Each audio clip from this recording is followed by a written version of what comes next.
We have a quorum.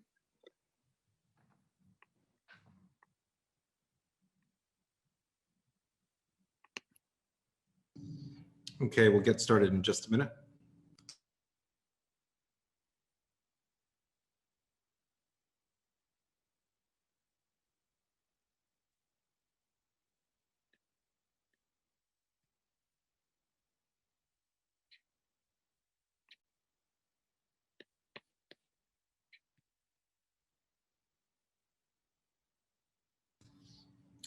I want to welcome everybody to Community Board 2's January full board meeting. We're going to get started tonight. We generally start, we always start with our attendance, but before we take attendance, I just want to remind all the board members that the chat function is only to be used for technical issues and other things of that nature. It's not meant to be used for commentary.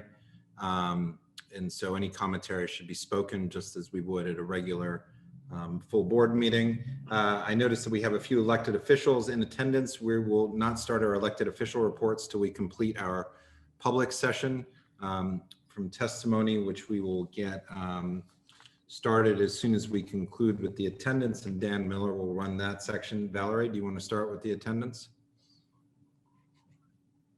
Thanks, Valerie, Carter. Secretary of Community Board 2. Just to introduce Valerie De La Rosa.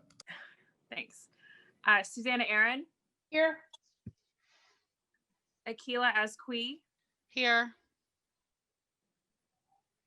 William Benesh. Here. Keen Berger. Carter Booth. Here. Katie Bordenaro.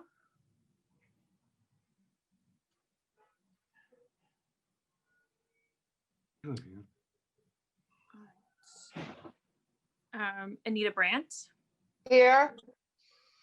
Amy Brenna. Rich Cacapolo. Ritu Chaudhry.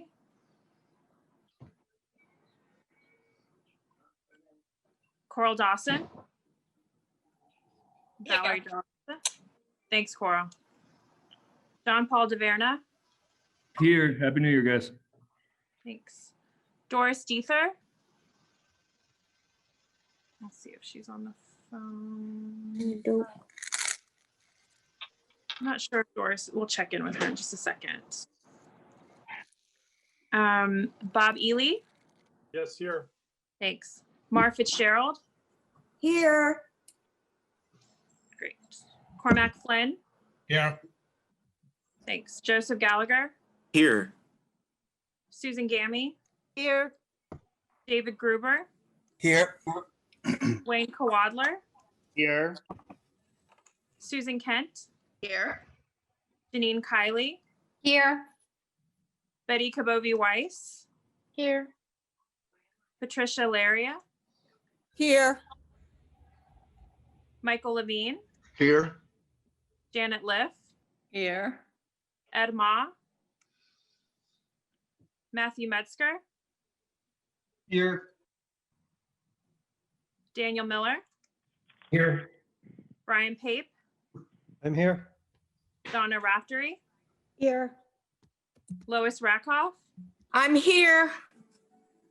Bo Riccobono. Here. Robin Rothstein. Here. Sandy Russo.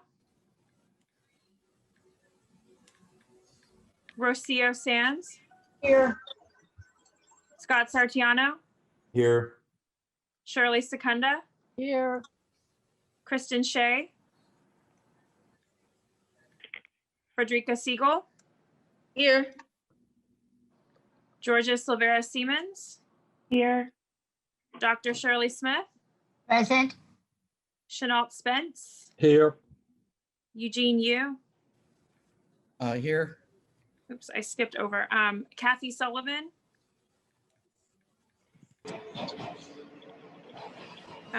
Susan Wittenberg. We're just going to wait. Anthony Wong, I see you on the screen.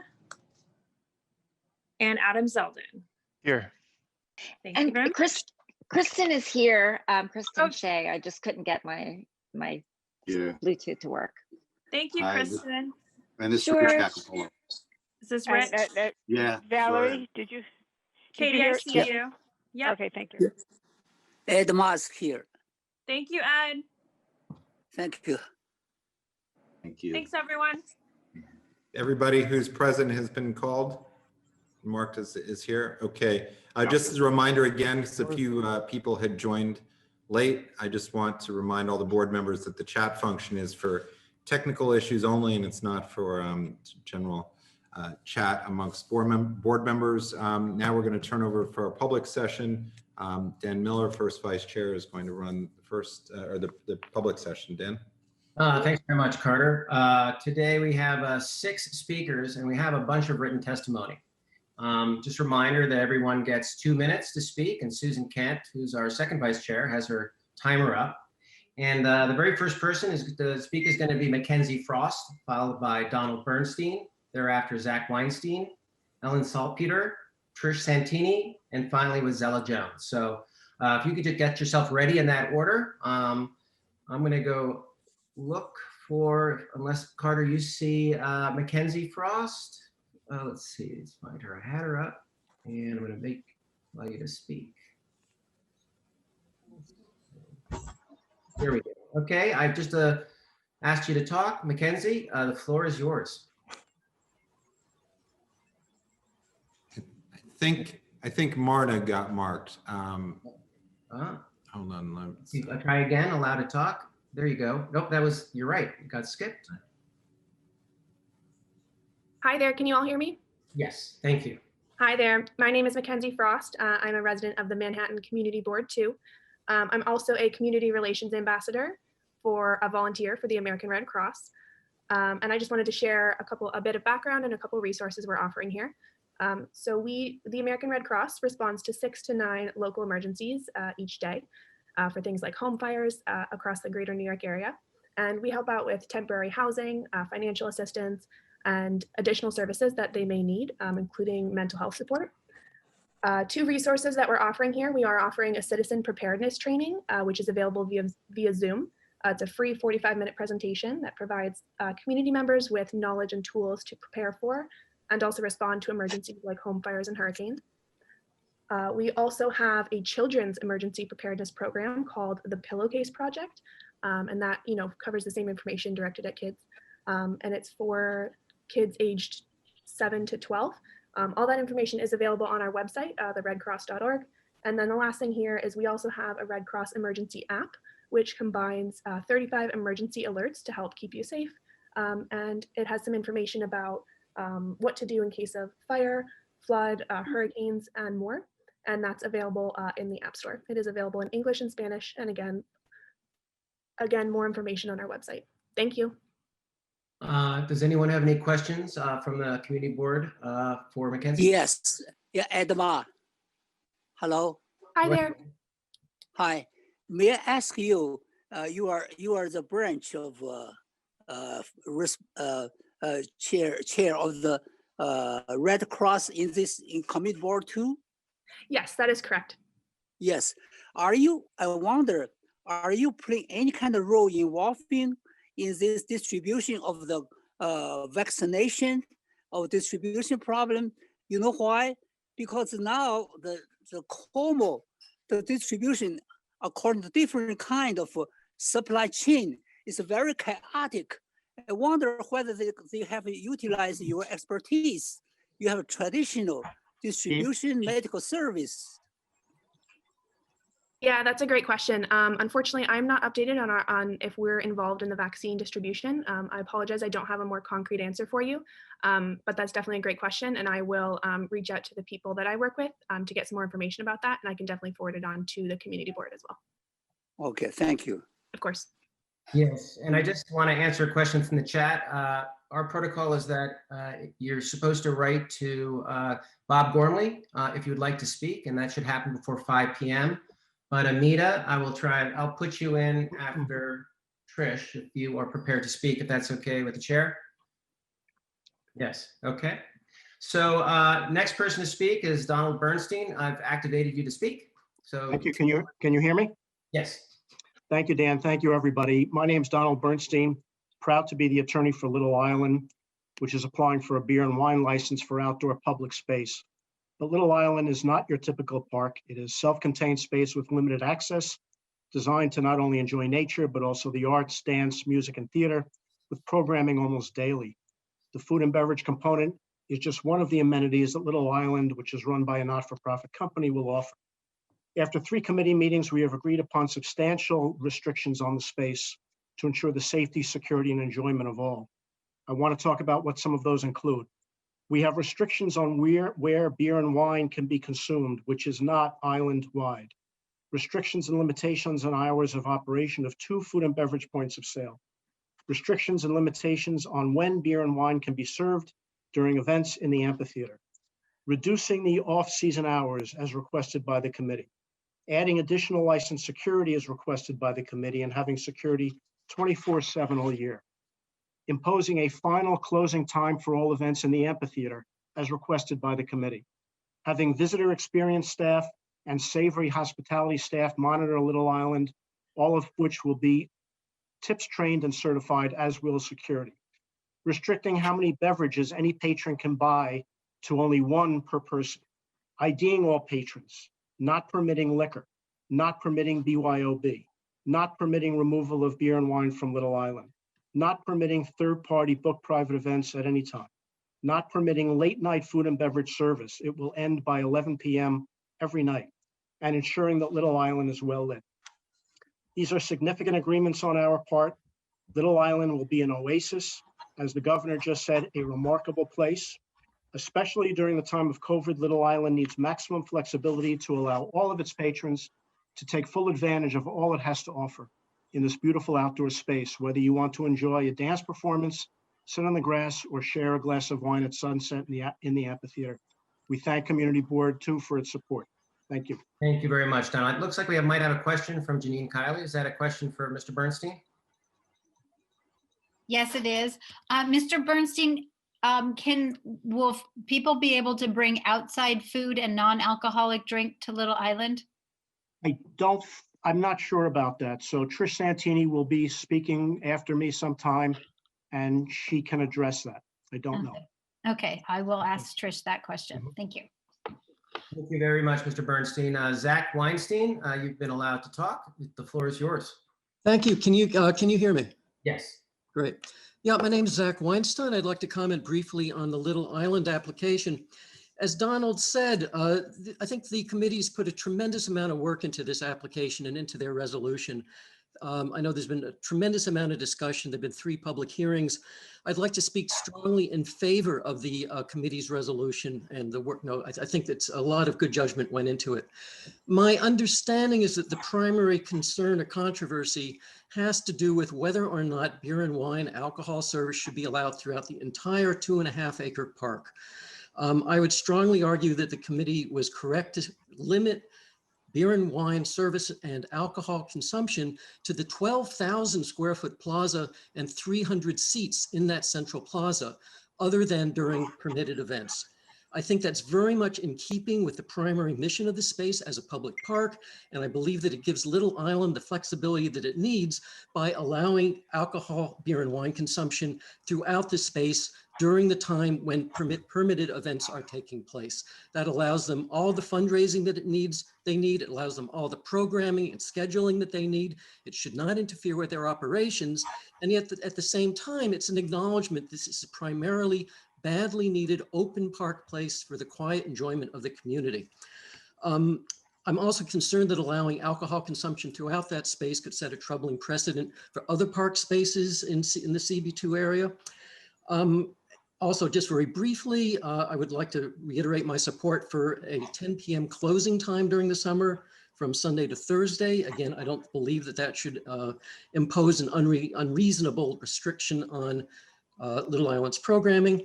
And lastly, that there be no background amplified sound of any kind on the island other than during permitted events. Again, that would not be in keeping with a public park. Thank you very much. Thank you, Zach. Do we have any questions for Zach? Seeing none, I'm going to let Amita speak. Hi, can you hear me? Yes. Everything Zach said.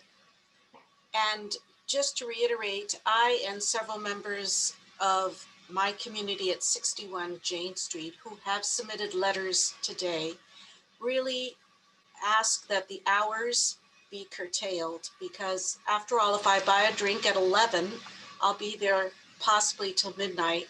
We really want to share this space. We want Little Island to succeed, but I think restricting it to the plaza is an absolute essential, and restricting the hours is necessary for family-friendly and non-drinking enjoyment. Thank you. Thank you. Richard Lobel, we're going to allow you to speak. So the floor is yours now. Good evening, Richard Lobel of Sheldon Lobel. Thank you for hearing me tonight. I'm here to discuss 23 to 25 Cleveland Place. We represent Kenmore Square LLC. Sorry, Richard, I'm going to actually interrupt you. I'm going to bring you back later. I thought you were speaking about Little Island. I didn't know what you're going to be speaking about. Okay, no problem. I'm going to put you back on mute, and then I'm going to ask Trish Santini, who I'm about to unmute and allow Trish to speak, and she'll be our last speaker, I believe, on Little Island before I read testimonies. Just want to keep it all in one place. Thank you. I'll get back to you. Trish, you have the floor. Good evening. Can you hear me okay? Yes. Great. Good evening, everyone. I'm Trish Santini, the Executive Director for Little Island. We're an entirely new kind of public space for New York, one that will offer an immersive experience with nature and art. We submitted our application for a beer and wine license and appeared before the SLA committee 3 times, along with our food and beverage manager, Savory. We did listen to the feedback of the committee and residents, and we changed our plans, making major adjustments with our security, increasing our training for our visitor experience staff, and reducing our operating hours in the fall and winter. I understand the committee is requesting 2 additional considerations: closing at 10 rather than 11 p.m. on Sunday through Thursday, and limiting consumption of beer and wine to the main plaza when there are no events. We have not agreed to this previously due to our commitment to visitor experience and access. We have programming on nights other than Saturday and Sunday, so closing at 10 p.m. means people are unable to linger and be social in the way we expect from a post-performance experience. Limiting access to public spaces on non-performance days means if 2 guests visit Little Island together and one would like to enjoy a glass of wine and one wants a soft drink, they cannot both enjoy all public spaces at Little Island, as the person with the wine is limited. It does not align with our mission of all visitors having equal access to all spaces at Little Island. We are a not-for-profit organization, and our food and beverage is part of that not-for-profit. It is not a revenue center, as Savory is our manager, not a vendor. This summer, we will host nearly 100 free educational events, more than 200 free performances, and for ticketed events, more than 60% of those tickets are free or low cost. Our food and beverage program is an amenity. We are not creating a bar or a beer hall. We are a public space, a performance space, a new place to gather, safely socialize, and enjoy live performance. As Governor Cuomo expressed in his State of the State, Little Island is a gift to New Yorkers from the Diller von Furstenberg Family Foundation, and our pursuit is for all visitors to benefit from that gift with equal access to all of our offerings. Thanks so much. We appreciate the support of Community Board 2. Thank you so much, Trish. Let's stick around. We have a question from Janine, and I have a couple questions for you as well. Yeah, Janine, I think you were asking about whether people can bring in outside food and non-alcoholic drinks. Yes, absolutely. Okay.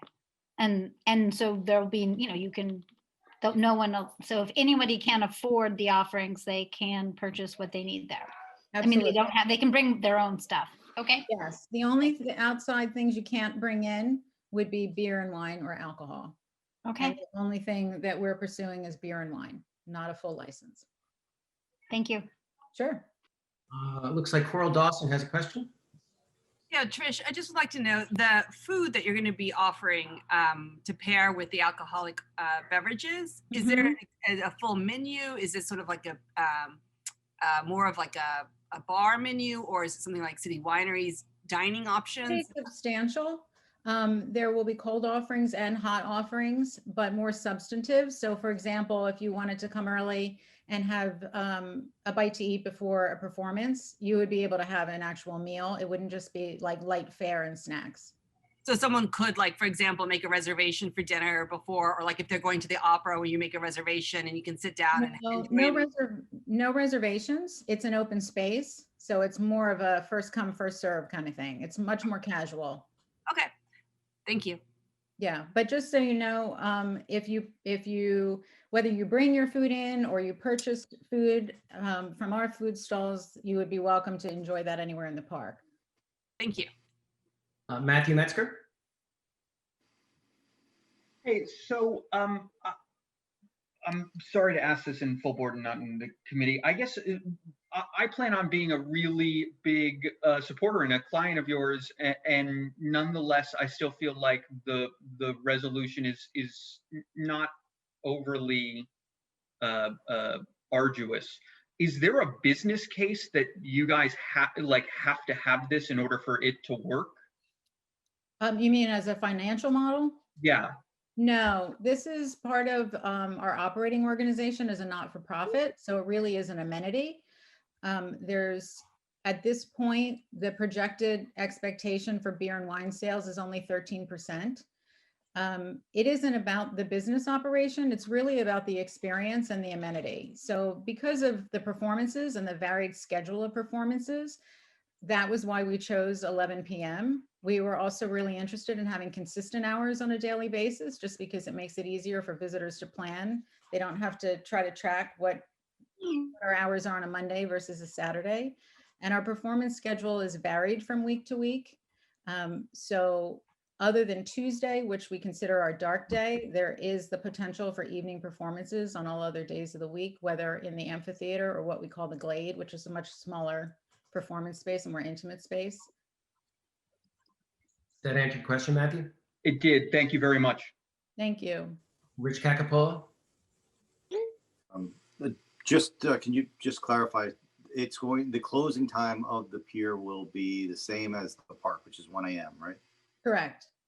All right. So, okay. And secondly, do you have any means to control or to contain those who buy food or alcohol? Well, you said you wouldn't want to contain food, but do you have anything in the design that where you would rope off a section or was there?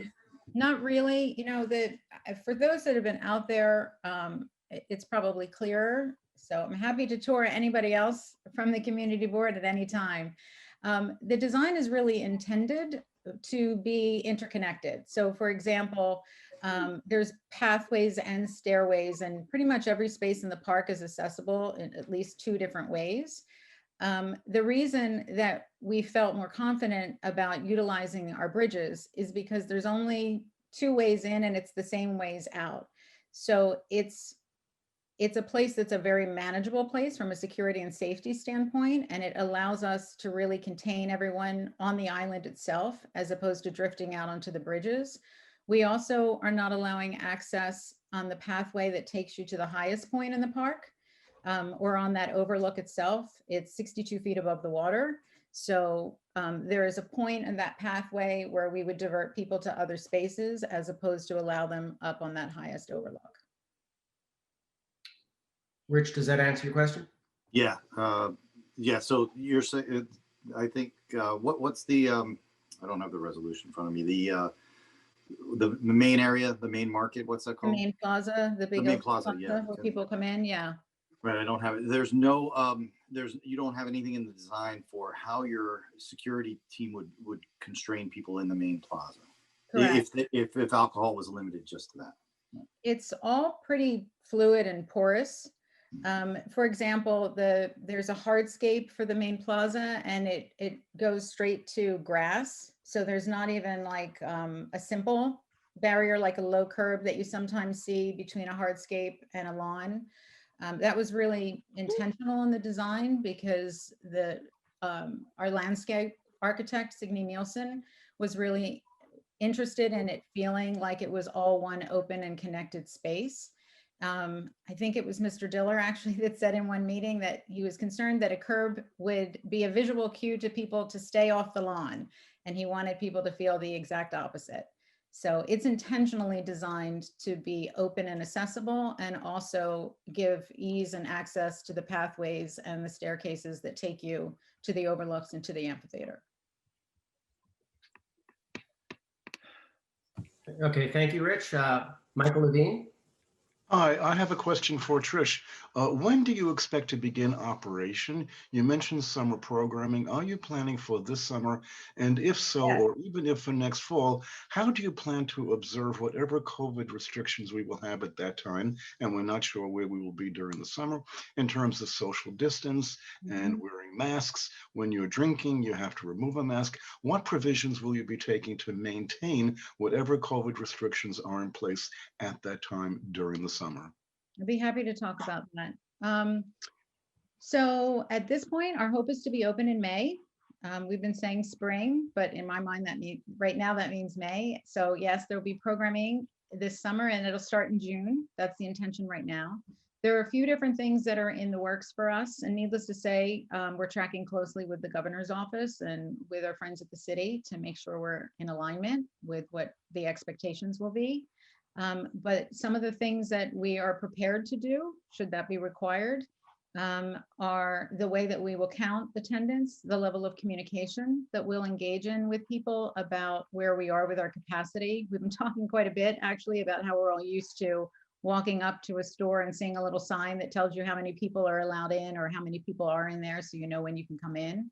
We have a really robust visitor experience staff, so they'll be prepared to count and to navigate that and to communicate with visitors. We'll also be communicating in real time. There'll be a spot on our website as well as in our social channels to make sure people understand, you know, when is a quieter time typically, when we might be more close to capacity. We're setting ourselves a capacity based on the square footage of the park. But I think we're also prepared to learn as people are visiting, depending on length of stay and such, how we might need to adjust our perceptions of capacity. We have a design for our tables and chairs in the main plaza that, depending on what level of social distancing will be required, we will only install a certain amount of those tables and chairs in the beginning to ensure that people can remain safe. And we also have software with our ticketing system in the amphitheater that allows for, should we need to social distance in the outdoor space when it's a ticketed event, when you reserve your seats, the system will automatically remove the seats around you so that you can be assured that you won't be sitting in proximity to somebody that you shouldn't be. Our staff will also wear masks if they're in public space, and we would be encouraging our guests to wear those as well. Thank you. Thank you, Mike. Kristen Shea? Hi, yes. Can you speak briefly to noise mitigation, either through design elements or operational Sure. actions? Yeah, we actually submitted part of a report that was done years ago, actually before construction started. So I think the committee should have access to that. It was a two-part study. One was for us to understand the noise in the neighborhood that could affect us. And then the other was how our property could affect others. I think you'll see in that one should, I would hope, feel comforted by it, because the report basically said that based on the noise from the highway or sort of typical noise that's happening in the neighborhood, that anything even with amplification in our space should not have impact. We also have a very sophisticated audio designers that are involved in the amplification in our amphitheater, as well as in the small space that we call the Glade. Those sound designers are working to ensure that the sound that occurs in each space stays in each space. Needless to say, if there's a performance in the amphitheater, we wouldn't want that to be disruptive to people who are in other parts of the park and wanting to enjoy the quiet. So everything that is designed is in service to being able to protect people having unique and distinctive experiences based on which part of the park that they're in. There will also be the opportunity for sound in the main plaza, but that's primarily there in service to, there's a couple programming ideas that will be happening in that space that are a little bit more interactive with guests.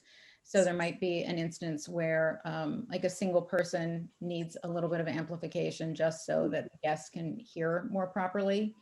But other than that, I think that covers it. Did I answer that question okay? Yes, thank you. Sure. Trish, I have one question for you. Okay.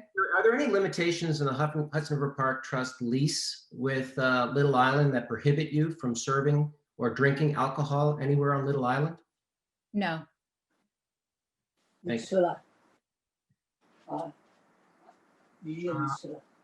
I think that's Ed. I think now it's going to be, there's quite a bit of testimony to read. I will try to truncate it as best I can. I don't believe we have any other speakers on the subject. Any last questions for Trish? No? Seeing none, there's a letter in opposition to granting a liquor license from Julie Goldscheid. Dear CB2, I'm writing to register my strong opposition to allowing consumption of alcohol throughout Little Island, and particularly when there is no permitted or fundraising event. For Little Island, it's a public park, and alcohol generally is prohibited, and for good reason. The use of alcohol will contribute to noise and rowdy behavior that is inconsistent with the public use of a park. It will encourage crowds, discourage family use, and detract from any public purpose possibly served by the park. And she lives at 61 Jane, so she's local. Hey, Dan, can we just summarize the ones in support and opposition? That's generally what we. Sure. That, I believe, is the only one in opposition. Usually everybody gets 2 minutes, Carter. Yeah, but usually when things are written, when we have written submissions, they're just summarized in support or opposition. Great. I think I will definitely do that. You were on a chain earlier when we discussed it. With the short ones I was going to read and the longer ones I would summarize. But I will go ahead and follow your directive. Thanks. A member of Chelsea, who's also on Community Board 4 and a co-chair of its Arts, Culture, and Street Life Committee. His name is Alan Oster, is in support of the application, believing that it's a much needed open space for the performing arts, very different to the rest of Hudson River Park, and will add great potential for young people, opportunities for growth and professional development through its internship and employment programs. The next letter in support is from Zaza Lovin. She is also a resident of Chelsea. She sits on Little Island's Community Council. She has been interacting with Little Island interns, most of whom are CUNY students, and she looks forward to continued growth, guidance, and professional development for the youth.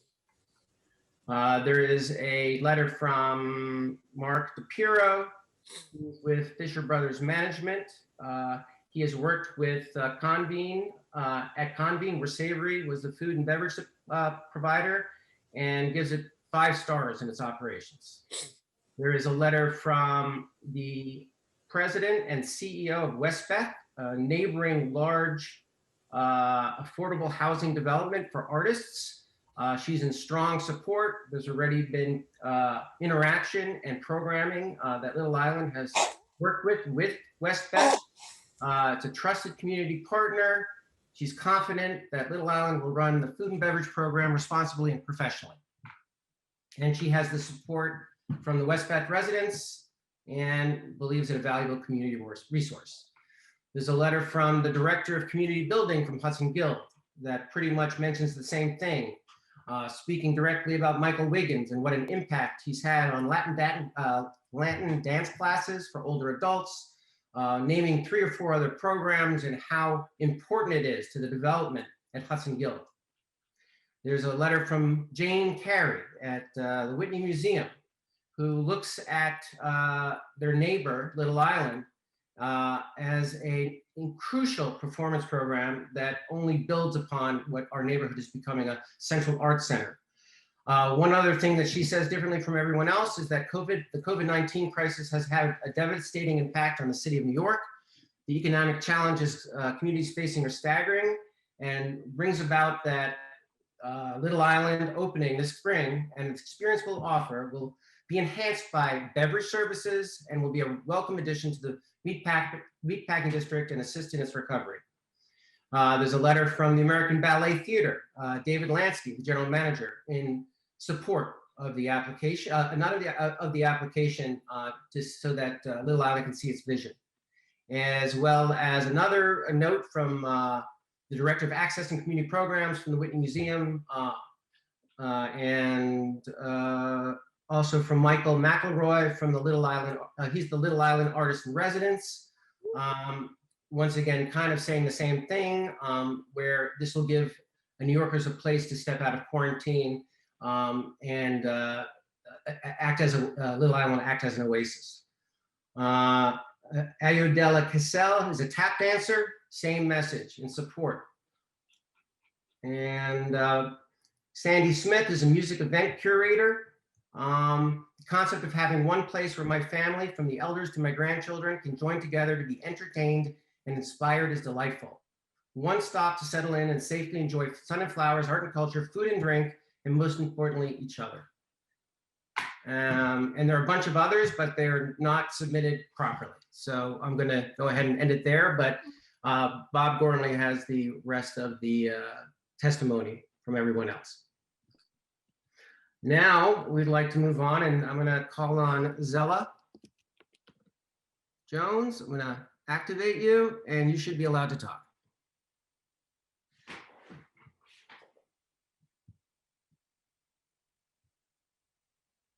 Zella, you have the mic? You have to unmute, I think. There you go. I'm sorry, Daniel, excuse me. I submitted 2 applications for testimony, and I also submitted written, so I can make this very, very brief. The first one was regarding the MERS group. Noho Bowery Stakeholders is endorsing the wishes of 88 Bleecker Street regarding some additional restrictions on the license and we differ just a little bit. They wanted to move the latest closing time back from 2 a.m. to 1 a.m. We think it should be Sunday through Wednesday. We endorse the no dancing. We endorse the restriction on the use of outside promoters for events. We endorse the placement of garbage on the street outside to 1 hour prior to pickup. And one more, which is probably a little controversial with Community Board 2, but we believe that there should be an agreement not to install or utilize sidewalk or road bed services at any time. My second request for testimony had to do with a city bike station. Should I proceed, or are there people who have questions regarding the first one? Can you stop for a second, Susan? Does anyone have any questions? Seeing none, let's just start you at, we'll give you 1 minute for the application from Traffic and Transportation. Sure. The Noho Bowery stakeholders wish to endorse the proposal for relocation of the city bike station from the northwest corner of Bleecker and Lafayette to a safer and more spacious location at the southeast corner of Lafayette and Bleecker. I submitted a map so that community board members could see exactly what we're talking about here. The original proposal location is on a 1-lane street with an unprotected bike lane, a fire hydrant, and a narrower sidewalk. The original location is marked for metered commercial parking, which is necessary for delivery, pickup, and repairs for office and retail tenants at 55 to 65 Bleecker, 644 Broadway, 640 Broadway, all very large buildings with multiple uses. The proposed location offers more linear feet for a city bike location. It is located on Lafayette Street with 2 lanes of vehicular traffic, not 1. You got to wrap it up for us, please. Thanks. Well, I submitted the written testimony in bullet points, so anybody can look it over. Those are the points that we need to speak of. We would really like to see this alternate location approved. Thank you very much. Does anyone have any questions for Zella on the bike racks, city bike racks? Seeing none, Richard Lobel, I am going to, you're allowed to talk. You can just unmute right now. Great, thank you. Second time's the charm. Good evening, Richard Lobel of Sheldon Lobel PC. I'm here on behalf of Kenmore Square LLC. This is for a text amendment application on 23 to 25 Cleveland Place. You know, we've been before the committee and the board many times on applications for ULURP matters, for rezonings, special permits, BSA variants. That's not this. This application basically sought to move one line, which was the sub-area C line in the Special Little Italy District, 25 feet. So basically every other building on this frontage on Cleveland Place benefits from Site C treatment, which basically just means that they can go up to 85 feet.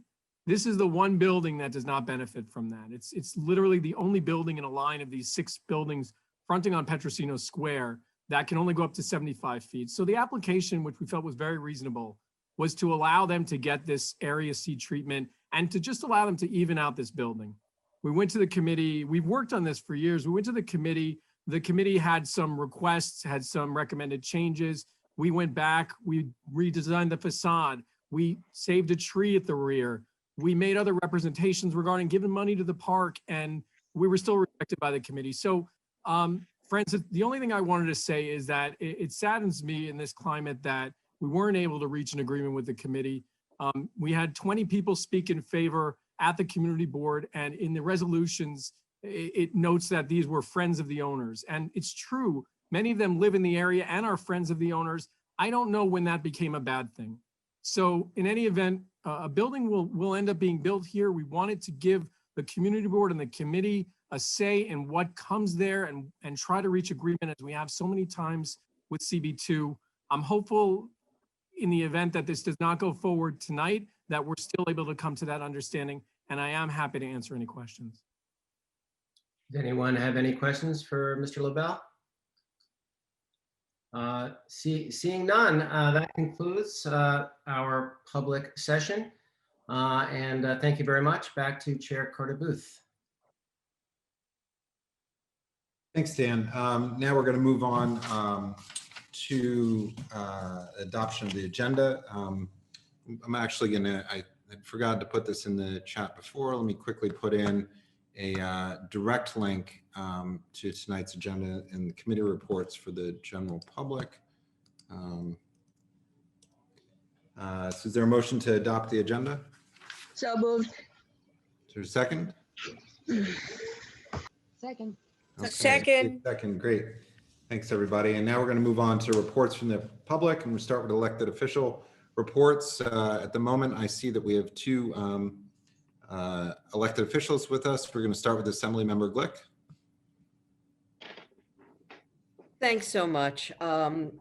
First of all, a happy and healthy new year to everybody. Obviously, from my personal perspective, this is a good start to the year. January 6th, notwithstanding, the last 2 days of actually having press briefings that answered questions directly without misinformation was jarring though welcome, but jarring nonetheless. I want to just touch on a few things I believe Charlie has sent everybody or has sent to Bob, who disseminates our written report. A couple of things I want to address. There is a new round of paycheck protection programs, and that does cover co-ops now. There had been a rent relief program last year with $100 million that was left from some federal dollars, and it was intended to be a rent subsidy. Now, rent subsidy programs are, in fact, money that goes to cover rent, but the money goes to landlords. And it was $100 million. And by the end of the year, only $40 million had been spent, which was pretty outrageous. Some of it was, I think, the narrowness of the construct, in part informed by the governor's folks, who felt that these were the most impacted, or the lowest income folks, and not enough money went out. And of course, it was intended to cover their rent, so they would have less of a debt, but it would also provide money to landlords, decidedly targeted to low income people. It is now reopened for application through February 1st with maybe a couple of tweaks. So there's a link noted in our report. I think the number one thing that we're getting calls on are the vaccine situation, and it's, you know, it's kind of a mess. I think anybody who listens to the last day or two and probably the next week of the press briefings will see that the new administration arrived. There was no plan. Everything was just left to the states, very uneven. We don't even know how much went to which states. And it's very possible that New York did not get a fair share. So the rollout has been a mess. We can't help anybody get an appointment. I have decided, my wife and I have figured out that, you know, we'll wait a couple of months to see when we might be able to sign up and just take the stress off of ourselves by doing what we've been doing, which is being very isolated. So if we get more information over the next few weeks, we will certainly share it with you. My preference personally is to go to Javits where I can walk to it. And it's a big space. And I assume at some point the state will have enough in a 2-month period to get around to some of us. We included a mention of Governor's Island, and I wasn't going to bring it up, but I heard a report about how there is a big push because the real estate developers are very upset about how they're not making money in this pandemic, and they want casinos in Manhattan. There was a very big objection to that early on. And now I heard, I think it was Andrew Yang suggested that Governor's Island would be a great place for a casino. It's a reflection of how little connection there is between some people and reality. I'm opposed very much to the mega development that's planned there as it is. It's something like 4.5 million square feet of development on the South Island. Sounds like a great place for open space. And let me just briefly touch on the budget that has been released. The governor has clearly indicated in this budget that he's looking at a couple of different amounts of money from the feds. If this is what we get from the feds, this is what we'll do. If we get this amount, this is what we'll do. As you know, there has been withholding, not cuts, but withholding of a substantial amount of money, 20% to various agencies and programs. That seems to be on track to be reduced to 10% to 5%, depending on the agency and depending on how much money we get from the feds. So in some way, there is the intention to backfill some of the withholding from this current year and then continue in an actual cut a small amount. And then whether it's 5% or 10% is going to depend. Now, that's not great in some areas because some are, working on a thin margin as it is. But that's kind of the overview at the moment. And the last thing I'll mention is we noted that we had sent a letter to the Grievance Committee. We did that during the Mueller trial in DC, and the response was, look, there's a federal investigation and we really don't have the resources to look into this too much. And so, we're going to let the feds handle it. And of course, not a lot was done with the Mueller report. So after January 6th behavior, we have sent a new letter along with the old letter asking the Grievance Committee to act. So those are the highlights and the lowlights. But again, I think that 2021 will be in general a better year. I just don't know when that improvement actually starts, but I wish everybody to stay safe and that hopefully, each month will get a little bit better.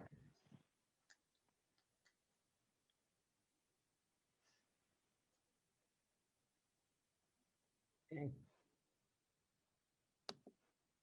Thanks, Deborah. I lost you there. Yeah, I don't know what that was. Okay. Thank you very much. Somebody keeps calling me. I don't know what this is about, but it's not Got it. supposed to happen on this computer. Got it. All right. I've got 2 questions for you from committee members. Everybody's allowed 1 question each before we come back to you. If you want to ask more than 1 question, and it's questions only, not statements. We'll start with Katie. Katie, go ahead. Yes, am I? Oh, good. I seem to be live. Happy New Year, Deborah. Nice to see you, quote unquote. I wanted to get your assessment of how normal the session is going to be this time. You know, I've worked with different advocacy groups, and we do have things that we want pushed forward, but we couldn't get anywhere last year, understandably, because everything was about the pandemic. So do you have any sense yet of how much non-pandemic work you'll be doing? Well, the session is not normal in that we are not, at this point, physically there. The building is actually very restricted to staff only. And of course, there have been a couple of outbreaks of COVID. And so then they've told everybody not even to go into the building. So in that regard, it's not normal. And so we're working with different organizations and trying to talk to them about when they might have a Zoom rally. We are doing meetings, although I will say that as soon as I indicated 2 dates that I would be available to do meetings that were not in session on Zoom, the budget hearings were announced. And so the dates I thought I had available, I don't. So budget hearings are starting next Tuesday. They are shared by the Ways and Means of the Assembly and the Finance Committee of the Senate. They start with transportation on the 26th. I think it's probably up on the Assembly and Senate websites what the rest of them are. My higher ed hearings on February 4th. So I think they go for usually about 2 weeks, and they are usually Monday through Thursday. So it might actually go 2.5 weeks. So all I will say is that people are having appointments, but they're doing it virtually. We do respond to emails. We pick up calls. We're not in the office a lot. We try not, if you've ever been in the office, you know it's a small one. So we try not to be there when there's more than one person. So we're not seeing people in the office, but we are meeting with people. So as far as whether we're going to deal with things other than COVID, absolutely. Absolutely. We now feel like we have somebody in the White House who's actually going to help a lot with that, and we're not going to be on our own. So I think that there will be a lot of other things. And, you know, as we see what happens and what support the city and state get out of the next package will inform what we can do. But we certainly are going to be dealing with substantive issues, election reform pieces, criminal justice reform pieces. Legislation is going to proceed as it sort of normally would, just not in the same fashion. Sorry, that was a long answer. Apologies. Thank you. Thanks. All right, I've got a few more questions, let's see. Okay, next is William Benesh. William? Hi, Deborah, and Happy New Year. You mentioned the PPP, the second round coming. Going back to the first round, are you aware of how the forgiveness process is going for that first round? Is it going smoothly? Are there any hiccups? And is the state providing any resources to assist people with that? Thanks. The state has a couple of programs. We can direct you, but we've actually directed more people to the Pace Business Center because they actually are more focused and less bureaucratic, and generally people have been helped more readily through Pace. I can't give you a direct answer on how smoothly anything is going. I think it probably wasn't going very smoothly because it was ultimately administered by federal rules, which weren't necessarily either user-friendly or clear. So I would suggest that if people are still dealing with forgiveness from the initial, that they immediately contact the PACE Center. Thank you. Thanks, William. Next up is Scott Sartiano. Scott.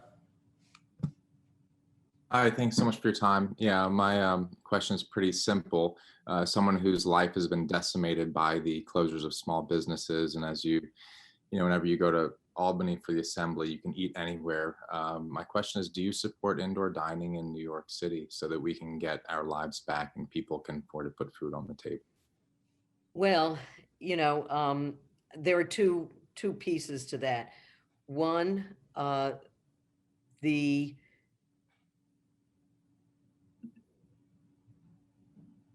it seems I would be supportive of indoor dining. In fact, my feeling was that an awful lot of what was sort of constructed in the street kind of looked awfully like indoor. And if that was the case, you know, why are we asking people to go through the hoops and expense of creating a shack that's going to wind up looking like it's indoor dining when there's a place across the sidewalk that is indoor? But I'm not a doctor or a scientist, so I'm not sure how safe it is.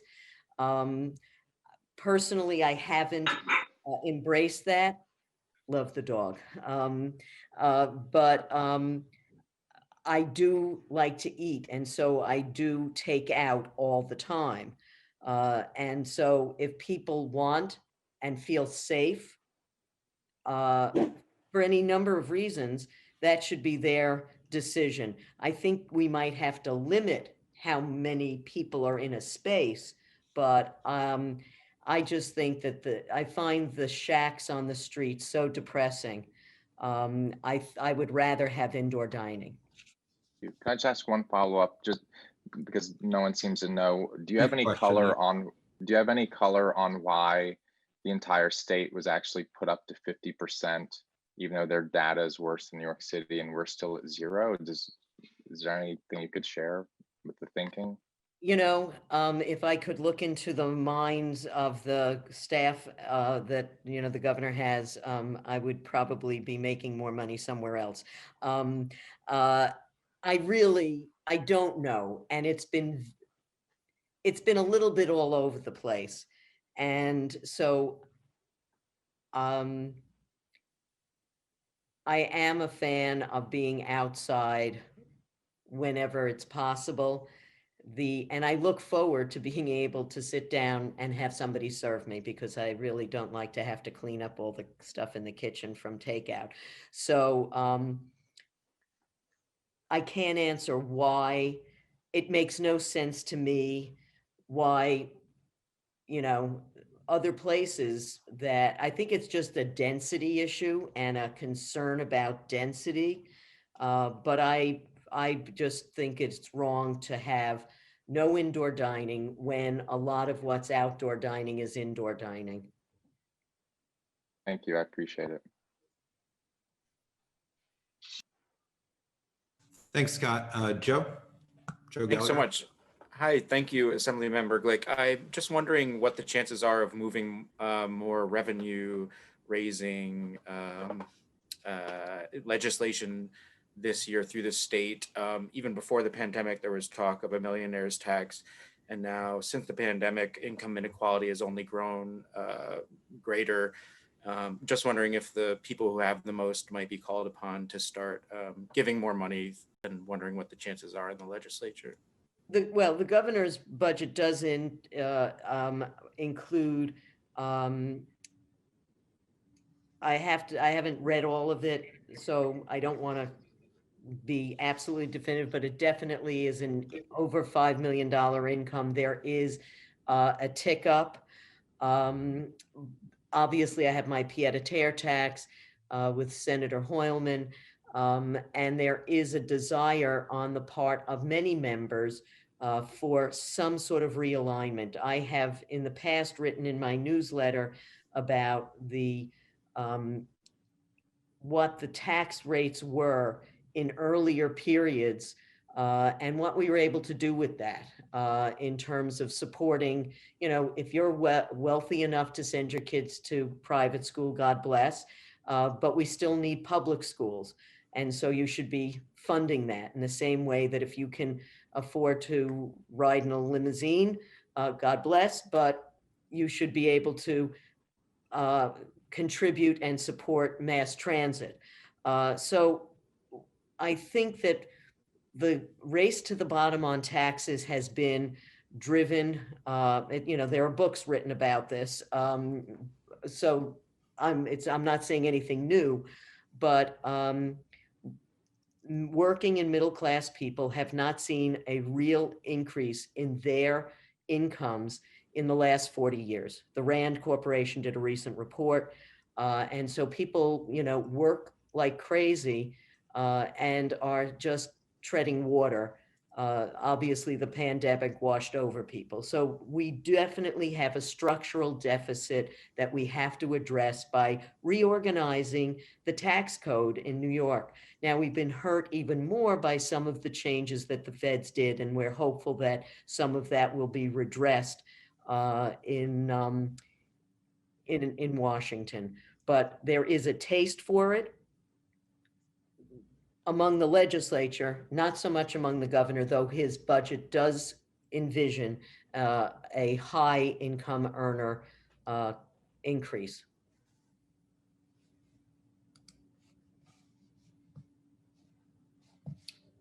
Great, thanks, Joe, and thanks, Assemblymember Glick. That's all the questions that I see.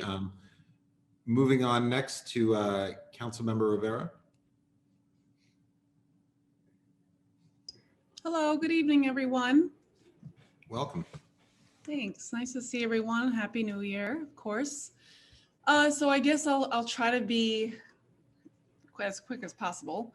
I want to just address, I guess, first and foremost is the vaccine situation. I know that Mr. Ma asked this question about it somewhat, and it's been kind of one of the number one things that in terms of emails and direct messages on social media that people have been asking me about. So over the past year, I've tried to use my position as chair of the New York City Council's Committee on Hospitals to examine all types of issues of agency coordination between the Department of Health and Mental Hygiene and health and hospitals. And of course, making sure that all hospitals in the New York system take a greater role in caring for our least fortunate during the crisis. Back in August, when I testified in front of kind of our Albany legislature, I had released an 18-point plan to combat a second wave of COVID. Some of those recommendations were partially implemented, like a more proactive patient-level loading system, better visitation policies, and more accessible COVID data. But we really do have a lot of work to do, and I've been trying to work very closely with the other chairs of health committees. That includes Assembly Member Dick Gottfried in the Assembly, that includes State Senator Gustavo Rivera, both chairs of those respective health committees. And then there's a chair of the health committee in the council who is Mark Levine. So in terms of, you know, what are our priorities, it's really making sure that the COVID vaccine is distributed as quickly as possible and that it's done equitably. I've held numerous hearings over the past few months. Right now, the big concerns are about federal supply, the closure of local facilities this week, It was reported that as of yesterday, all 15 Department of Health run vaccination sites are canceling and rescheduling appointments through January 24th due to a lack of vaccine supply. And so health and hospital sites are going to continue to honor their scheduled appointments. However, that can change at any moment.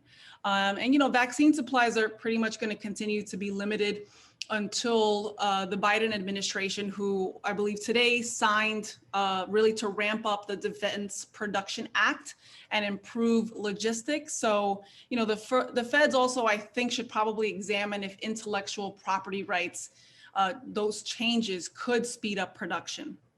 I think we have to also ensure that we're doing more vaccinations in community locations with hard to reach, where, locations that hard to reach individuals visit the most, right? So maybe libraries, community centers, of course, always being safe, and really making sure that we're providing real funding dollars to a lot of the community-based organizations that are doing this work. And we took a similar approach, I thought, for the Census 2020. And so I'd like to do something very, very similar. I feel like it's overdue. We're very delayed. And also we do need the funds to do that.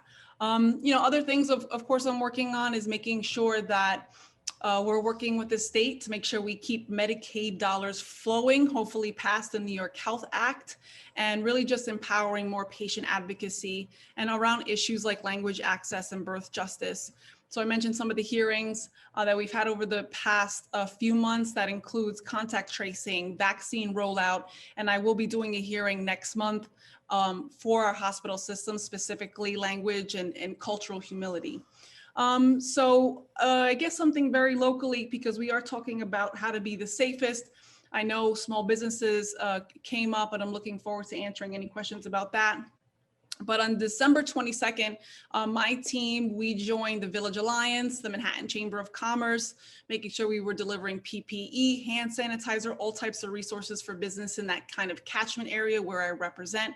I've been working with bid associations, with the chamber, and with other organizations to make sure that people do have access to those sorts of resources. Clearly, they are not cheap.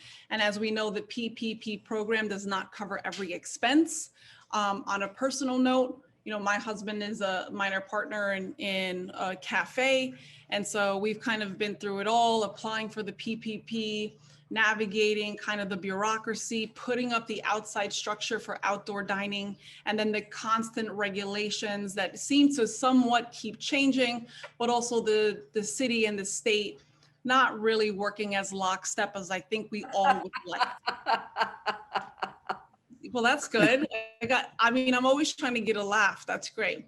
So I was able to speak to several small business owners. I realized a lot of them are frustrated, just being aware of regulations, programs, and resources available. I truly do think we should be, the Restaurants Act would have been huge at the federal level. We should be paying them to stay closed if that's what we think is right. And, when it comes to what's the right thing to do, it's very, very complicated. I think the positivity rate is not necessarily the only appropriate benchmark. And I think we also have to look at hospitalizations. And so, as soon as I think we all come to a better agreement where, people might point to the positivity rate and say a lot of the spread is happening in small indoor gatherings in people's living rooms. Well, that was on the chart, but I also think that when it comes to what we can do, we can't necessarily regulate that, right? We're trying to exhibit some sort of control or management over the situation. And I just don't want us to be in a situation where we are on full shutdown and you can't go out. So you can't even have the outdoor dining. And as soon as I think, more people come to the agreement that we can reopen, I'll be the first one out there saying, do it and do it now. So I wanted to answer that question because I think it's such a big issue. As you know, in my district on the east side, especially East Village, Lower East Side, we have a lot of bars and restaurants and businesses that are suffering. And as I mentioned, this is a very, very personal issue for me. So I think that's really, I just wanted to go over that. I could take questions if you all would like. Yes, I've got a few questions for you. First is Dr. Smith, Shirley Smith.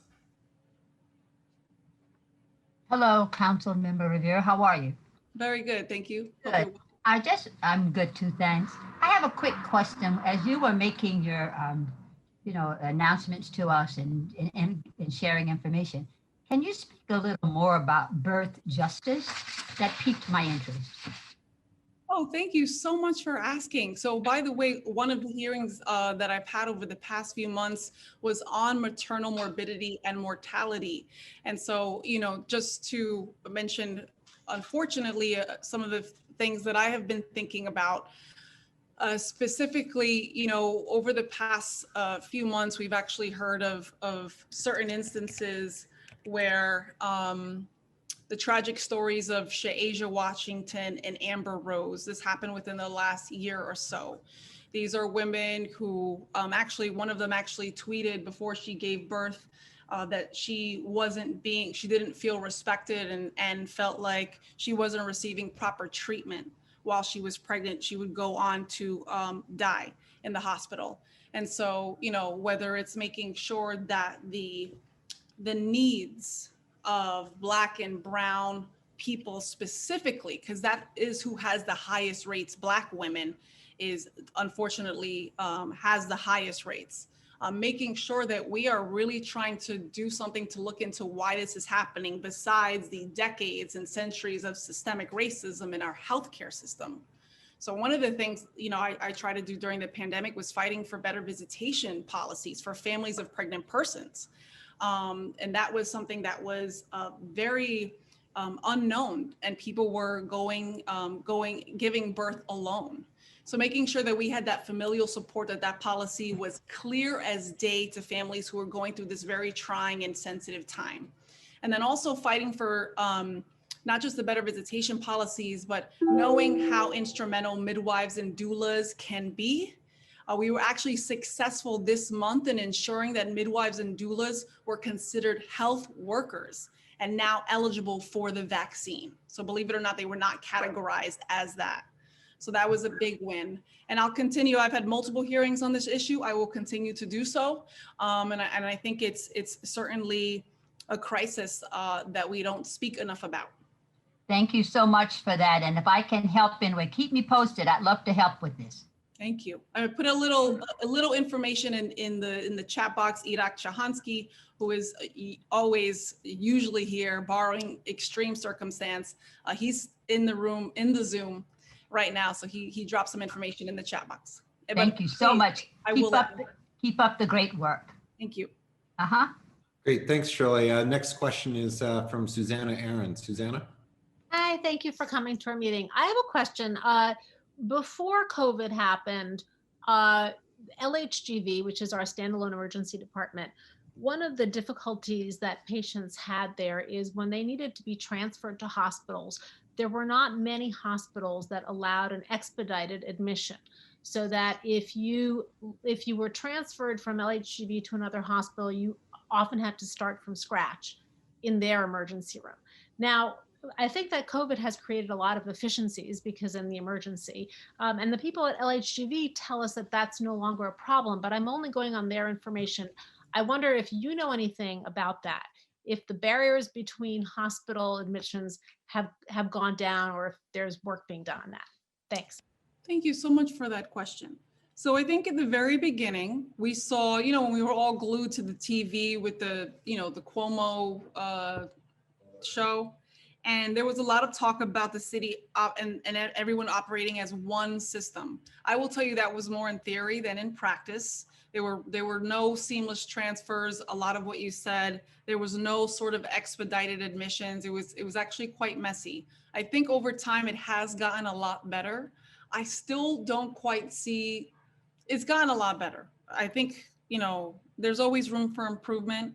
I always try to hold kind of the Greater New York Hospital Association, which is that umbrella organization of which all the voluntary hospitals and H&H is under, to try to get more answers on the record in the hearings that I've had over the last few months. It hasn't been the easiest to extract that info.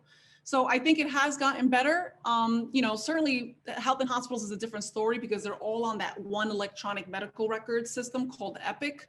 But until I think the coordination still is lacking. Great. Thanks for the question, Susanna. Next up is Cormac Flynn. Yeah, hello, Councilwoman. And I wanted to ask you about, I believe that you're the chief sponsor of the open restaurants permanent legislation that is being crafted for the end of the year. And as you know, and I won't bother rehash it here, it's been a bit problematic in implementation and enforcement, and has involved some real sacrifice and loss for some citizens, even as it has been successful in helping a lot of businesses and their employees and things going forward.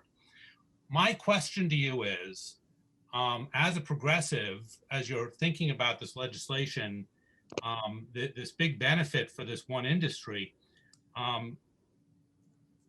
what's going to be done in terms of the employees, in terms of the labor practices, right? This is an industry that's sort of notoriously anti-labor organizing, notorious for stealing tips, notorious for, not paying a living wage, for low wages, for preemptory firing and abuse, not providing health care, and so on and so forth. And, I don't want to paint, obviously, hundreds of restaurants. I don't want to paint everybody in the industry by the same brush. But aggregately, as an industry in Manhattan, it really isn't a premier good jobs at good wages industry, or one in which people are generally treated with a great deal of labor rights and respect. And if the city is going to be providing such an enormous benefit of public space and public things at the expense of other citizen groups in the city who are being diminished by this in terms of their use of the sidewalks and so on and so forth, I just wonder what stipulations, requirements can be put on to ensure that we are actually lifting up, right, the people who work at these places and not just the owners. No, this is a very good question. So I will answer it as the best I can, and I'm going to make a clarification. So there's open streets and there are open restaurants, or what people would call open streets restaurants. So the bill that I introduced was for open streets, and that was to create, this past spring when the pandemic was at its worst here in New York City, I brought open streets to New York City through legislation that I introduced and then worked on with the Department of Transportation. I thought that was an important initiative because it was critical to our public health and economic recovery in the past year. People needed to get outside, leave their cramped apartments, enjoy the outdoors, or even just like safely commute to their essential jobs while still being able to practice social distancing. So when it comes to open restaurants, and again, open streets is not permanent. You might have seen it. I'm sorry, I can't think of an example right now in CB2, but if you come into CB3, Avenue B was an example where it's just open, and we have plans to the plan is to create programming and make it engaging. I know thoughts on open restaurants, so let me take this opportunity to be perfectly clear. Even if we were to make open streets permanent, that does not mean that open restaurants would even be permanent. I hope that's clear. Even if my idea of open streets turned into legislation that made the program permanent, it does not mean that there will be permanent open restaurants. Open restaurants is a separate legislative initiative, and I think that was misreported by someone, I don't know who, but open restaurants is a separate legislative initiative led by Councilmember Antonio Reynoso, one of my colleagues in Brooklyn, specifically introduced to provide our city's restaurants with an opportunity for economic survival during the COVID-19 pandemic. So he passed that legislation last year to extend the open restaurants until next September. I did support that temporary legislation. I think that it is so important because this is one of the largest private employers in the city. I don't mean to take away any public space. Clearly, open streets is important to me because I think public space should be ours to enjoy. Open streets would lead to open storefronts, open schools, and now open culture to save our arts and culture programs. So I do think there's a chance there to work this out. If you know of any restaurants that are violating any safety guidelines, that's not okay. You can share specific instances with me, with your council member, with Councilmember Reynoso. What he would need to do, Councilmember Reynoso would need to introduce and pass additional legislation to make the restaurants program permanent. And that would not only require additional public hearings, but a seat at the table for all impacted New Yorkers and stakeholders, including some of our restaurateurs who, as you mentioned, can be very good actors. I hope that answered your question.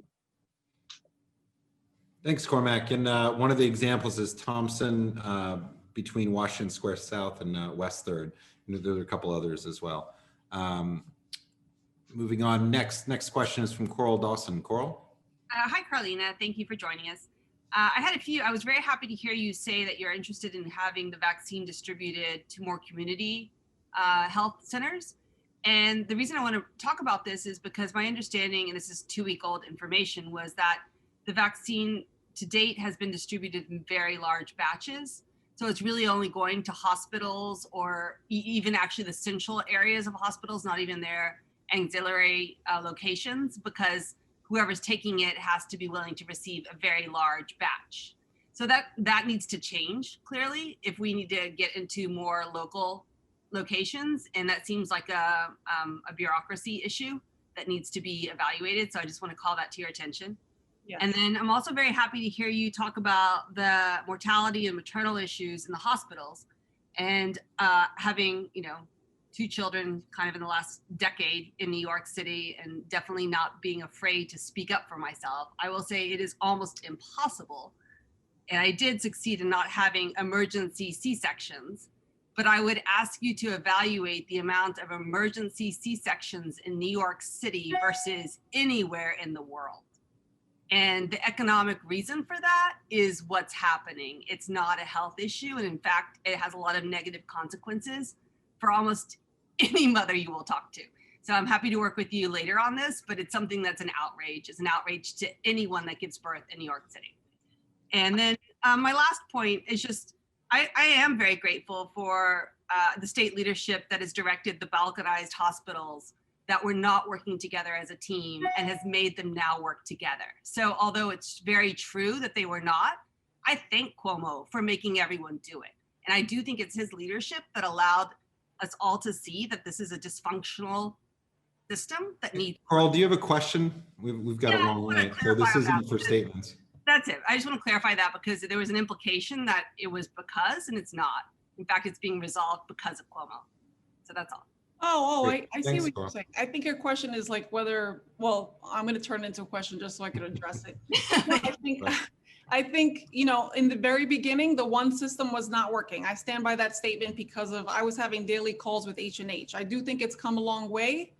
I think, Cuomo can certainly push people and make mandates and pass regulations, but there is still a lot of coordination that I think can happen and be improved. I think that's absolutely. Yeah. We should definitely go that direction. Yeah, and thank you for the emergency C-sections. Not only do I think that that's a big deal, I'm interested in seeing it by race, because from everything I've read, all my research, all the meetings I've had, those are typically pushed on women of color. But let's see the data and let's make some recommendations on how to address the situation. Great, thanks, Coral. Next question. I had a question from Bo. Bo, are you withdrawing your question? I hear. No, I disconnected for a second. Is Carlina still there? Yes, she is. Yeah. I just wanted to know if you would comment on the status of the hiatus that the city council passed on the enforcement of personal guarantees, which I believe is up at the end of February. Is that correct? It's up at the end of March. The end of March. And is there any plan to extend it, as far as you know? I hope so. It was my bill. So I'm hoping. We did one extension of it was typically going through September 30th. Then we passed an extension right before September 30th through March 31st. And I think, the whole point of the bill is to be, a COVID-19 relief tool. And it doesn't look like we're going to be out of this pandemic anytime soon.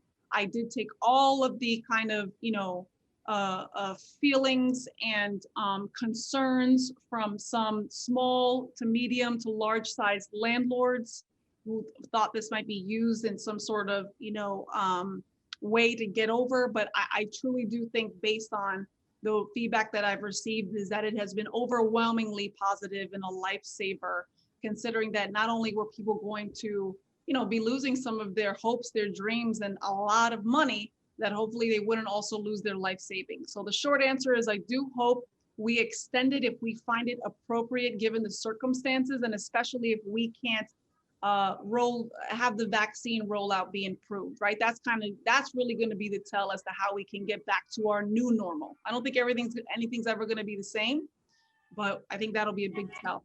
Well, did you consider putting limits on it? I mean, the thing is, there is in many cases, the retailer who you're protecting is a larger economic entity than is the landlord. So you really sometimes, I understand the good intentions that you have with this, but sometimes there's a negative effect on the landlord, who's really just a small operator, and the retailer can be a multi-location, even international and certainly national retailer who's being protected by legislation of the city council. And I can give you examples of that. No, and I want to correct the record. It's for a personal guarantee. A person has to sign it. I know that you might read a clever, soundbite, Louis Vuitton is going to get over. I think that is an unfair characteristic of what this bill was written for, to help. This is a personal guarantee. A person had to sign it and enter into this contract. So I hear you. I certainly received comments very similar to this. But what I found is that it was helping very much the smaller mom and pop, smaller business. If there are landlords who were hoodwinked by Sephora or Bloomingdale's or something, please, I'll be the first to take that comment and that feedback and try to translate into what we can do to be better to support all New Yorkers who are struggling financially. Okay, I don't want to belabor this. Hey, Bo, one more thing. keep going. Bo, each person's one question. We've got a long. Carter, this is important. Let me just, Carlina, let me say one more thing. It's an oversimplification for you to use, say, Sephora, because there are retailers that have 3 or 4 locations, or that are bigger than the landlords in which they rent space, from whom they rent space. And that's not Sephora or Louis Vuitton. It's just a multi. Several. I hear you, but I also think that there are restaurant owners, for example, who have 2 or 3 locations that are struggling. Having 2 locations doesn't necessarily make you a billionaire. So I'm just saying. No, I understand that. But you need. Bo, this isn't a back and forth. So can we not have a continuing back and forth? This is for questions only. Right, and the bill has been around for months and months. So if there are any comments that people have, and I'm happy to take those comments. So, and I've also spoken to Rocio actually about this issue. So I'm not sure if she has a question that hasn't been covered in our own private conversations, but I'm happy to answer it. Okay, great, thanks. And speaking of Mrs. Sands, Rocio. I saw her hand. I'm very perceptive. Thank you. Can you hear me? Absolutely. Great. So my question is, it's great that you're helping the people that have invested their life in their businesses, but where is the help for the small property owner, for the housing provider, that our taxes are still very high, 18% penalty if you don't pay. They were due a couple of days ago. And let me tell you, I'm struggling to pay some of my mortgages, some of my taxes, because of what's happening. I had tenants who were open and didn't pay me any money. So what are you going to do to help the small property owners? Thank you, Carlina. This is such a good question. I get this question all the time. And I just want to tell you, I feel your pain and I feel your frustration. If there's anything I wanted to do, we all wanted to see help come from Washington. We're hoping that whatever's coming is going to be maybe not enough to make you whole. I don't think that's going to happen. We've experienced way too much hardship, and our economy, is in shambles right now. I think, unfortunately, the council can't like pass a relief fund or like a relief package monetarily. But I'm hoping that maybe, who knows, with the Democratic majority in Albany, maybe there will be some sort of relief coming from the state. I will certainly be advocating for that and continuing to push our members of Congress to do the same. The new issue of PPP is great. I know that helps people beyond the restaurant business. And I do hope that they look out for, people such as yourself. And I know that, paying taxes, that's always going to be there. That's always going to show up. And so I want to make sure that people, all industries, feel supported. I try to use my capacity as a councilwoman to be innovative, to be creative, and to push this bill to help small businesses. I wish I could do something for, every person affected. I'm trying my best as a council member, as a part of a local municipal body. Thank you so much. Thank you. Great. Thanks, Rocio, and thanks, Carolina. Hello. Welcome. Ed, did you have a question? Yes. Thank you, Ms. Rivera, for your update or public health. Public health. I have a question. I don't know whether you cover this. I'm very bothered by Amazon. They are swallowing up all the mobs store in New York City. New York City's prosperity mostly depend on the small business, as you said, restaurant, the small. Now they are almost occupy monopoly all this delivery system, everything. I worry when they are big enough to really maneuver the whole total business in New York City. I wonder where we can address any justice advocacy, because they are too big to manage. Other than the legislation, administration, and justice. I wonder this is the fourth political system we cannot beat up. And I wonder whether you have to attention or start something in this regard. I just want to thank you for this, because this goes back to, I think, a very important campaign that is taking place right now, which is to tax the ultra wealthy. Yes. I'm not talking about the people in this Zoom, okay? We're not coming after you. If you have a second home, invite me to it.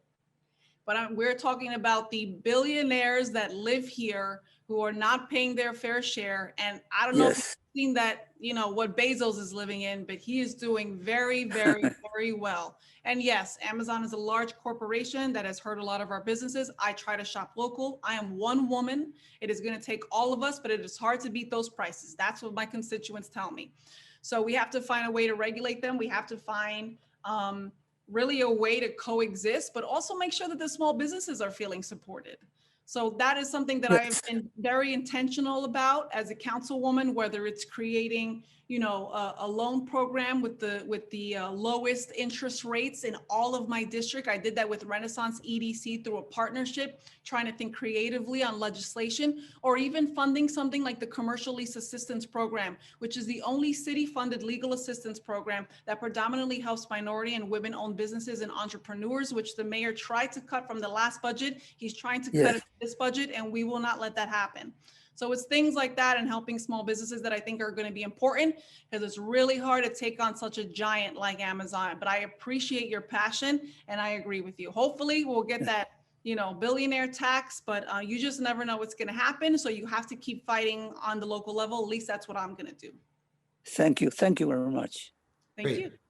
Thank you very much, Carolina, for joining us. And My on the pleasure. Amazon question, we will end it there. And on next, we have Borough President Gail Brewer. Thanks, everyone. Are you still with us, Gail? I don't see you on. I'm here. Okay, there you go. Oh, there we are. Yep. Thank you very much, Board 2, and thank you, Carter. So in terms of the future of Governor's Island, there will be no casinos. Let me be very, very clear about that. That's not even a discussion. There is a hearing next week. As you know, there are many proposals that perhaps could be less dense than the one that's being presented. Last night, we had a panel discussion on the future of the island, and we had over 200 people participating.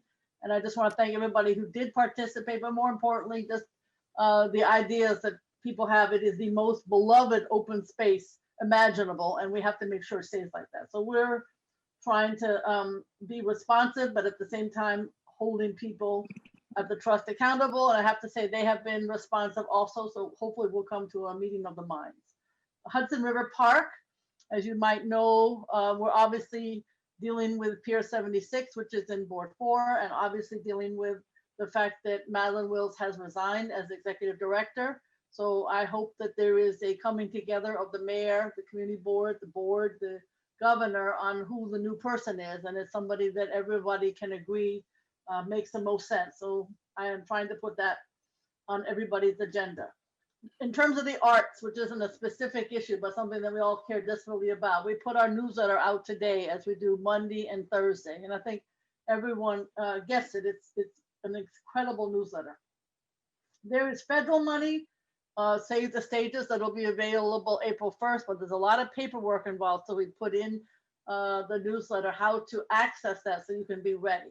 Second, there's a state program. The local program is for art in the streets. And the next program is the Fund for the City of New York has money for those artists. So just be sure that you make sure that every group in Community Board 2 knows about this information because the arts are so important. I don't need to tell you that, but I just want to make sure you do that. This vaccines, as you have heard, is nothing but a challenge. And I believe there are about, I've counted 8 or 9 websites, you know, if you count everything from, you know, New York Presbyterian, 2 sites for the city, 1 site for the state, Northwell has a site, CDC has a site, it goes on. Craziness, 2 call centers, 1 state, 1 city. It's not like you can do it easily, and I worry about the seniors who can't. So we have formed the Manhattan Vaccine Task Force. Community Board 2 is certainly going to be invited. I think we're meeting next Tuesday, and at least we'll figure out what the coordination should be around technology, those that need to get vaccinations, transportation, special populations. I have a lot of people who got appointments in the Bronx. They are going to need transportation, etc. They are able to get it, but it's not easy to figure out how. And I assume, I don't know, that with the new administration in Washington and certain acts that are under the purview of the new president, we will be able to get more vaccine, but we have to be ready so that there's a system that some of these seniors can access. Very frustrating. We did put a letter, which I believe you have, but we'll put it into the chat that talks about some of these issues that went out about 10 days ago. I think I talk constantly about the helicopters. We're making some progress. We are going to have a meeting with those in New Jersey. We had a meeting with everybody in New York. And also, I am on the board of NYC and Company, and I have great respect for them because they're trying to bring the tourism back, the seniors back, the jobs, the hotels back, Broadway back. But they do give discounts to people who go to New Jersey and go on a helicopter. We can't do that. So we're trying to change some of those opportunities for those who want to put Instagram from, take a picture, put it on Instagram from above our skies and our borough, because it's just not how to see our city. And it's very challenging in terms of quality of life. I don't need to talk about the need for affordable housing. I will say, and I don't know how people feel about this, we have 700 hotels in the city of New York. I don't know, something like 165 are now being rented out by the city of New York, either for those who have COVID, homeless, emergency workers, and that leaves a lot of empty hotels. And so we have been calling them and seeing, particularly for senior housing, is there an opportunity for doing that? And we're finding them. People who want to sell and nonprofits who will can buy them and make them available for those who are seniors. So we have been focused on that quite a bit. There's a lot of discussion about police reform. You will see on our website that we just put out the police reform toolkit so that we don't make the same mistakes in the future in terms of reports that have taken place in the past. I hate to have that take place. I know that we heard a lot about what the state is doing from the assembly member about rent, so I won't talk about it, but at some point the rent's going to be due, as you heard from any small landlord, and it's hard now to make the ends meet from that perspective. I know you also heard a little bit about the issue of restaurants. I have to say I'm on the governor's recovery task force, and particularly those in the Bronx and those in Queens and those in Staten Island. And I will talk about Manhattan in a minute, are really challenged because Yonkers, Long Island, etc. Those restaurants are being visited constantly by New Yorkers. So I do think that in the very near future, to answer somebody's question, we do need to have dining indoors because the suburbs around us are doing incredibly well with New Yorkers, particularly those who live in the adjoining boroughs, and all they have to do is jump across the borough and go to an indoor restaurant. So it's really hurting. I think we need to change our plan. I also want to talk about the Soho Noho neighborhood plan. Has to be the most controversial topic under the sun. I know that we made some comments back in December 18th about the scope and the challenges that it presented. And I believe, I don't have any dates yet, the Department of City Planning is coming up with some 3 hearings. I understand on affordable housing, on quality of life and arts and culture. We'll see if they have dates, and I haven't gotten that yet. And I just want to conclude, the community board has applications due, as you know, February 1st. And also we have on our website how nonprofits and the public schools and others can apply for funding that is due February 21. We've had in the borough of Manhattan, just not a great note, but 3,456 deaths. That's a lot of people. 3,456. Today is 1/21/21.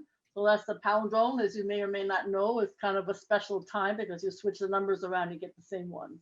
Thank you very much, Carter. Thanks, Gail. And just a reminder, just you had already said it, just to board members to complete your reapplications as well. I've got, let's see, we've got one question from Janine Kiley. Janine?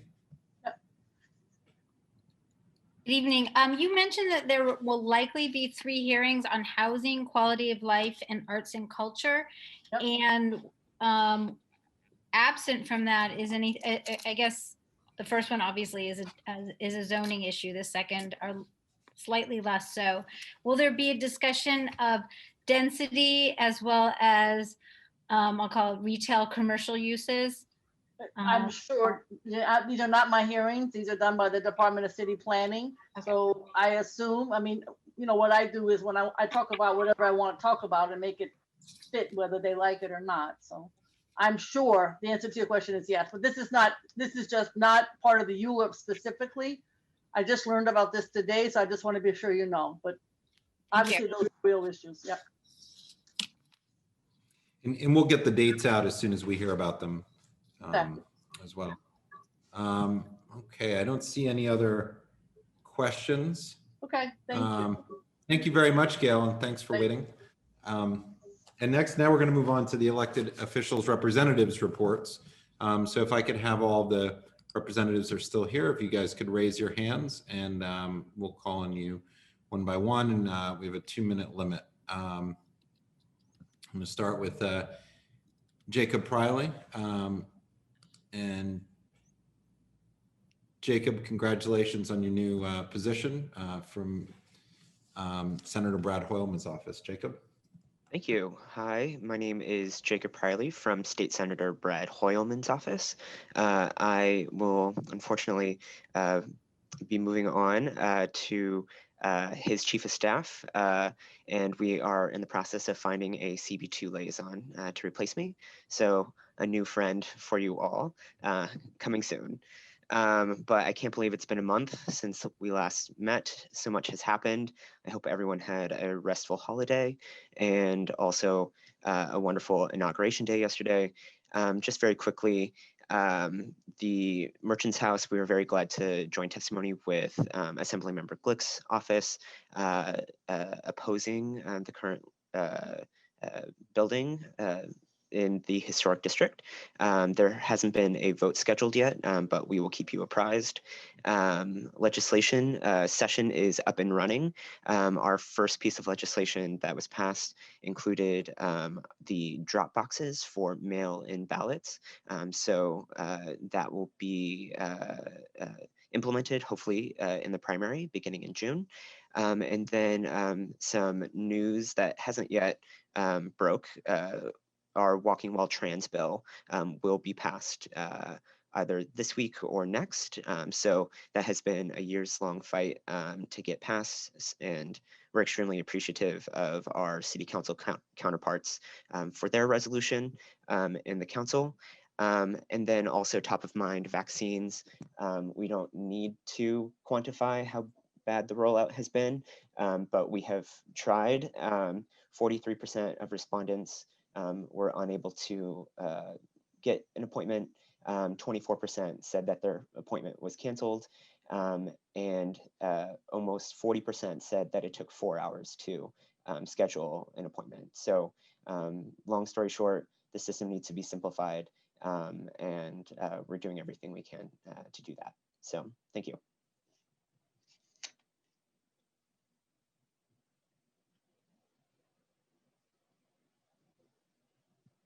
Sorry, Carter, you're muted. Thanks, Jacob. Yep. Thank you, Jacob. I'll say it again. And I don't see any questions. So up next, I've got Luke Wolf. Luke. Hi, everyone. I want to start by wishing everyone. Whoops. Looks like, Luke, are you That back was an with us? admirably brief report from Luke. Yeah, Here. Luke, you back? All right. Sorry, not we getting off lost the you there. If you performance. could start over. Sure. Nice to see everyone and Happy New Year. 2 updates to share from our office. The first is on the vaccine plan. So the controller released what he's calling the Fair Shot New York City plan 2 days ago. And this is really a plan to make sure we have an equitable distribution of vaccines across the city. We've all seen the challenges over these past few weeks. So we have a number of recommendations to hopefully improve that process going forward to make sure we have a fast and equitable vaccine rollout. So number 1 is calling for releasing all demographic data in real time so we know who across the city is actually getting the vaccine. Number 2, we want to mandate that businesses provide paid time off for their employees to get it so they don't have to choose between getting vaccinated and their paycheck. 3, take some of the contract tracers and reassign them to doing outreach around the vaccine, especially education, to make sure that people know it is safe and to encourage them to get it, and really ramp up that public education piece. And also plan for the arrival of new vaccines. We have seen how there has been a shortage, but we need to be getting ready now to make sure that when they come, whether it's new shipments or new types of vaccines, we are prepared and ready to expand those distribution networks very quickly. The second thing I really want to update everyone on is on small businesses, specifically on the PPP. So what we found was that in the first round, just 12% of eligible New York City businesses actually did receive a PPP loan. We think that those numbers need to be dramatically increased, and put together a plan that we hope the city adopt to really expand outreach and move from being reactive to being proactive when it comes to doing outreach around PPP loans. So first, compile a list of all the institutions who are giving loans to the city. Number 2, have a multilingual, multi-outreach team to go business to business, really talking to owners, explaining the plan to them. Make sure that freelancers and artists know that they're eligible for it. We found that numbers were even lower for those sort of workers who don't know they might be eligible. And also make sure we're using city assets, city resources, whether on TV, radio, public transit, to get the word out about the PPP program. We've seen this be a lifeline for businesses, and we want to make sure that all businesses across the city have access to the program. I will drop both of our plans in the chat as well as my email address, so feel free to contact me at any time, and happy to take any questions as well.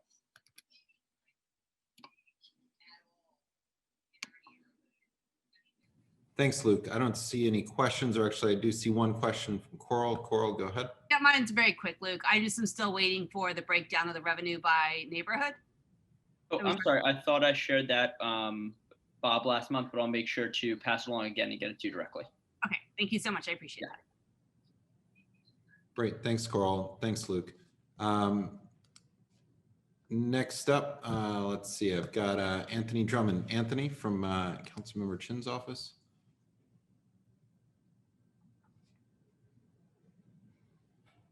Anthony, you should be able to unmute yourself. Okay. Great. Can you guys hear me? Yes. Okay, great. Good evening, everyone, and also Happy New Year to you guys all as well. Excuse me, just a couple of items. One, I just want to report just from the City Council side here from our office that we are now taking applications for those who are interested in either receiving discretionary expense funding or capital funding, which is now live on our council website. In particular with our office, if there are any interested individuals that are willing to or interested in applying for either one of those category type funding, just a FYI that the deadline will be Tuesday, February 16th at 11:59 p.m. for the discretionary expense funding, and capital funding deadline will be Thursday, February 25th at 5 p.m.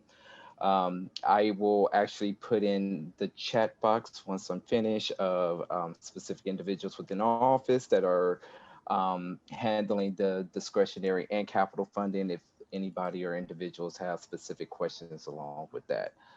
And then the second thing I just want to touch on just briefly as it, others have already spoke about in regards to the vaccination information in the program and the rollout. Councilmember Chin, as everyone knows, as the chair of the aging committee, has definitely been keeping a very watchful eye and speaking and collaborating with the administration on this. We know that as we've been hearing from our office about the rollout and how bad it's been, and obviously now with the amounts being lowered and possibly running out, that's going to pose some difficulty for some individuals, especially with seniors. So just want to let you know that the council member is also taking a lead on that as well. And we're going to keep the community informed as we get information and for the vaccination distribution information. And then the last thing I would mention, and from the last meeting, I believe it was Coral Dawson that asked me the question about the council member, if she had any specific examples or favorability towards, I guess, affordable housing development within the district, as we were talking about last month relating with the Soho Noho rezoning for housing. And it was you. Okay. All right. I just wanted to make sure because I did mark it down. So the council member actually told me that she did not have a like a favor or a specific example. It's mentioned that there are plenty within the district, but she couldn't hone in on exactly one. But I'm going to just for myself try to go through maybe a few of some of the affordable housing developments that have come up recently, and maybe at the next meeting just provide that. But she didn't specify an actual one that was like that stood out for her. So I just wanted to. I just think that's very helpful to inform anything that we're working towards as a community. That there's a specific example. So thank you for looking into that. Yeah, definitely. So just. Okay, and then that's it for me on my end. I'll be happy to take any questions if anyone has any. Okay, I do not see any questions. So thank you very much, Anthony. And I've got Dara from Assembly Member News Office. Hi, everyone. Good evening and Happy New Year. I'm Dara, the District Office Liaison for Assembly Member Yuling Yu. Our office hosted a town hall tonight about NYCHA Blueprint, and affordable housing. So Yuling unfortunately could not attend. The legislative season has started, and Yuling will continue to push for legislation for rent and eviction moratorium, recovery releases for small businesses, as well as for fees, fines, and surcharges. We have also shared our January 2021 Community Board Report with CB2 if you wanted to take a look at it. If you have any other concerns or questions, feel free to reach out to us. I will drop our contact information in the chat. Thank you so much. Great, thank you, Dara. I do not see any questions. And next up and the last elected rep speaker is Eliana Cohen from Senator Kavanaugh's office. Eliana. Hi, everyone. Happy New Year. I will be brief.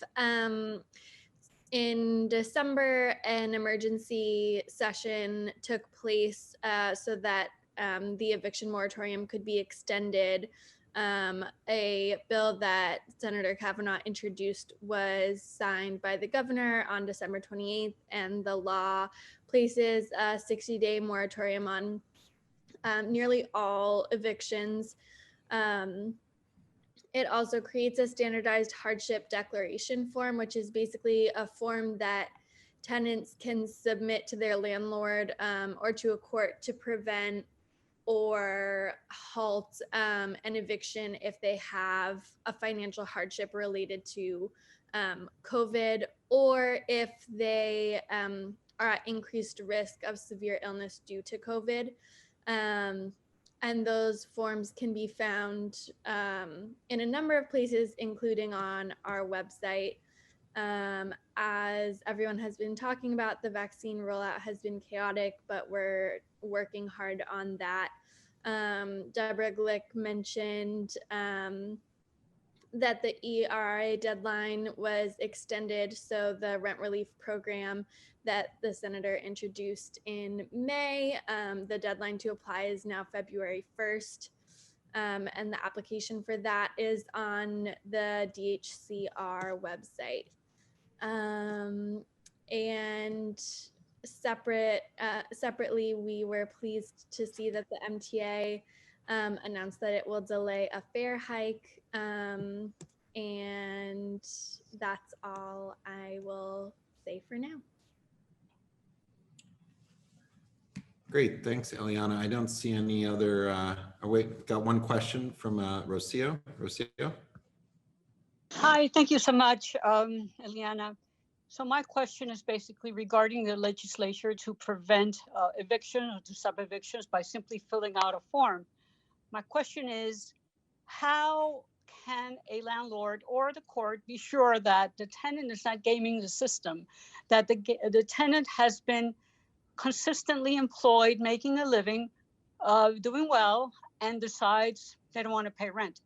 Is there anything in the legislation? I haven't read that there is anything, but maybe I misread something that was going to say that if anyone does, I know there should certify under penalty of oath that on oath that you're going to be hung if you don't do the right thing. No, but really, are there any kind of ways that we can make sure that the tenants are not gaming the system and making the property owners, housing providers, people that are keeping people safe in their homes, not to be taken advantage of? What is being done for that? Yeah, that's a super valid concern, and I appreciate you raising it. It's something that the legislature took seriously and had to think about for a long time. There are penalties for, quote, gaming the system if that does happen, and that's one of the main ways, you know, that we hope people will be deterred by those penalties. There is a system of review for this, though. And while it's not happening in the immediate, all of those forms are being looked over by the agencies that are in charge of managing them. And so that is another one of the mechanisms in place.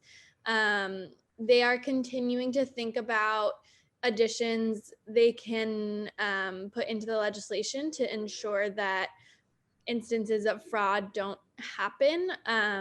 And so I can update you on where they land with that, but it's definitely on our mind, and I appreciate you raising it.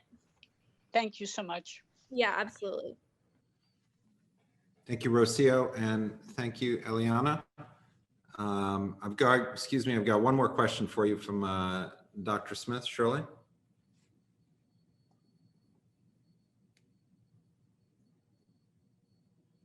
Shirley, you have to unmute yourself.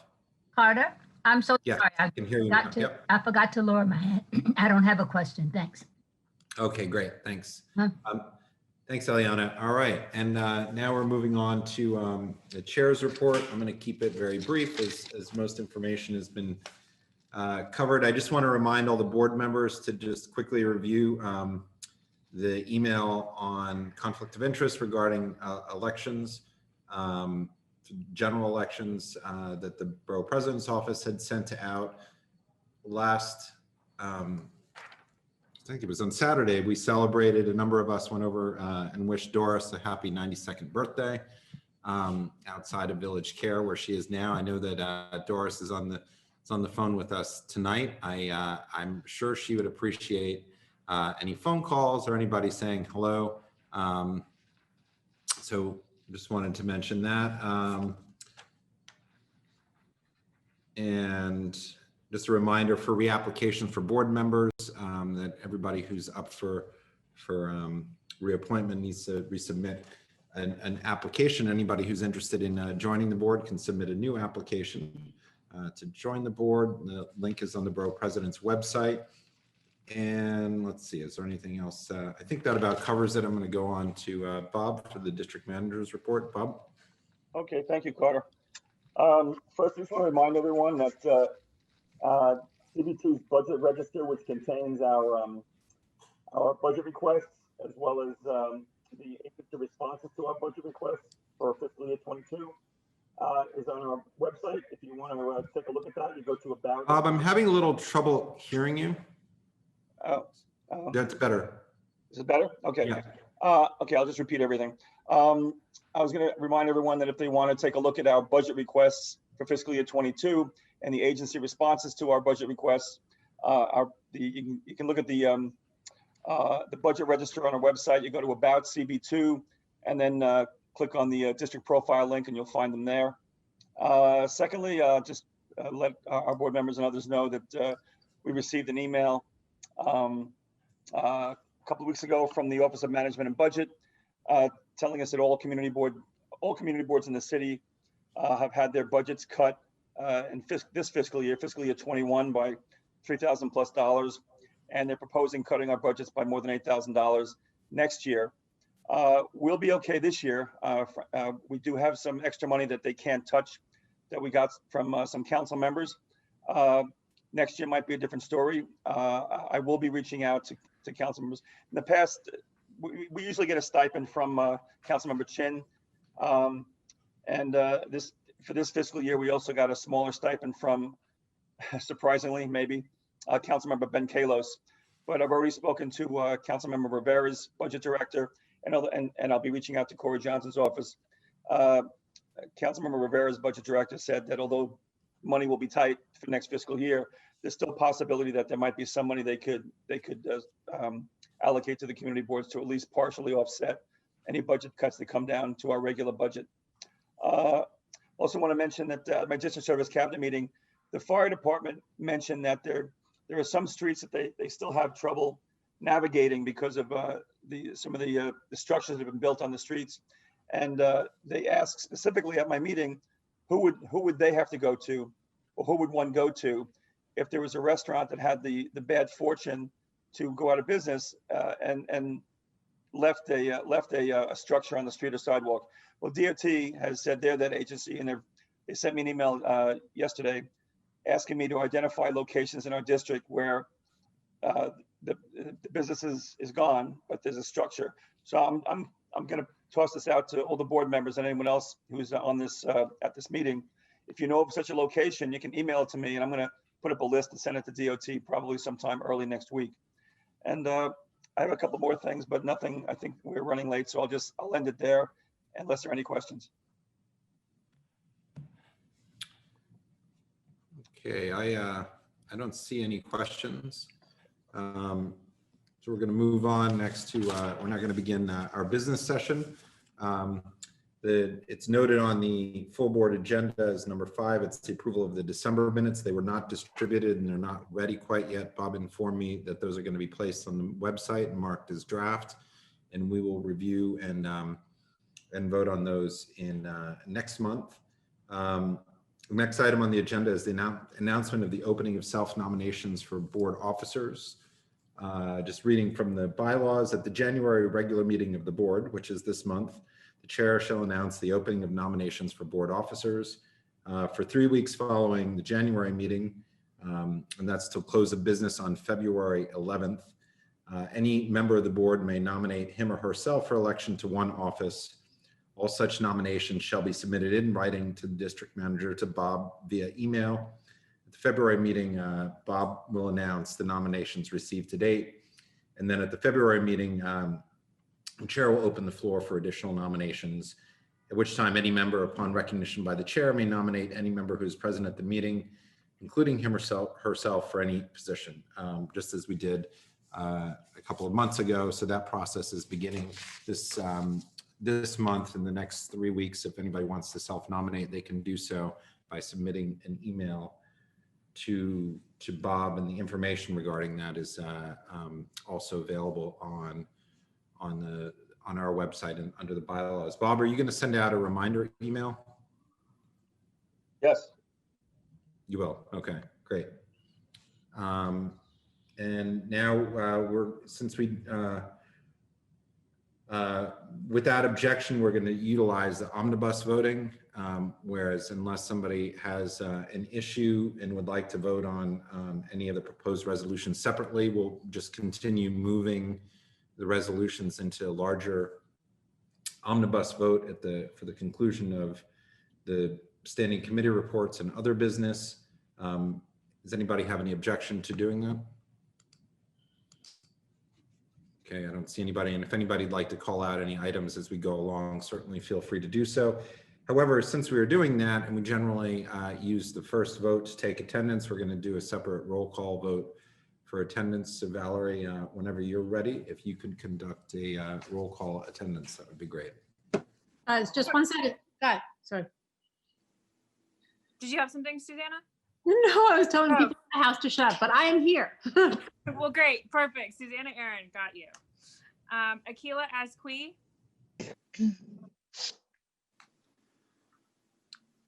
William Here. Vanette. Thanks, Akila. Here. Keen Berger. Here. Thanks. Carter Booth. Here. Katie Bordenaro. Here. Anita Brandt. Here. Amy Brenna. Rich Cacapolo. Here. Ritu Chaudhry. Here. Coral Dawson. Here. Valerie Delarosa. John Paul DeVerna. Here. Thanks. Doris Deether. I've seen that she's on the phone. Doris is here. And Doris, do you want to unmute yourself? Which I believe is it *6 or *9? Want to eat? Anybody remember? I think it's *6. *6. Doris, we see you you're on with your phone. If you dial *6, you can unmute yourself, and okay, we'll come back to you if you're ready. Bob Ely. Here. Mark Fitzgerald. Here. Cormac Flynn. Here. Joseph Gallagher. Here. Susan Gammy. Here. David Gruber. Here. Wayne Kowadler. Here. Susan Kent. Here. Janine Kiley. Here. Betty Kabovi Weiss. Here. Patricia Laria. Here. Michael Levine. Janet Liff. I see Michael. Michael? Okay. I'm sorry. Michael is here. Thank you, Michael. Janet Liff. Here. Ed Ma. Here. Thanks. Matthew Metzger. Here. Daniel Miller. Here. Brian Pape. I'm here. Donna Raftery. Here. Lois Rackhoff. I'm here. Bo Riccobono. Here. Robin Rothstein. Here. Here. Sandy Russo. Here, Danny. I'm here. Rocio Sands. Here. Scott Sartiano. Shirley Secunda. Here. Sorry, I'm here. I was muted. Scott Thanks, Sartiano. Scott. Kristen Shea, Here. Frederica Siegel, Georgia Silvera Siemens, Dr. Shirley Smith, Present. Chenault Spence, Here. Kathy Sullivan, Eugene Yu, Susan Wittenberg, Anthony Wong, Present. and Adam Zeldin. Here. Thanks. Hey, this is Eugene. I think I was on mute. I got you, Eugene. Thanks. Oh, okay. Do you want to just run over the people that weren't here just to make sure we have everybody? Amy Brenna. And Sandy Doris? Russo. Oh, I thought that we saw Doris. We do see Doris. Yep. Okay. Sandy Russo, Kathy Sullivan, and Susan Wittenberg.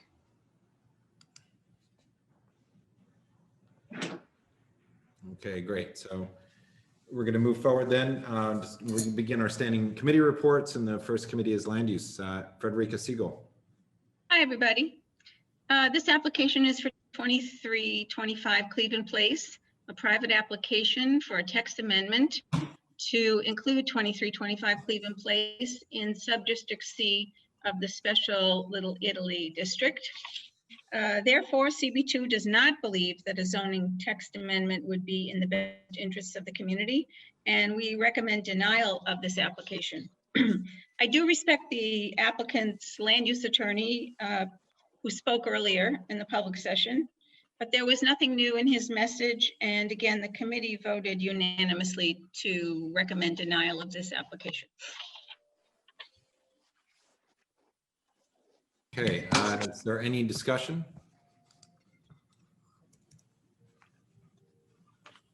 Seeing none, is there any opposition to moving the singular item from the land use committee into the omnibus vote? Okay, I don't see any opposition to that. So we'll move the vote into the omnibus vote for land use. It's one item.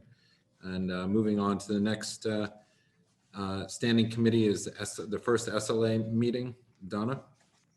Hello, everybody. Happy New Year. We had 20 applications. Of those, 13 of them were heard and all the rest were either laid over or withdrawn. So the first one was La Cornelia LLC, doing business as To Come By at 255 Bleecker Street. That's a restaurant wine and it was a corporate change that was unanimous in favor, deny unless. To Come By New York City LLC, doing business as Fonda Nolita To Come By at 267 Elizabeth Street. And that was an OP, corporate change, unanimous, deny unless. How Noodle and Tea LLC, doing business as Madame Zoo's Kitchen at 401 Avenue of the Americas. That's a restaurant wine corporate change. That was deny unless, unanimous. Little Guilty Pleasures LLC, doing business as Crispy Heaven at 38 Grant Street. That was a new tavern wine, also unanimous, deny unless. 770 Kitchen, doing business as Sweet Rehab at 135 Sullivan Street. That's in the South Store there. That was a tavern wine. That was also unanimous, deny unless. Sato LLC at doing business as Sato at 70 Kenmore, Store 4, and that's a new restaurant wine, deny unless, unanimous. Gigi's of Mulberry, doing business as Mulberry at 149 Mulberry. That was a new OP for restaurant. That was deny unless with 9 in favor and 2 opposing that. Cafe de la Venencia, doing business as the same at 105 Mulberry Street. That was a new OP for a bar tavern. That was unanimous, deny unless.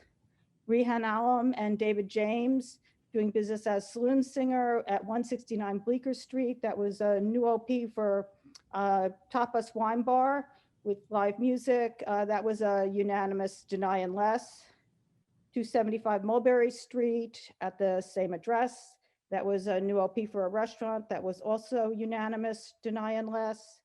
Yucatan Kitchen LLC, doing business as Yuko at 33 West 8th Street. That was a new OP, also unanimous deny unless.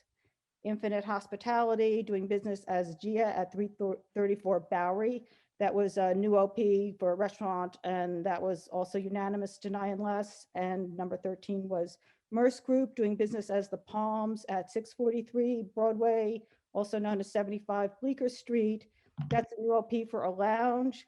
That was deny unless with 9 in favor and 2 opposing. There was a little bit of an oversight in the stipulations on that one. So we want to add an item to the end of it that says the sign, they had a memorandum of understanding with 77 Bleecker Street. And this is also the item that Zella Jones spoke on.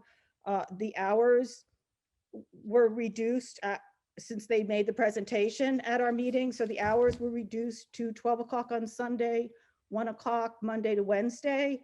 And that was one of the things that Zella was speaking about. There is no sidewalk cafe. If they are able to do a roadbed, they will only be doing that on the temporary roadbed on Bleecker Street. So we just want to add something to the end of it that was the oversight that just says the signed memorandum of understanding between 77 Bleecker Street Corp. and Merce Group LLC will be attached and incorporated into these stipulations. And those were all signed. So Valerie, I can send you the wording on that. And then items 14 through 20 were either layovers or withdrawals. And I think that does it. Okay, would anybody like to call out any of those items or have a quick question on any of those items in the first SLA meeting?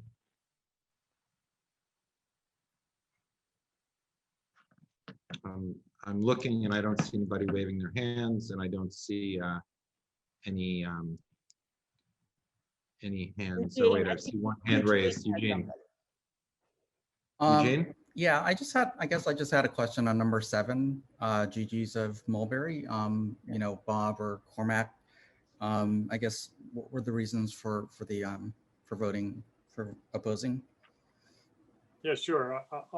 My reasons were that when I kept asking him, because this is really a transfer, there were stipulations already in place, and I kept asking the applicant whether or not he was going to agree to the same stipulations, and I was going over with him, and he repeatedly indicated that he wanted something else, and it wasn't really answering the questions, and it just left me with the impression that he's not going to, even though he's saying he is, he's not really going to follow them. So I had a problem with that, and that's why I voted against it. Okay, thanks. Can you remind me, Eugene, which item is this? Yeah, this is item 7. I think it's on page 11 on the SLA. Yeah, I don't have the doc in front of me. What's the name? Oh, okay. It's GG's of Mulberry. It's Gigi, the oh, Mexican right. place on Little Italy. Yeah, I just I didn't I thought that the applicant was evasive and inflexible, and I wasn't thrilled with the package in the end, and so I just didn't feel comfortable with it. I think I'm just working from memory at the moment. I could consult my notes if you want me to go further. So. Okay, and this, I mean, so this guy runs Aunt Jake's, and he's just converting it to GG's. Yes. Yeah, there's something about. Donna can speak to that. Donna can speak to that. It's the wife actually. So ran Aunt Jake's, and they are converting it now to this Mexican restaurant. Okay. All right. Thanks. Great. Any other questions or comments? Is there any objection to moving items 1 through 20 and 13 as amended, excuse me, into the omnibus vote? Okay, I don't see any objections. So we're going to move items 1 through 20 from the first SLA meeting into the omnibus vote. And now we're on to the second SLA meeting. Bob? Yes, good evening, everyone. Like the SLA, the first SLA meeting was SLA 2 was very busy. We had a lot of applications. There were 17 applications out of those 17. We heard 13 and voted on 13. The other 4 were layovers or withdrawal. And I'll go through each one. Number 1 is Harlem Roasting Company. This is at Prodigy Coffee, 33 Carmine Street. This is a coffee shop that was looking for a tavern wine license. The committee, there's stipulations. The committee voted denying less, and that was unanimous. Number 2 is Store 3 Pizza, DBA Zazzy's Pizza, 201 West 11th Street. This is a small pizzeria restaurant and a restaurant wine application. Again, denying less with stipulations, unanimous vote. 3 times 818, DBA 3 times at 818 Broadway. This is a new restaurant wine application. And again, committee denying less, resolution, and a unanimous vote. Number 4 is San Carlino, Osteria Carlina at 455 Hudson Street. This is a new restaurant wine in a previously licensed location. And again, denying less with stipulations, unanimous vote. Excuse me. Number 5 is entity to be formed by Christos Lampardis. This is the Staffelli Wine Cafe at 328 West 12th Street. Again, tavern wine. It's a transfer of a, I think that's incorrect. I apologize. Oh no, it is a transfer of a tavern wine license. And there was pretty extensive stipulations. So the manager was taken over for the prior owner and wanted to, pretty much the method of operation was the same. And so that was denying less with the stipulations in place, and the vote was unanimous.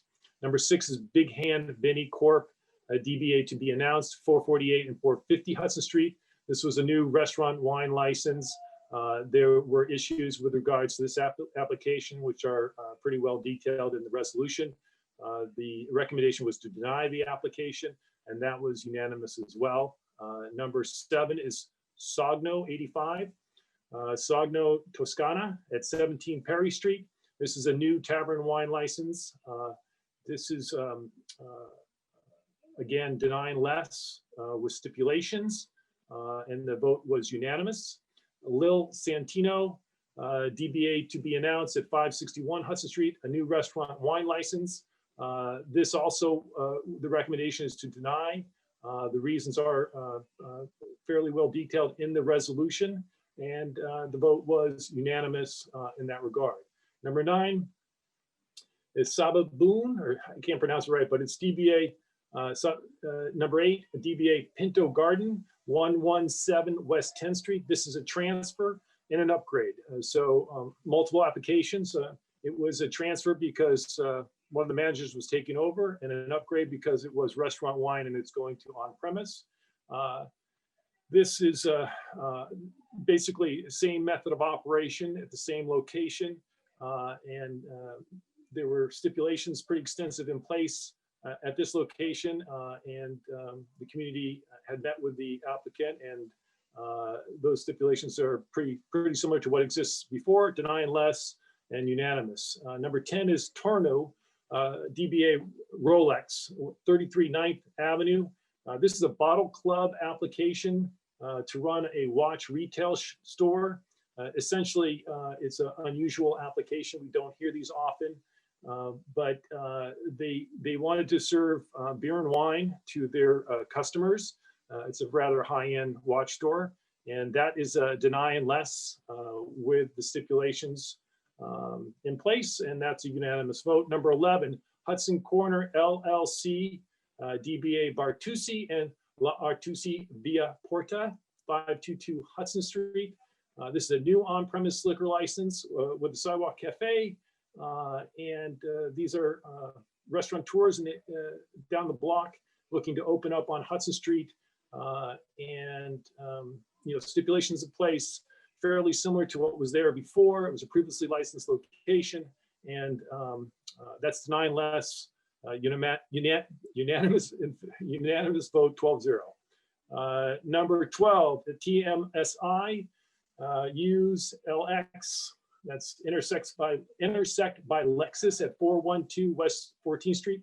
This is kind of this is an automobile promotion location that has a restaurant and a lounge on West 14th Street. They were simply changing some of the aspects of the interior of the first floor, and they wanted, I think, either increase the hours or reduce the hours by 1 hour. This is a denying less with stipulations, which are rather extensive were basically the same stipulations in place with a little bit of changes that occurred. And number 13, last but not least, is Pier 55 Savoy Labs, DBA Little Island, Pier 55 Hudson River Park. This is a tavern wine application to license the entire island. And I think you heard from people earlier. I'm sure there will be questions and comments on this one, but this is not unanimous. Close to unanimous. Let's see here. Hold on. Sorry. I got to make a correction here because of the vote. Give me a second here. Okay, it was 10 in favor, 1 against Kristen Shea, and then it's written 1 abstention. That was incorrect. Robin Rothstein was a recusal. So I wanted to correct that. And this is essentially a compromise that had been proposed to Little Island with regards to the licensing of the entire island all at once. And the compromise was essentially rejected. And so our resolution is to deny with the compromise as basically the stipulations that are underneath it really defined what their method of operation is, and it incorporates the compromise into it. Great, thanks, Bob. Does anybody want to call out any of the items from 1 through 17 in the second SLA committee meeting? I do. Okay, so I've got a couple of people, and so I've got Dan. I'm assuming you want to call out Little Island. Yeah, I'd like to call out number 13, Little Island. Okay, Donna. Same thing. Okay, and Same thing. Coral. Same thing. If everybody's the same thing, if you could just lower your hands, it would be helpful. Scott? I'm just trying to figure out how to lower my hand. Sorry. Rocio? Yes, I want to call out number 6 and number 8, please. Okay, number 6 and number 8. And William? I just had a technical question on number 8, but I can wait for that discussion. Okay, so number 6, number 8, and number 13 are called out. We'll go in order. We'll start with number 6, which is which? Sorry. Carter, does that mean the others have been moved over into the omnibus? Yes, while I'm looking for number 6, is there any objection to moving the other items, number 1 through 5, 7, 9 through 12, and 14 through 17 into the omnibus vote? Okay, I don't see any objection. I don't see any raised hands. I'm looking on both screens and I don't see anybody waving or making any motions. Okay, so we'll move all of those items into the omnibus vote, and we'll go to number 6, Big Hand Vinny Corp. at 448 and 450 Hudson Street. Rocio, the floor is yours for calling it out. Thank you so much. So I have a couple of questions and then couple of comments regarding this particular number 6. My first question is the deli in business right now is still at the premises? Yes, throughout the pandemic and for the last 30 years, they've been there. Okay, that's number 1. My problem with this resolution is that I think we're going down a very slippery road when you have the community board interfering with the contracts clause of the Constitution. You're attempting to interfere with a private contract, and I find that that is not permitted. CB2 cannot be involved in the private businesses of a tenant and a property owner. Regardless of a pandemic, a property owner must be permitted to choose who will be their tenant and the rents they can charge if they can get the money. We don't know what the situation is of that landlord. At least I don't know, not from reading your resolution. It doesn't tell me. That property owner could be maybe almost bankrupt if they don't get a tenant that can pay a little bit more. We don't know what the situation. We don't know if there are residential tenants that are living above and maybe not paying the rent.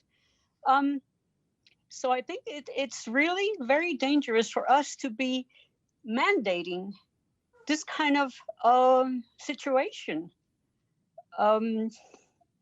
It's unconstitutional. We cannot impair the obligation of contracts. And therefore, I think this is very ill-advised to vote in favor of this thing. We cannot be involved in the business of two people that enter into a contract. So I will be voting against this resolution because it's unconstitutional. That's the way I read the law, the way I see it. That's for number 6. Well, I would say this, Rosia, I don't think they had the right to the location where the deli is. They can't get a license for a place that's already occupied by somebody else with a lease. So your argument as to whether it's unconstitutional or not, I'm gonna leave that one alone. Well, but the problem is we don't know what the landlord is proposing to do. If the tenant leaves, maybe the tenant hasn't paid rent in years. Maybe we don't know what it is. So if the landlord wants to, or property owner wants to rent to somebody else, it's not for you to decide, or for us to decide what we can do, who they can rent to. We don't know what their situation is. Maybe the deli is going to pick up and leave. Maybe the property owner is not happy with the deli and will want them out. Maybe they're just on a month-to-month lease. Maybe he has to give them 30-day notice to vacate. Rocio, they do not have the right to have that place right now. It's being occupied by the deli. They don't have the right to have a liquor license in a place that's occupied by somewhere else, by somebody else. But do we know what is the what the plans are? The plans are for the delis to stay there. That's what the plans are. They have a lease. They have a lease. How much time do they have under lease? Rocio, you know. I thought we weren't supposed to be getting into that, you just said. Yeah. They currently have a lease and they are currently occupying the place. So we can't give a liquor license. You can't give a liquor license to it, right? Okay, so does anybody else want to comment on this? I don't see any hands. I don't see anybody. Okay, so we have number 6 that we've discussed, and now we have moving to number 8, which is Lil Santino, 561 Hudson Street. Okay, so I'm on the same one.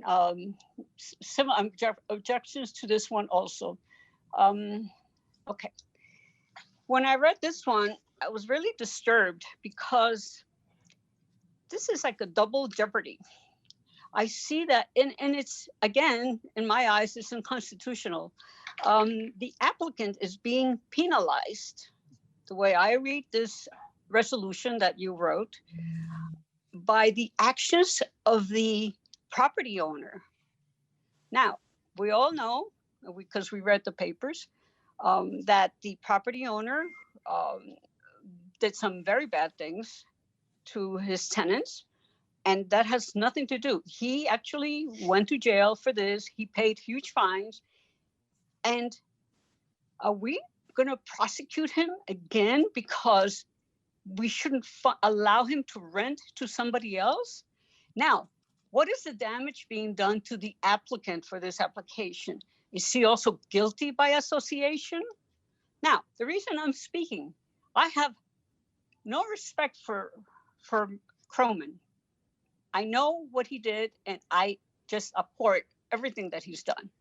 He's done horrible things, and he was punished for them. But I'm not just sticking up for him. Where I'm speaking from is on behalf of all the future property owners.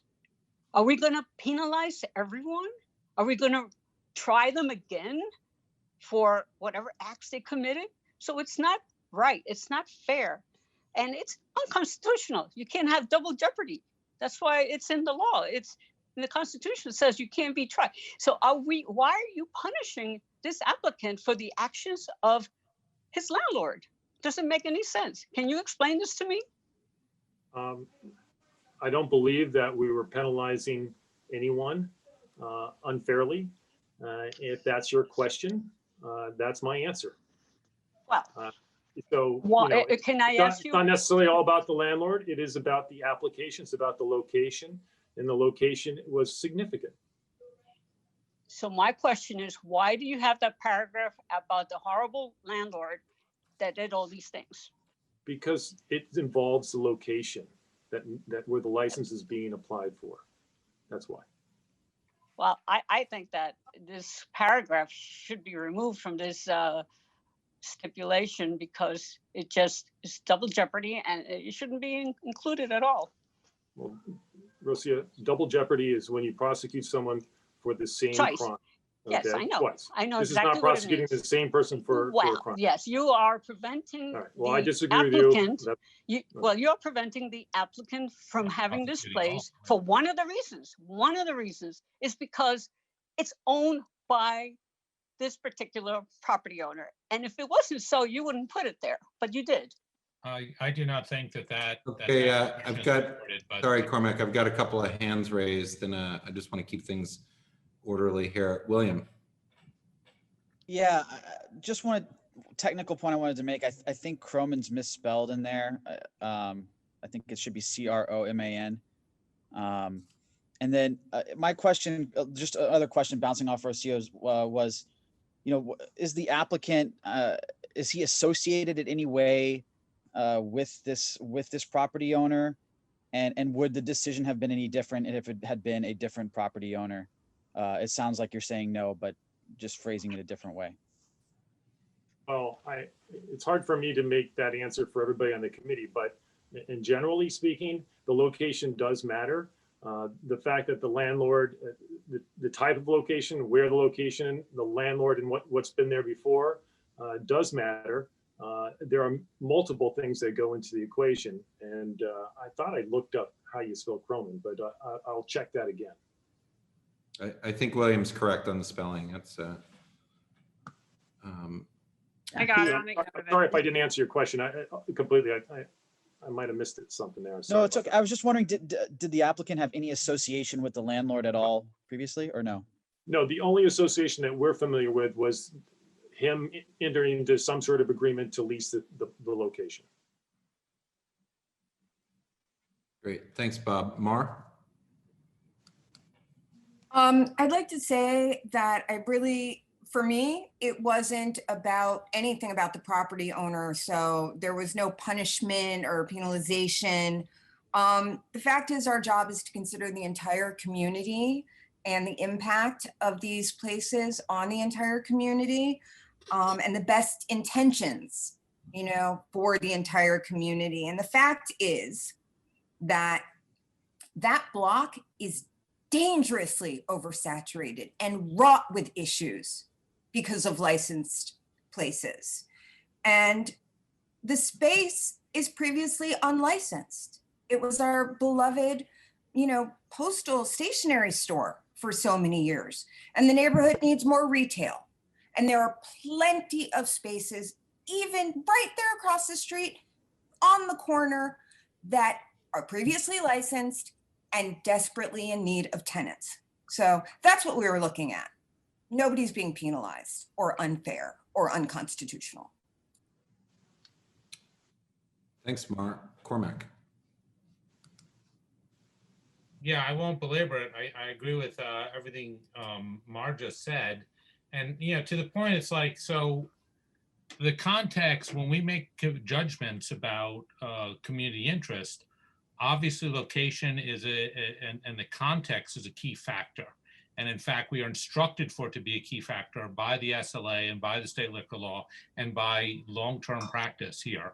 And so that is one of the factors. And so when we write these resolutions, which are not prosecutorial documents or anything like that, they are recommendations being written for the state liquor authority, who are the only people with the actual power and authority on these things. We try to explain the full context and give them all the information that we think that will be useful to them and will support the outcome that we came to, so that they see things our way. I don't understand how any of what's written there has anything to do with the idea that we're being unfair to the applicant or connecting the applicant to the past thing. It feels to me like a fundamental misunderstanding of what the state liquor law is and what the liquor licensing process is to believe such a thing. Thank you, Cormac. Shirley, Dr. Smith. Yeah, thank you. While I like the idea of the little island, my concern is that, and I voted. Shirley, I don't mean to interrupt, but we're not discussing Little Islands. We're discussing 561. Oh, I'm sorry. Okay, I'll wait. I thought we were moving on to that. Okay, I'll wait. Does anybody have any other commentary, discussion on 561 Hudson? Rocio? Yeah, I was wondering whether you would consider really removing number 2, whereas, from this resolution, because I don't really think it belongs there. To even speak about the fact that the place was closed by another place, not even this place, another place was closed by the SLA because of whatever was going on over there. I just don't think that this is the right paragraph for this thing. And I would hope that everyone would consider that maybe it can be removed from this application. I don't think you should have it. Well, thank you, but that's not friendly on my end. I think it's a very important part of the equation, and so I'm not going to agree to that. I'm sure I didn't expect you to. That's nothing new. But anyway, we go on. Is there anybody else who I'm just checking to see if anybody has their physical hand up. I don't Is there a typo in 2 first line? License has never been. I think there might be some typo. Wait, just could you clarify that? Under 561, the second where. Never, not ever. Yeah, no, that's a typo brought to my attention after the resolutions were sent to Bob Gormley, and I plan to make a change there. Okay, so the storefront proposed to be licensed has never, that's correct? Yes. Okay, so that's corrected. And Valerie, do you have the correction? Okay, great. Okay, I don't see anybody else. Okay, so without objection, we'll move number 6 and 8 into the omnibus vote. We can note that that there were some people that may want to vote differently on that, and they can do so at the time of the omnibus vote. Just make a note of that.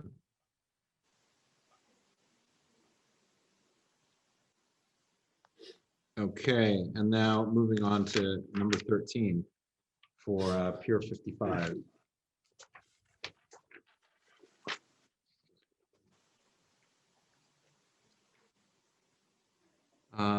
Dan. Thank you, Carter. I guess I want to start with, I've been the CB2 rep in Hudson River Park for many years. And as most people know, I'm a big advocate for youth sports. This particular pier is a performance arts center, one that is completely different and very much unique to the rest of the park. It's one that has been designed specifically for the things that Trish spoke about. And I guess there were a number of things in the resolution that I think can be debunked. And we could do it one of two ways, but first I'll make a statement and then maybe I'll wait for everyone else to speak. And then I'd like to go through the resolution where I think that there are things that are just incorrect and maybe Bob can explain it to us. But ultimately, what the community board is asking for is a operational change, one that affects design, one that really parks and waterfront should be involved in these decisions, as well as arts institutions. And the solution actually is going to create more of a problem than the actual what they're proposing. And that is put everybody in the main plaza, have them all drink there, cordoned off, and you're going to attract people there rather than spread them out and allow them to walk freely. And I thought what Trish said today that was really impactful to me. By the way, that's Little Island behind me. So when residents complain of sound or anything, it's all the way out in the middle of the river. I live on the river. This is a place I go by every day. And I'm so excited for it. This was taken from the top of the Whitney, so you can understand how close it is to the Whitney. And then a half a block away is City Island that has an OP license until 2 a.m. and loud and big music. And what they're asking for is so much different with a beer and wine only. I sat on SLA for a while. Never ever remember anyone except for a tavern that was asked for in a historic building ever being denied. And in a situation that we have today, I just find it regrettable. I think it kind of attacks the credibility, to be honest with you, of our community board. So I think there was tremendous compromise with 24/7 security. You can't go anywhere in this hybrid park. Sure, it's open to the public. It's a hybrid park, one that is completely managed and paid for by a foundation, except for $25 million grant that happened earlier and the other $225 million coming from a foundation. So they're going to have many visitor service people within the space watching you, keeping it safe.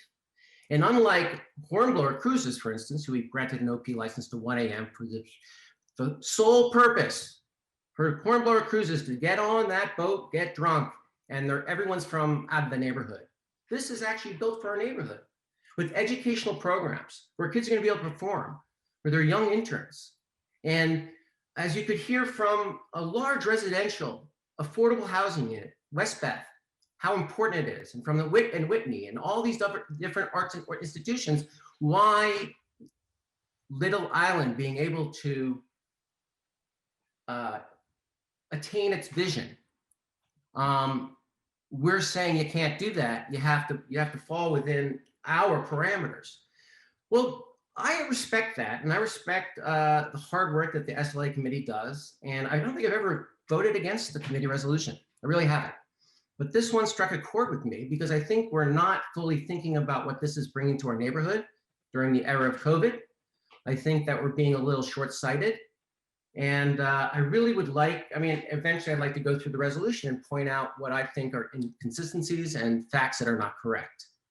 But I guess what I'm saying is I've never pushed for an arts institution before. It's always been more field space, but we have the field space at Gonsborough. We're constantly fighting for Pier 40. There's a passive park on Google, right, that has been designed. They need the food and beverage because Anthony Bourdain no longer is going to be at the bottom of Pier 57. And to say that this is going to be a drinking establishment, I think is a false narrative.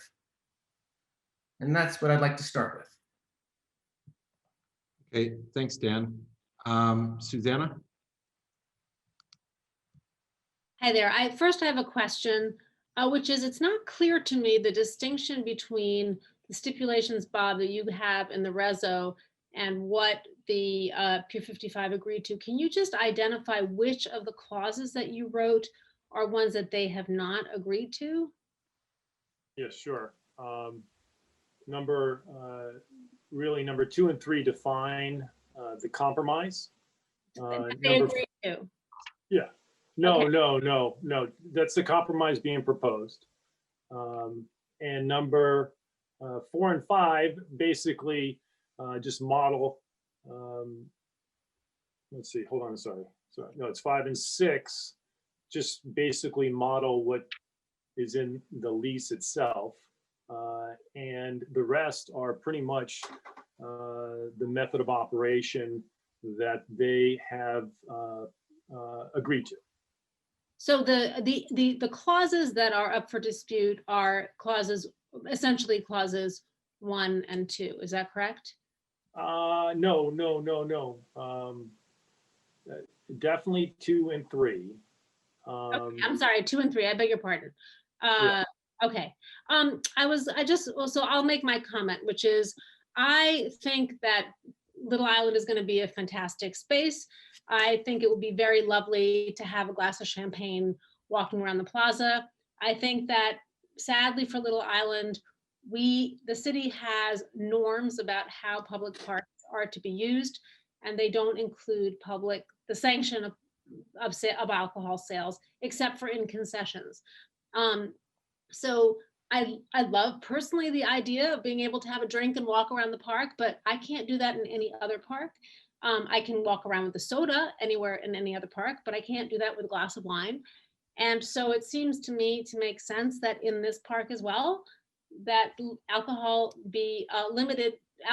sale be limited to concessions where people will stay around and that they not have license to walk all around the island.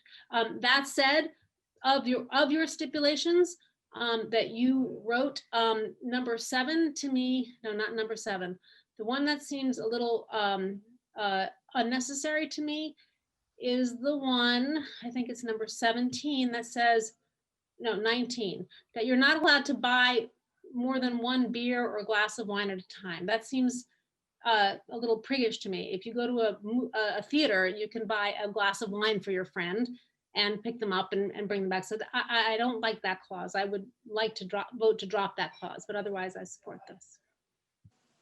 That was their suggestion, not suggestion. That was their limitation. Okay, thanks. All right. Seems dumb, but. Scott? Yeah, hi.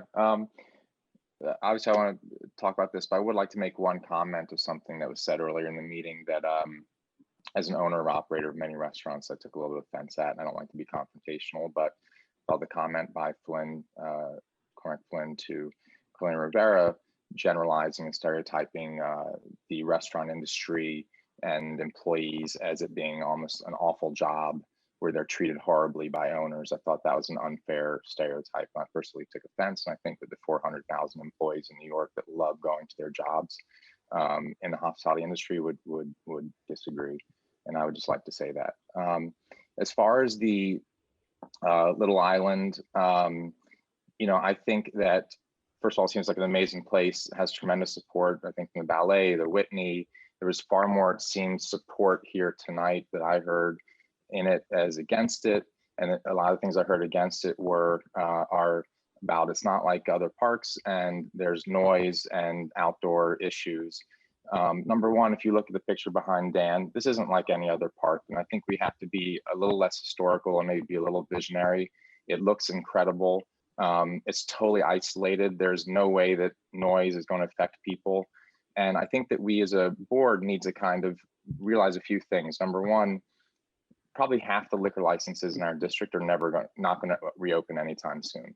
So we don't have an oversaturation. Number two, so we need to be a little friendlier. Number two, it's not like any other park. I think that, we need, like, so we need to be a little more visionary and support it. I don't think that because something isn't done in the past, this is not the same. I think it'll be, and sorry, my other point was liquor, beer, wine are not the enemy when giving licenses. Bad operators are the enemy.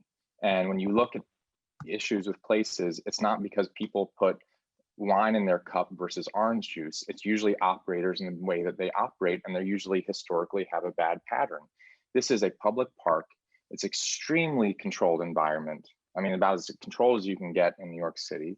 And for everything I looked on the company operating, they have a stellar reputation. So I just can't see why we would turn it down. I can't wait to go there. I think it's going to have a European cool flair to it. And I am in full support of it. Great, thanks, Scott. Rich?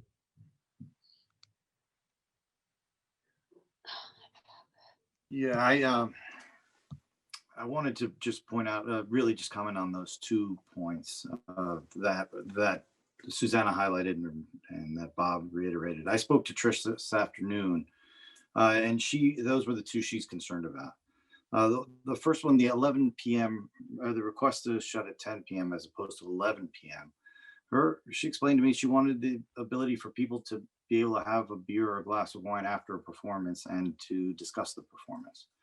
And in a sort of counterintuitive way, I think closing the bar at 11 might actually disperse or distribute the departure from the pier.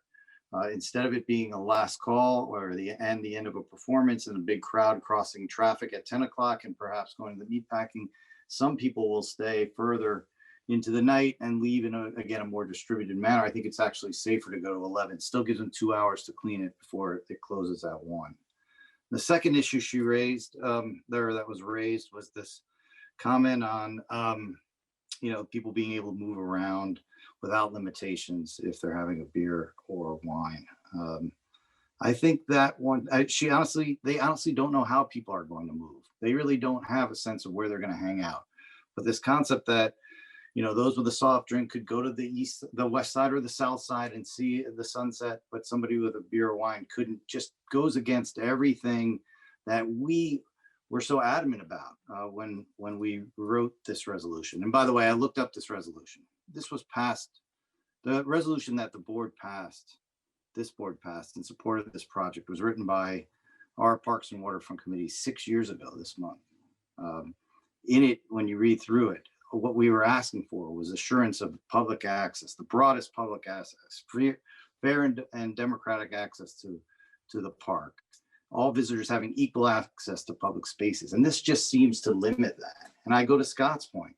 These are not bad operators. They pledged to do great programming. They are going to do that through delays, through lawsuits, through massive cost overruns, through COVID. Everything they've ever pledged to us, to update us, to program it, they've done. And they're just asking for a little leeway here. They're not to figure out how the park should be operated without having to put up ropes, without having to put up constraints, without having to apply forces to try to contain people in one space. It just seems like we're looking for some sort of mitigation or compromise when I don't think anything is necessary. So I don't like those 2 points, 2 and 3. Great, thanks, Rich. Ritu. Hi there. So I just want to voice my support for the resolution as written. I think Bob did a great job. I just want to separate out 2 things here. The park holds great promise, and there's nothing that's going to undo that. What we're trying to do here is to limit 2 things: excessive alcohol and noise for the neighborhood. And Dan, I'm going to disagree with you. My bedroom faces that pier, and we do get noise directly from it, and we will get noise directly from it. So the only thing that I think that the committee and that neighbors were trying to present is that while they are in overall favor of the park and want to be supportive, they wanted to press those who are operating the park to move gradually with respect to the liquor license, to start off small, whereas they could always come back and increase the space that allows alcohol.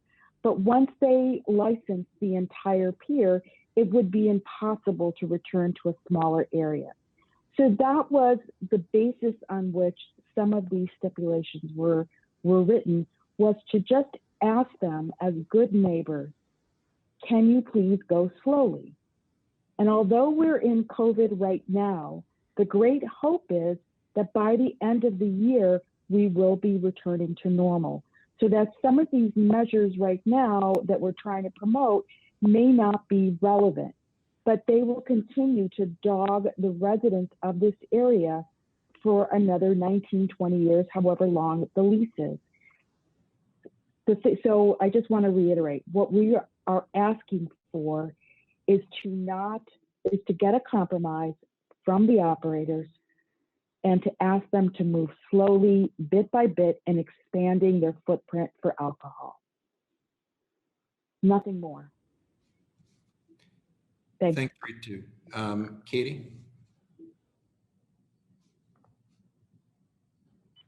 Okay, here I am. Thank you. I think thank Ritu for her comments. I think they're very reflective of many other comments that the committee heard from the community at the various meetings. I draw everyone's attention to Zach Weinstein's comments tonight, which were also representative of what we've heard from the community. I too live on the water down near Pier 40, and noise over water is a much different problem than noise in more densely more densely built up areas. So the noise is very important and something that the committee listened to the community on and drew on our own experiences as well. In terms of operators, we've heard over and over again what a good operator this is. And yes, indeed, this is a fine operator. But one of the things that the SLA committee is always reminded of, we're not, once we license an area, we might get a different operator who isn't so good. So we like to be cautious about, you know, identifying a good operator and not thinking about what happens if that good operator has to move on for whatever reason. And so that's something that the committee wrestled with as well and discussed. And this is not a separate park. This is part of the Hudson River Park where drinking is not allowed, except in designated areas. And we're just trying to, the committee talked about having the drinking restricted in the way that it's restricted in other parts of the park. And we thought that that was consistent, and we thought it responded to community issues as well. And I am a little bit concerned about the letters of support that were sent today. Some of them, the committee received some of them.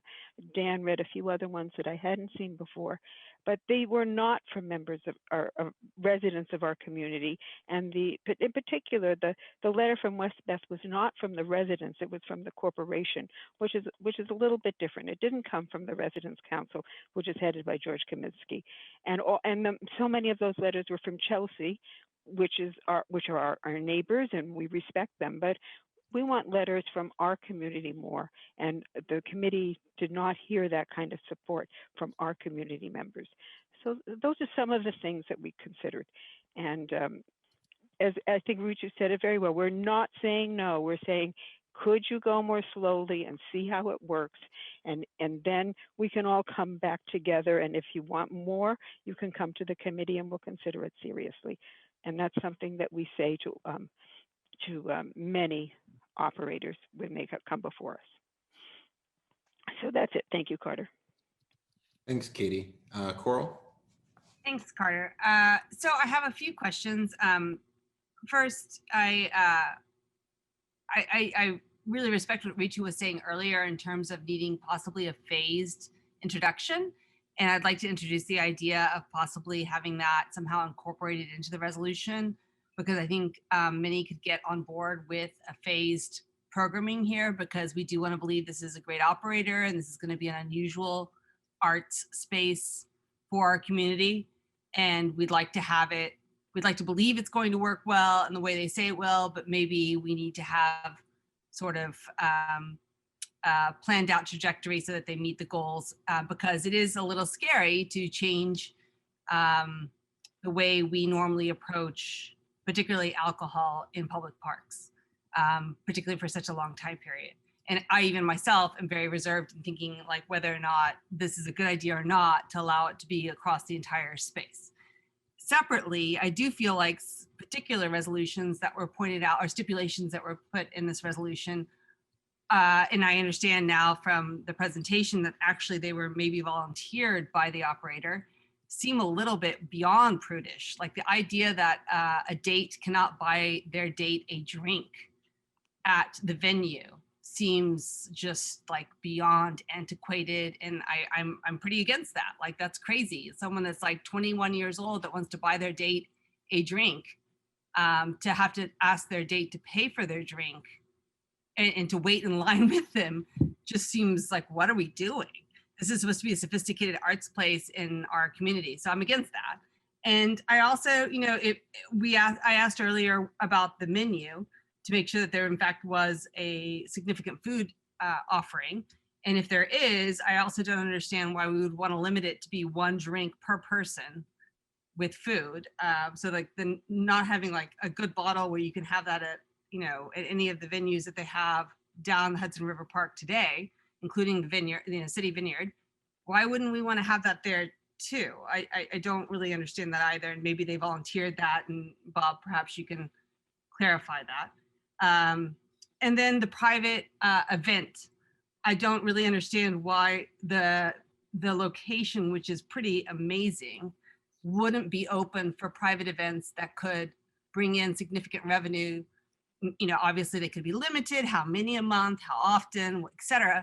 But why would we want as a community to say you can't do that when you can do that along the rest of the venues in Hudson River Park? And this is a particularly stellar one. I don't really understand why the committee arrived at that conclusion. So those are my questions. Bob, that's for you. Yeah. Sorry, hold on. I did. Okay. Sorry, So, that's a lot. I would say, Coral, that this is what's being proposed here is it's a compromise, and a progressive compromise. You know, anybody can always come back if things are not working out. It was said to them many times, if you need more, you can come back. And what was really provided and what's stated in the resolution is pretty much all event programming, all arts-based programming. We're basically saying and giving full deference to liquor licensing on the island whenever that is taking place, okay? It's when it's not taking place, when there is no arts-based programming and it's just alcohol and an area where there are 2 concession stands or 2 bars, and the town, there's a diagram, and I hope everyone could look and see the diagram that is posted for this particular application. It's on our website. It shows exactly where the main plaza is. That's where all the concession stands are. And so the concept is that when there are events taking place, and it's very broadly defined as to what is an event. Basically, it's just about everything that is part of their program, which was really defined in their lease. And that's being supported by this resolution.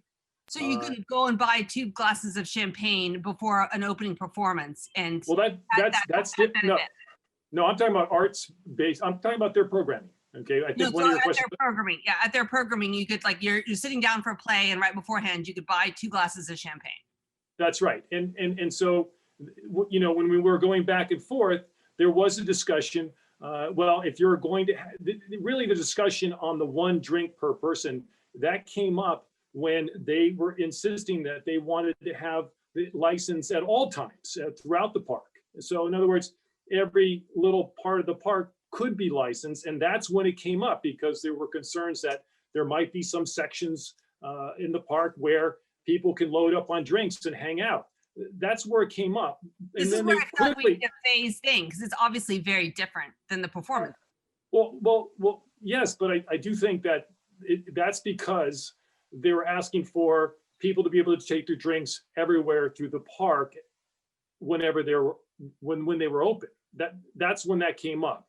It didn't come up with their arts-based programming, okay?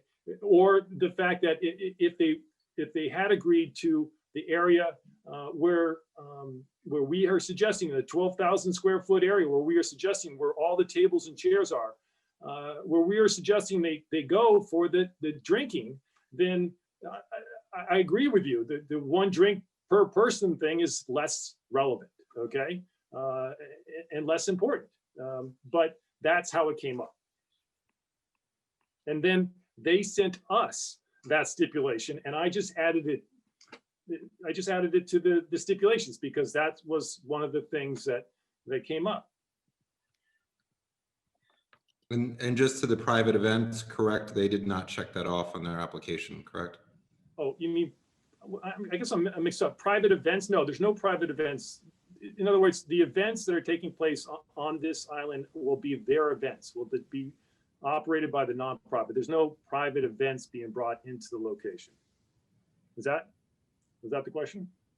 No, I meant like, let's say someone wants to host their wedding there and they apply, you know, like $250,000. No, that's not happening there. They made that very clear. That is not going to happen. That was in the lease.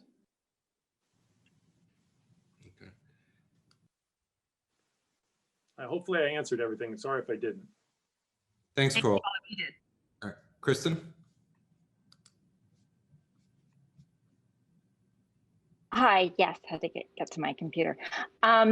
So first of all, I just want to clarify my vote because I think it's not entirely clear on the resolution. I'm in full support of Little Island, and I actually support the proposals that they made, the application that they made, with the various compromises that they've made already throughout the course of our committee meetings. So my no vote is that I would have voted deny unless had we had the resolutions based on their application instead of what the committee is suggesting as a compromise. So just to quickly run through them, licensing of the full island. You know, first of all, it's not going to attract a rowdy, clubby crowd. I mean, that is just not, it's not going to become a nightclub. So I just don't see that happening. And I quite frankly think that enjoying a glass of wine in an open outdoor space is something so special, and away from people and not having to go to a bar is something so special and so unique. And I think is what makes this this park performance space hybrid so special. Also in COVID, I think that the fact that we're spreading people out instead of asking them to be lumped together is particularly important, to be able to have that wide open space where people can just enjoy drinks and have that space and not feel like everywhere you go in the city, we have to be so careful and pick and choose where we are to be away from people. It just gives us that opportunity as a community to have more of that space. As far as the noise concerns, you know, as Trish explained, when they built the island, and I don't know, I know a bunch of people have taken tours. I love you. We love you too, Janine. But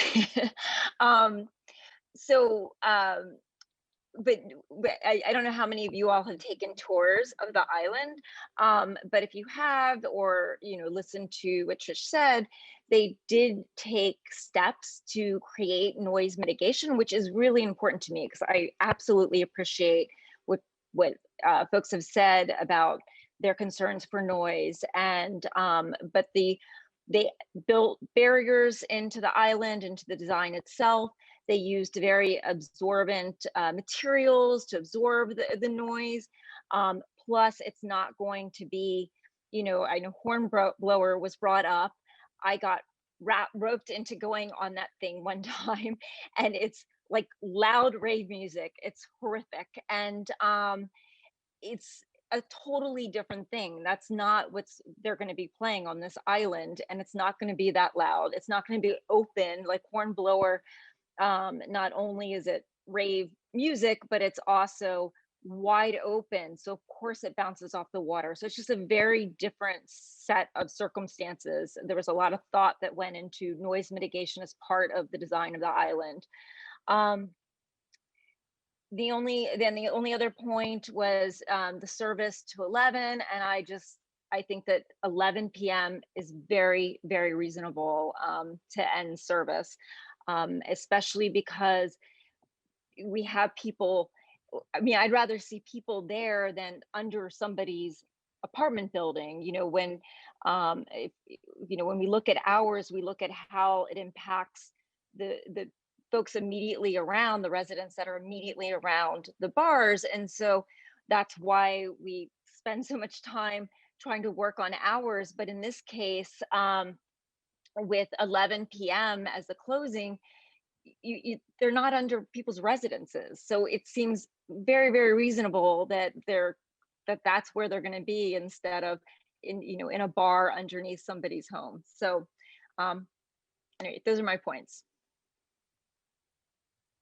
Great, thanks, Kristen. I just wanted to make one thing clear to everybody. I was at these meetings. I don't think anybody spoke against Little Island or was not in support of Little Island's mission. People keep drifting into that, but I just want to make that crystal clear that that never entered into any of the conversations. Rosia. Thank you so much. I have problems with number 17 and number 19.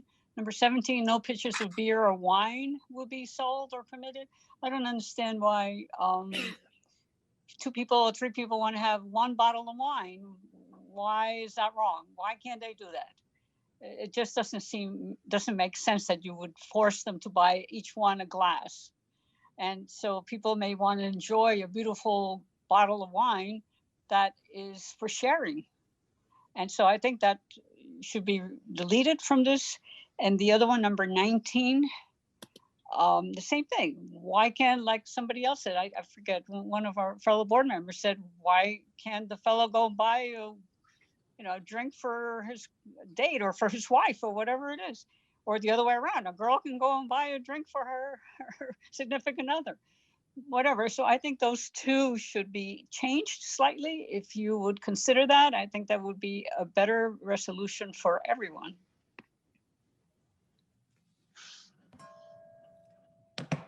Thanks, Rocio. William. Thanks, Carter. Yeah, I wanted to touch off a point that Daniel and Kristen made. In my own personal experience, I think when you are restricting a large group of people to a small area in which to drink, it is in fact more likely to lead to perhaps a more disruptive type of drinking. You're more likely to have people interacting with different parties, drinking more perhaps. I think if you allow people to spread out into a more park-like area, it's more likely to be a calmer type of drinking. One of my favorite events every year is the New York Philharmonic in the park, where you have thousands of people drinking very peacefully in the park, listening to music. This is a much smaller scale version of that, but that's sort of how I envision it. At the very least, I think maybe it should be considered not restricting it to the plaza, but also allowing for the 2 fields kind of abutting the plaza to be allowed as well. And I don't know if that was considered at all, if not the entire park. So I don't know if anyone talked about perhaps allowing it in both the plaza as well as the adjacent fields. But in my own personal view, sitting in a field drinking is a little bit more appealing than being contained into a small plaza.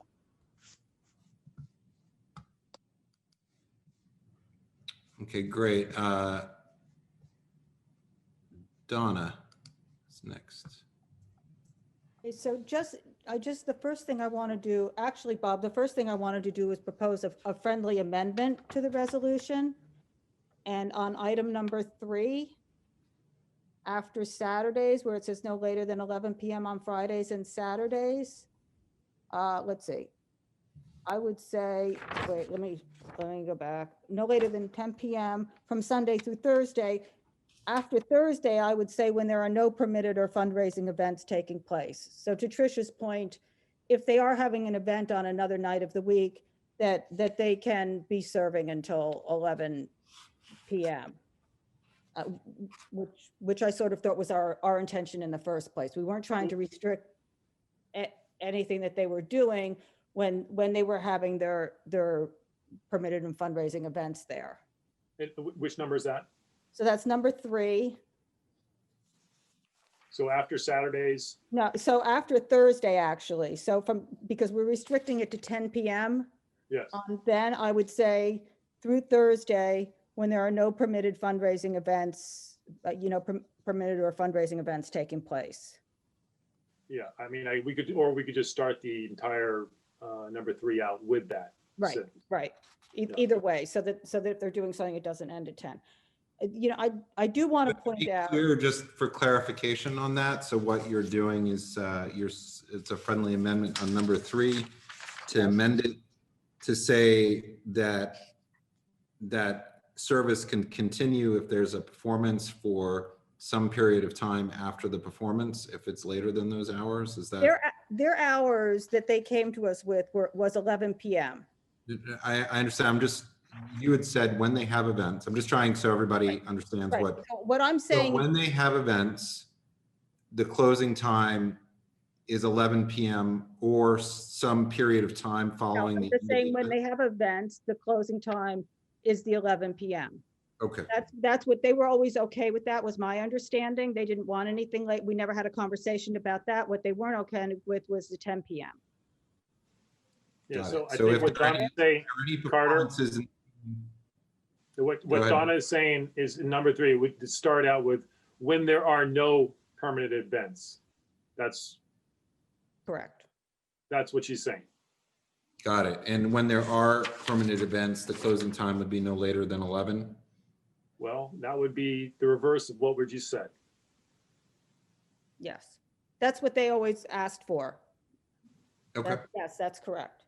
So does everybody understand that? Just, I'm not trying to be difficult. I just want to make sure everybody gets it so we can move on. Okay, so number 3, you accept that, Bob? Yes. Okay. Donna, will you send that to me? Okay, and was that it, Donna? Did you have No, more? that wasn't it. So I also wanted to point out that the 1 drink minimum was something that they offered to us. That's what they came up with. So that was always in their method of operation, as well as not having bottles of wine and pitchers of beer. That was in their method of operation. So that is not something that we asked them for. That was something about the way they were operating.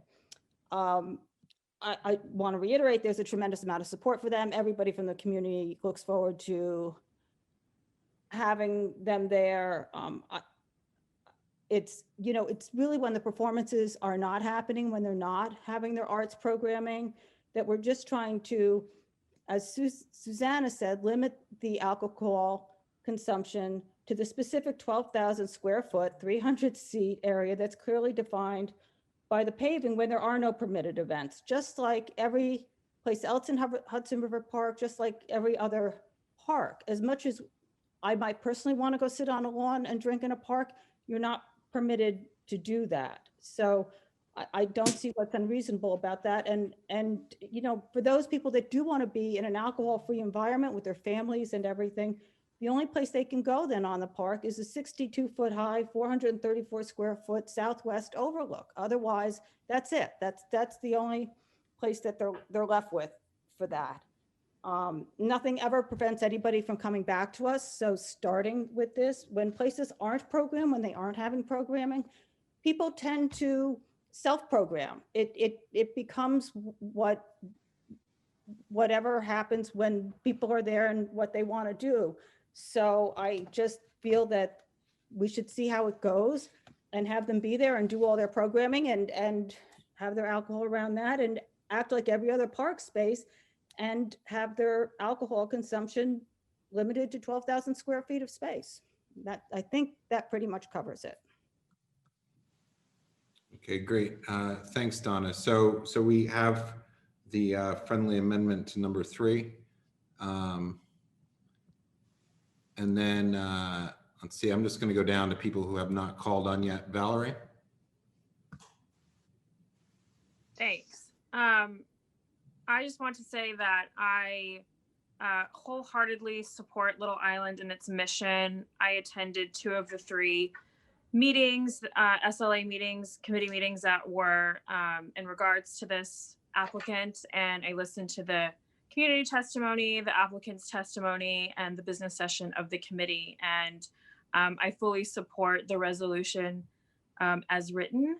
I believe that every applicant has an opportunity to return to expand their license, and I think that's important for everyone on the board to remember. I would like to propose a friendly amendment based on the issue about the number of drinks. It seems as though the applicant, that's been confirmed that that was the applicant's stipulation to put on there for it to be a max of 1 drink. It seems to be the temperature of the board that seems so crazy and just kind of not realistic. And so I'd like to propose a friendly amendment.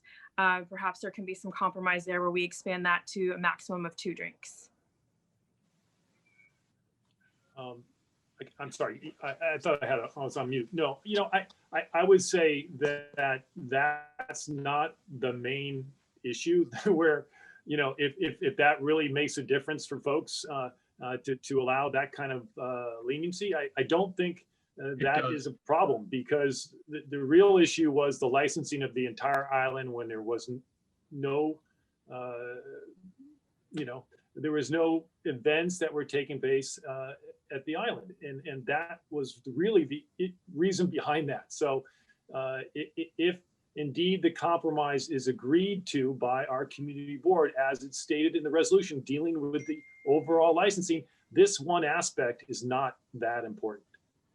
So I would say yes.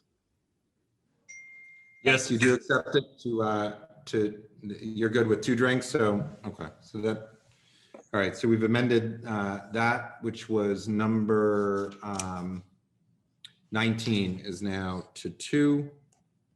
And what I would say though, is what they did indicate to us is that you have to have an ID to get a drink. And so when one person buys 2 drinks, they're bringing a drink to somebody else who might not be of age. And so I do think that's what was behind that. But be that as it may, that's not the issue. That is really important, I think. It may make it clearer if someone is purchasing 2 drinks, or if they have at least 2 IDs to show that there is a beverage per person. Okay. And of course, Susan, that's per transaction. We're out of order. I'm trying to keep this orderly with the hands raised and trying to call on people who haven't spoken yet. And we may have to limit the time after everybody's had a chance to speak once, because I think that's, just thinking that that's appropriate, but let's see how this goes. Okay, so I've got Susan Gammy. Yeah, I just want to say that I think this is an incredibly thoughtfully written resolution. I was going to suggest the friendly amendments that both Donna and Valerie have already suggested, because I think they make a lot of sense. But to the larger point of going slow and being thoughtful on this, I think there is no reason not to, and every reason to proceed. One of the things that makes this so exciting is that it's new. This is a new model. We don't know what this is. We know what we want it to be. We know what desires we as a community project on this to be, but we don't know in fact what it's going to be. And we can't anticipate that until it rolls out a little bit and we can see. And since the committee has very clearly made it, communicated the possibility of coming back to ask for more at a later date, I see no reason to not support this resolution with the friendly amendments. Great, thank you, Susan. David. Yeah, thank you, Carter. There's tremendous compelling arguments on both sides of the issue, no doubt. But our SLA committee, and I'm a big believer in the committee system, they've been back there 3 times. The committee voted unanimously. They've heard it, they've heard it, they've heard it. It seems to me that, and I toured Little Island, they did a tremendous job, and it is going to be a great asset. And I think they've kind of calcified in their position and got very stubborn about this. And I think that going slow is not good. It's not that part of their revenue projections. They're not using it for revenue. They admit that they don't know how it's going to work out. They admit they don't have an idea. That's part of what they've said. They're projecting what they think is going to happen. community board is projecting. They think it's going to happen. They know a great deal about putting performances on. They did a beautiful design, but this community board knows a great deal about liquor licenses and beer and wine licenses. We're very experienced. We're probably the SLA's largest customer in the state. I like Donna's friendly amendment, and I want to support that. But I don't see the problem with going slow. Let both sides see how it's going to work out. Let them come back with an understanding that it will be a friendly discussion of how it's working out. I don't see how this is a problem for them to go slow for the first year or so and not dig in and be stubborn about it. So I'm going to vote for the resolution as written. I think it was thought out. I think it was passed unanimously. And I think that it's a great project. We want to give them all our support. And it's going to be with us for many, many years. There'll be other issues. So that's where I'm coming from. Thank you. Just one clarification, the vote was not unanimous. It was 10. That's right. I'm sorry. Yeah. 10 for, 1 against, and 1 recusal. We change it and say nearly unanimous. Thank you. Thanks, David. Sean Paul DeVerna.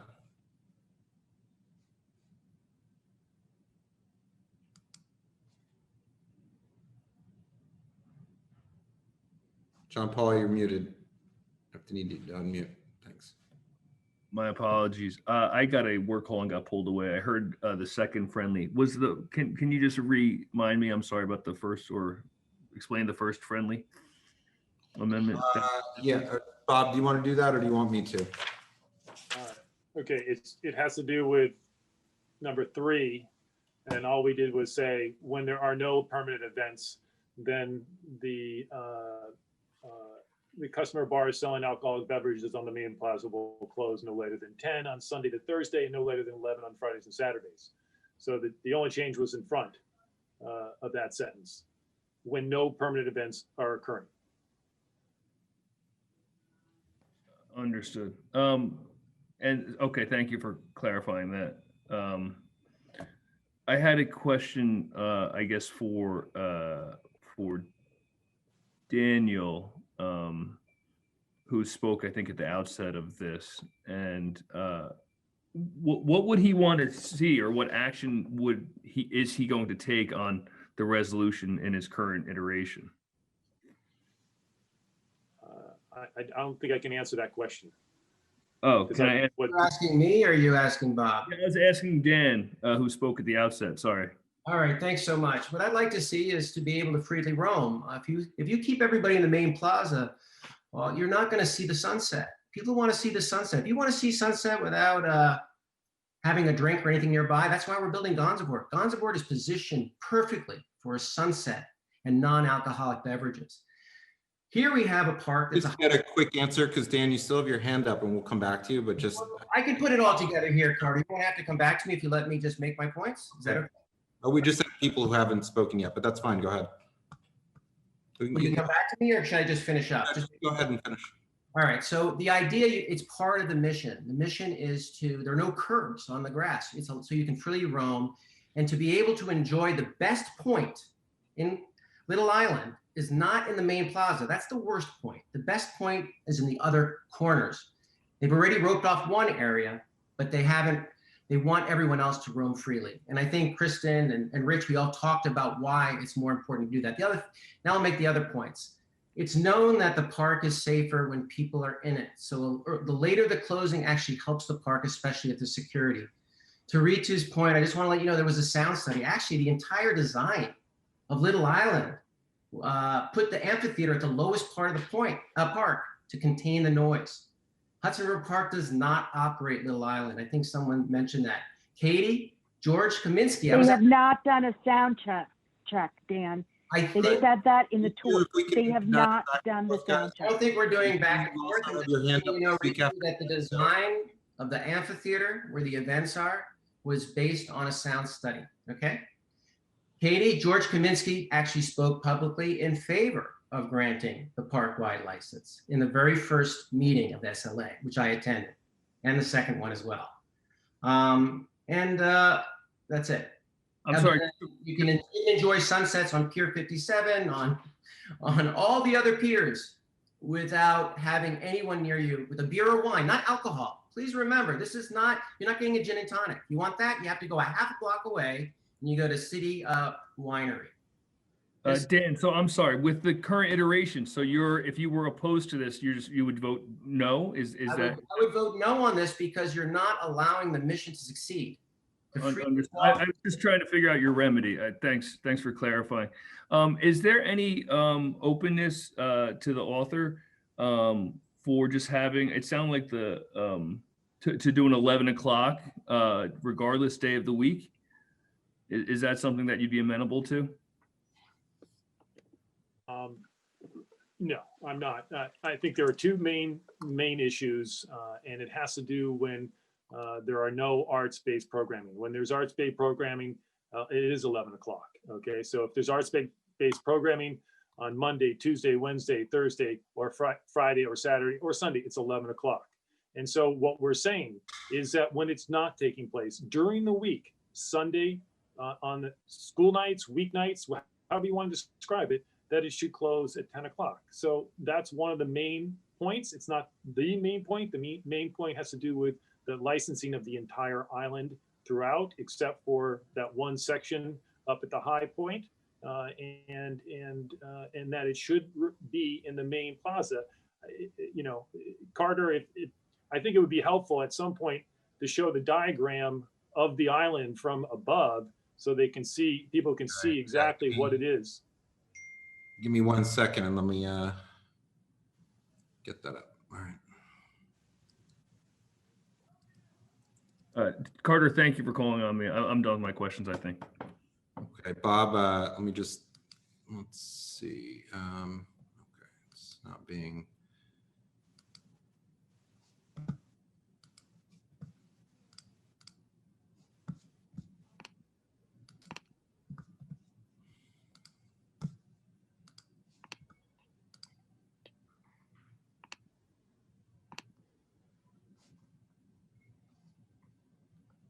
Having trouble loading the screens.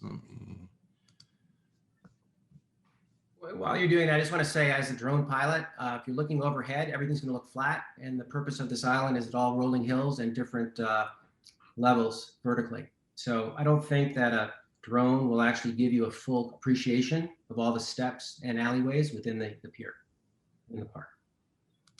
As someone who's in that business. It was just the diagram that they had provided to us, but it's, you're gonna have to give me a second, Bob. Okay, sorry.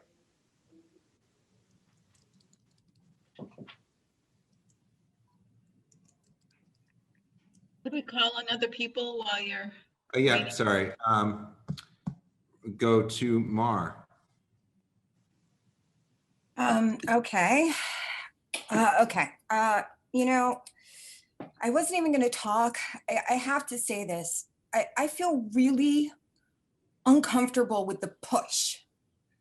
I mean, the pressure to approve this application despite the many obvious issues with it by members of this board who have been granted important positions within the Little Island organization, which, by the way, I don't think I've heard disclosed this evening at all. It makes me really, really uncomfortable. So I'm just going to start with that. Next, I'm going to say that, you know, you read a letter earlier. We received a letter from Ellen, who is the president of the West Beth Corporation. She does not live in West Beth, and she only started working here a year ago. You know, you've conjured the former head of our residence council, who has been working with Little Island for some time, but has yet to engage West Beth tenants in the work that Little Island is doing, except for a few classes for our seniors that they've paid for. I read the 2014 environmental impact assessment submitted by Little Island. You know what? It's been a long time since then. A lot has changed. 7 years ago, the Whitney was just a shell. Little Island wasn't built. It hadn't even been announced. Much of the far west village at that time, particularly the waterfront, was still reeling from the devastation that we suffered from Superstorm Sandy. And the meatpacking district, immediately north of Little Island, It's changed in so many ways since then in the past 7 years. There are so many more shops, so many more buildings, so many more families, so many more residents, lots more little kids. You know, there's been an overall increase in density already. Now, I think I've asked Trish before, but we need a new assessment. We need a new environmental impact assessment. We need new sound tests so that we can accurately measure the true impact of this project, right? Let's see how absorbent this landscaping really is. And also, you know, to what Rich said, it's true. They don't know. They don't know how people are going to move around the park. They can't tell. They don't know. So, you know, why not start slow? What's wrong with starting slow? Let's see how people move. Let's let this grow organically. I believe in this project, but I believe in doing it right. And doing it right doesn't mean let's throw it all out there and make tons of mistakes. Let's just start slow. How about a slow build and an organic build? There's nothing wrong with that. And I just don't understand why, if everybody who's speaking in favor of this project really believes so wholeheartedly in it, why they wouldn't say, you know what, yes, we're going to start slow. We're going to show you how great it can be. It's just, I don't understand it. That's all. Okay, thank you, Mar. Georgia. Thank you. Thank you, Mar, for your comments. I'm concerned about the push for alcohol in a public park.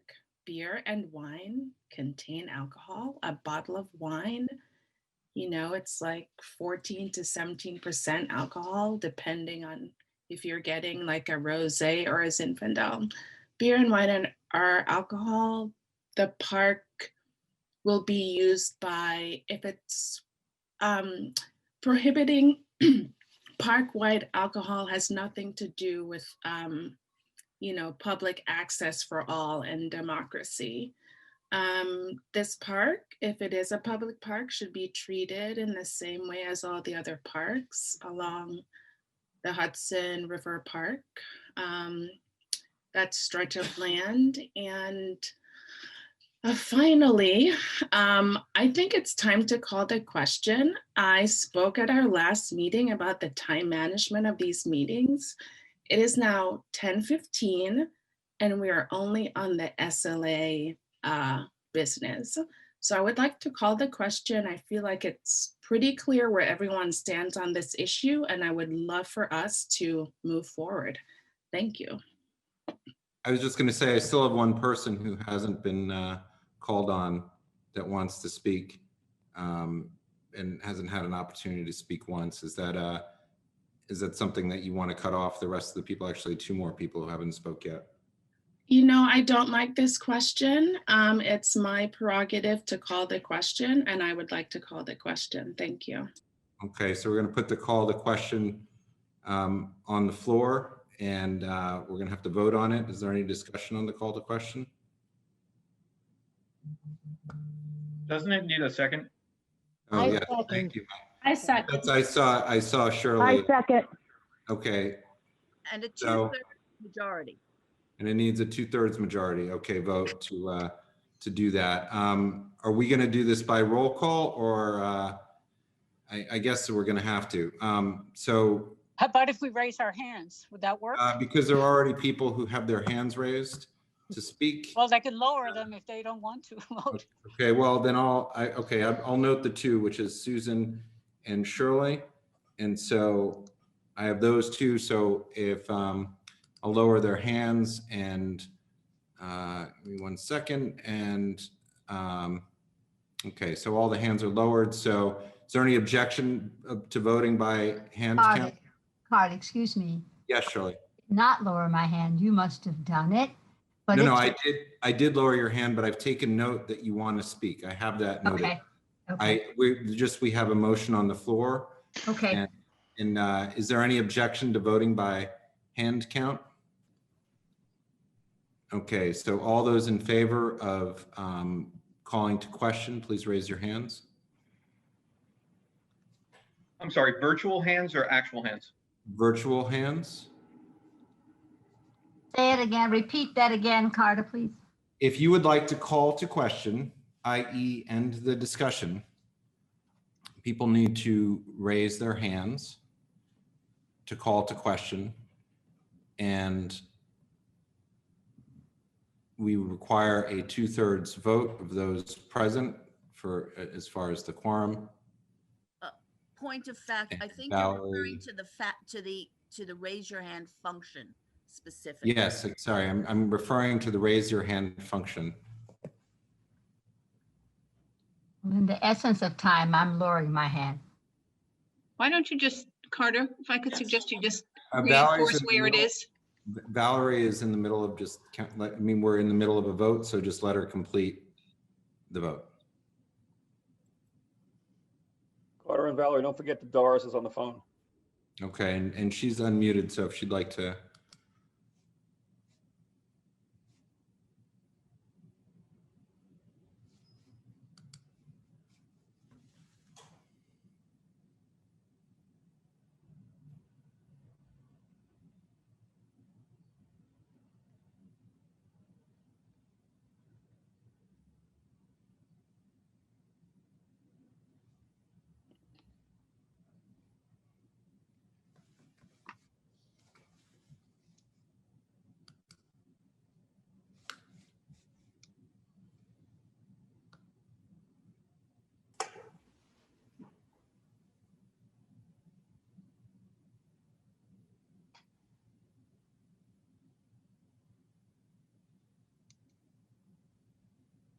This may seem easier to the rest of us, but it might not be for Valerie.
I think I see 19 that are not voting in favor of it. I'm just throwing that out there, not as the actual count. I'll leave that to you, but just the opposite of the raised hands. I have 25 that are in favor of calling the question. In favor? And then we need the opposite to determine if it's 2/3. Oh my God. They're not 50. It doesn't carry, is that correct? So are we gonna? Just to confirm, raising your hand means you're in favor to call the question? Correct, and so So everybody I whose hand counted is 25 down. raised hands. Okay, so it doesn't carry then, right? Just from looking at the quick math, so the two people that I had left who had their hands up. It's Mark, I don't know. Just point of information. The function on top says there are 26. Now it says 25. It did say there were 27 raised hands a minute ago. I don't know if that makes a difference. Valerie is taking. Oh yeah, I see that now. Yeah, I see that now. Sorry. I'm sorry, I'm on a different machine and I can't find the raised hand. So I'll vote to call the question. Okay. So that's 26. And then I don't know about Doris or Katie. Doris is no longer on. And Katie, do you have an answer for us? I have not raised my hand. Okay, Katie has not raised her hand, so it doesn't carry. Are we good with these two last people discussing, or do we want to dwell on figuring hands out? in the interest of time. Okay, Susan, your hand was raised prior to this, and I'm going to lower all the hands. I want to build on what Mar had said. You know, this is not a question of the committee being anti-Little Island. And we've had great deference for their expertise. We don't have opinions on how it was designed. We're not, you know, offering opinions on programming. What we're talking about is our area of expertise. The one area that they don't have expertise on is the practical situations when people engage in a space and the consumption of alcohol is involved. We've had, and I'd like to point out that the support that was discussed all had to do with programming and activities. We support that. That's not, we shouldn't be confusing the specific issues with the bigger project, which I support. What is, you know, I don't understand the hostility towards the application of our expertise. And I also am concerned that people who have stated with certainty that this is not what it's going to be, with all due respect, you do not know what it's going to be. What we are talking about is what we can imagine can go wrong, because we want to see it succeed and we want to have the best possible result. The fact that this is a new type of a space doesn't change the overarching fact that it is a public space. And because it is public, I would like to point out that one issue that, you know, people who are in favor of this wide, you know, this latitude in terms of drinking, I think are envisioning their own personal enjoyment. And what I'd like to bring up is the idea that as a public space, it is available to a diverse group of people. And that includes people who whether they don't consume alcohol or they bring people who cannot consume alcohol. And true diversity considers that possibility.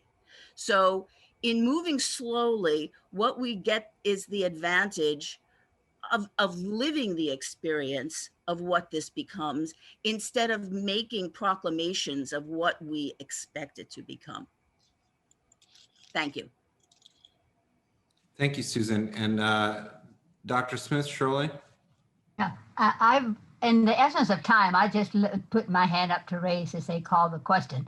But I must say just what Susan said it very succinctly as far as what the committee, everybody liked it. It was just, I voted against it because I don't like the idea of people drinking all over the space. And that's the critical issue. And I'm going to support the resolution as written. Thank you, Shirley. Matt? Very quickly, I'd like to thank Mr. Eatley for making those changes, because it allows me to vote yay on this. On the second friendly amendment, it changed the number of alcoholic beverages that you can purchase at one time. Could we therefore strike the last sentence of number 19?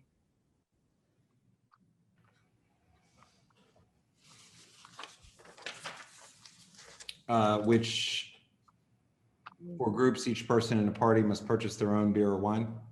Yes.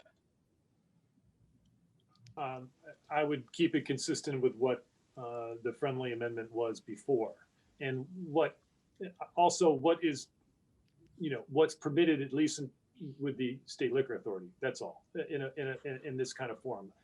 I would defer to that, and I don't know the answer specifically to that, you know, but at this time I would agree with that, because I think that particular sentence is also inconsistent with the friendly amendment that occurred before.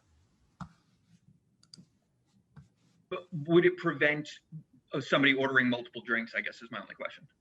Well, all I'm saying is that I believe when you're at this kind of situation, if you want to buy 2 drinks, you have to have an ID. I don't know if you can buy 2 drinks with one ID. I think you might have, That's my recollection, but I don't know for sure. But be that as it may, I don't think anybody has a problem with that aspect. That's why I agreed to the friendly amendment.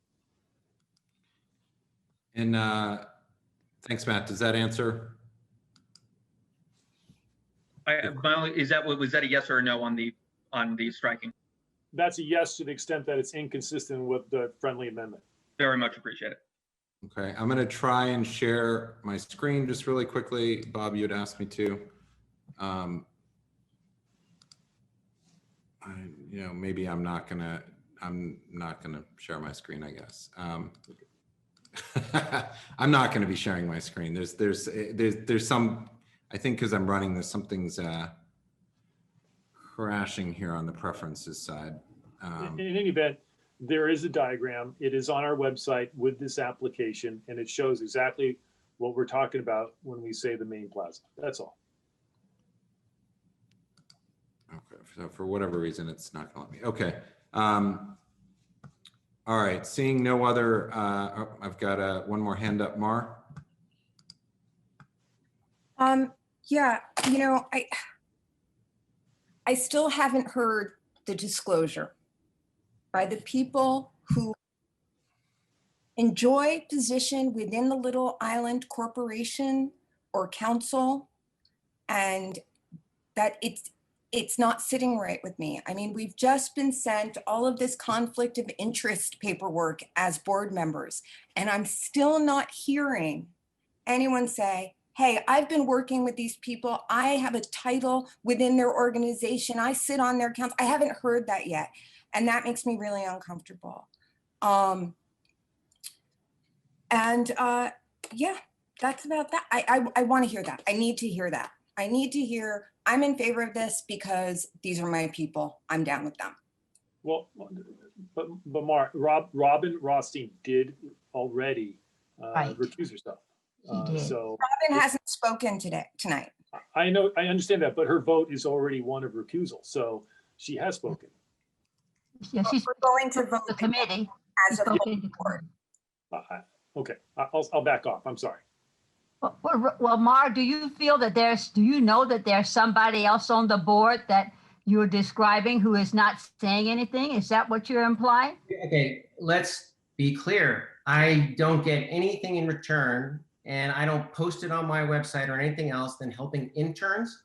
I am on the community council. Actually, it's been disbanded. Right now, it might still be on the Pier 55 website, but there is no upside to it other than Michael Wiggins calls me and asks me, what young people can we find? What organizations can we connect with in order to build our relationship with the community? Now, one must remember, I was recruited on CB2 because as president of Greenwich Village Little League, and because I had expertise in it, I fought for field space for the community. Now, Susanna's on, she's on the Friends of Hudson River Park. She's on the board. She doesn't disclose every time she votes on something regarding Hudson River Park. I'd like to point out actually that volunteering on an organization, Mar, is not considered a conflict of interest. If your organization is not going to benefit financially from a decision, you have no obligation to recuse yourself. It's not a conflict of interest. I think that what Mar was referring to and what she said is disclosure. It's not recusing. It doesn't exist anymore, so there's no excuse. There's no recusal. It was disbanded, as you know, Carter. Doesn't matter. It's not a conflict of interest. So it's not a conflict of interest. You don't have to disclose it. Okay. Do we have any other? Dr. Smith, you have your hand up. Oh no, I've already said what I wanted to say. Okay, so thanks. I don't see any other discussion. Bob, is there anything that you'd like to say? And can you also sum up the resolution and the changes in number 3 and number 19? I think that's the 2 changes, right?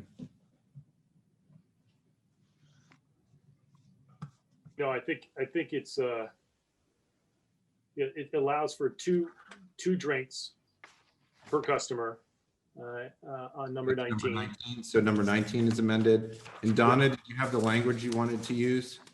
And with number 3, it starts out with when no permanent events are taking place, comma, then the entire. But then, Bob, you need to add, if you're wording it that way, what you need to do is add on to the end. Otherwise, it stops at 11 p.m. You're saying when there's no. Yeah, to Donna's point, if let's say if this were adopted as it's written, it has to. Your point is that there needs to be an ending time, and Donna's putting in the ending time at the end. You're putting in the change at the beginning. That seems to make it complete. Right. I think it says the same thing. But when you're saying it, Bob, it doesn't have an ending time, and that's what Donna's adding in. So that is fine. All I'm looking for is to make it clear. okay, so everybody is clear that the item for resolution number 13 for Pier 55. What we're voting on is as it's been presented, and it's written with a friendly amendment to number 3, which will allow the service of alcohol until 11 p.m. when there are events when they're programmed arts events in the 2 areas outside of the main concession area. When there are not events, that will be modified to reflect that the service of alcohol ends at 10. And then on number 19, it will be. It just ends at 10 Sunday to Thursday. It's 11 p.m. on Friday and Saturdays, irregardless. Okay. And if there are performances Sunday through Thursday, the alcohol service goes until 11. Okay. So it'll be written to reflect that. And number 19 will be amended to allow two beverages at a time, and the last sentence will be removed. That's correct. Okay, so everybody's clear what we're voting on. If you're voting in favor of this, it's as written with those 2 amendments. And if you're not voting in favor, you're not voting in favor of it. I'm going to move this into the omnibus vote. If there's no objection, and we can do it as one roll call then, and I will call this out specifically. Is there any objection to that? Carter, I'm sorry, I can't find my hand fast enough on my iPad. Oh, sure, go ahead. I just wasn't sure. I was, I didn't participate in the discussion, so I do want to articulate my recusal. I don't know if this is the time to do that or later, but since I didn't participate. When we do the actual vote, you can do that at that time. Okay. Okay. Carter? Hi. Yes. Since this is kind of complex and the hour's getting late and it's now fresh on everybody's mind, why don't we just vote on this one now? Okay, that's fine. Is there a second? Thanks. I see Susan has got her hand up, and Janine. Second. Okay. Yeah, Valerie, are you prepared to conduct a roll call vote? Yes. Yes. Okay, we'll give you a second, and whenever you're ready, let's. Can you just repeat what the yes or the the yay or the nay means? You are voting in favor of the resolution as it's written with the modification to therefore be it further resolved number 3, where Sunday through Thursday, if there is an event during the week, alcohol service can continue until 11 p.m.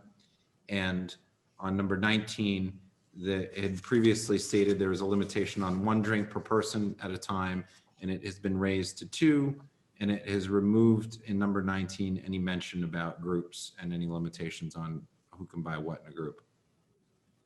And will Robin get a chance to articulate her recusal? Yes, when she is called, when her name is called. Thank you. Okay. Can I ask a point of order? Yes. Can maybe we just vote using our hands, similar how we did just now? I think that took longer than doing the roll call vote. No. We didn't know how to count it up at the top, though. Okay. No, that doesn't. We need to record individual votes and have a record of it. Understood. Sorry. Thank you. There's a comment. Oh, am I muted? There's a comment. Carter, there's a question in the comments or in the chat. about Robin going first? I mean, she'll have the Yeah. opportunity when it comes up and she's called. So let's just go through this in the normal order that you have in front of you. Okay. Susanna Aaron. I abstain. Akila Asqui. I vote no. William Benesh. No. Keen Berger. Yes. Carter Booth. Yes. Katie Bordenaro. Yes. Anita Brandt. Yes. Amy Brenna. Rich Cacapolo. Ritu Chaudhry. I'm sorry. Yes. I'm sorry. I was on mute. I vote no. I'm sorry. Okay, I have you down as a no. Ritu Chaudhry. Yes. Coral Dawson. I think I vote no, but I'd really like to hear what Robin has to say, and I didn't have that opportunity. Oh my God.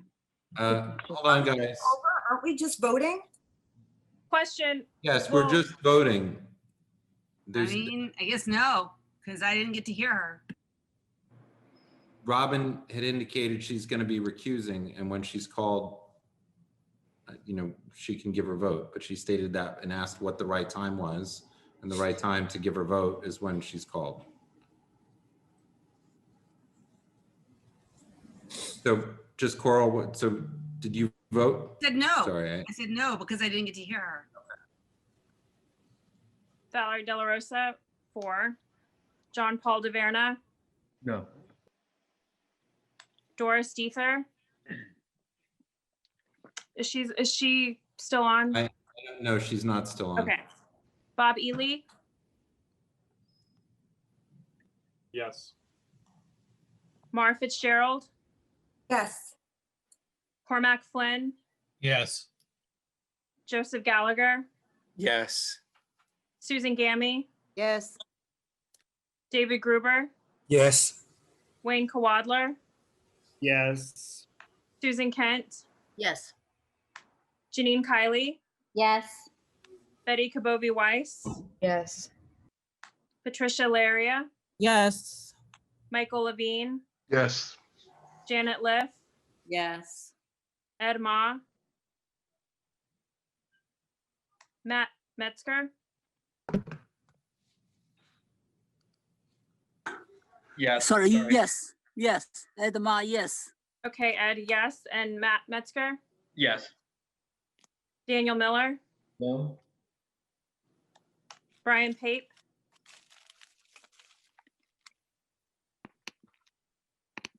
Brian. Donna Raftery. Yes. Lois Rakoff. Yes. Bo Riccobono. Yes. Robin Rothstein. Yes, I'm recusing myself. I've served on the community council in the same capacity as Dan described.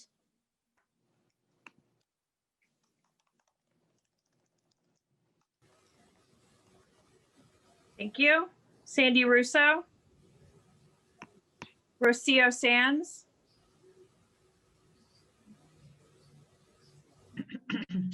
Scott Sartiano. No.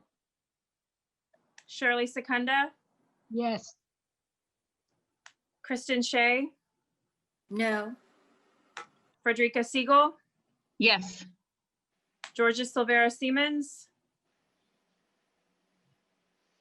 Dr. Shirley Smith. Shirley Smith, yes. Thank you. Georgia, I heard you jump in, but I didn't hear you. Sorry, I couldn't unmute. So I'm voting for the resolution, yes. Thank you. Chenault Spence. Yes. Kathy Sullivan. Eugene Yu. I vote yes. Susan Wittenberg. Anthony Wong. Yes. And Adam Zeldin. No.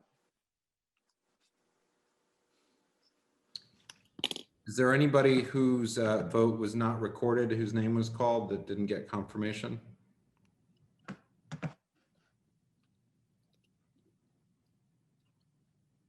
I see, Brian, did you vote? Your name was called? And I see you're I did still not on. get Brian's vote. Brian, are you with us?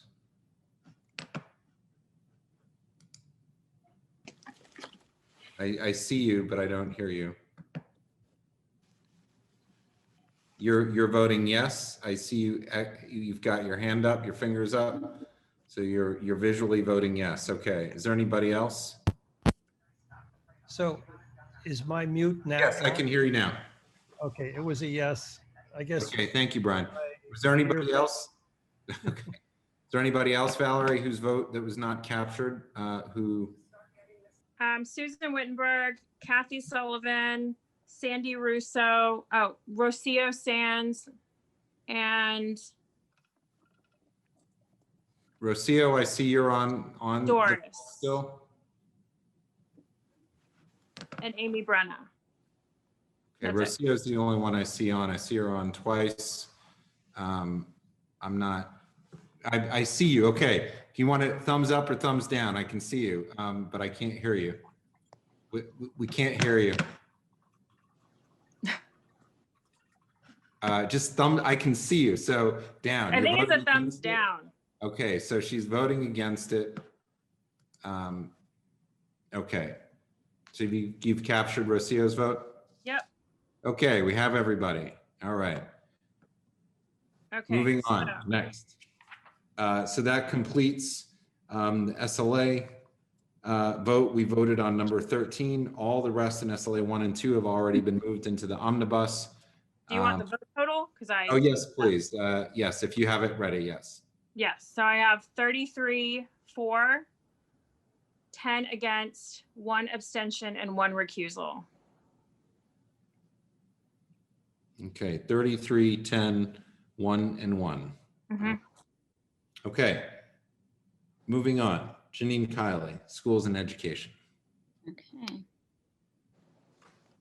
We have 3 resolutions. The first one is resolution in support of amnesty for school budget deficits.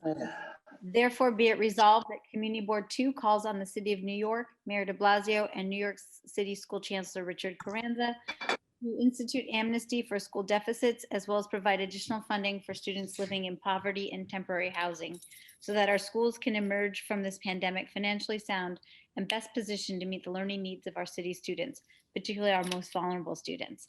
Passed unanimously. Number 2, resolution in opposition to pandemic adjustments in the New York State education budget. What's earmarked for education funds education. Therefore, be it resolved that Community Board 2 demands that any future federal emergency relief earmarked for New York school districts funds education and is not offset by any full or partial pandemic adjustment. Number 3, resolution in support of eliminating screens for District 2 middle school admissions for fall 2021 and using New York State integration grant funds to enhance these changes for subsequent admission years.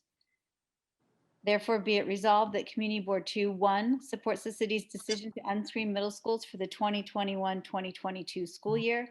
2, encourages the city to evaluate the impact of these changes and urges the incoming District 2 superintendent to use New York State Integration Program grant funds to enhance these admission changes and further integrate District 2 middle schools.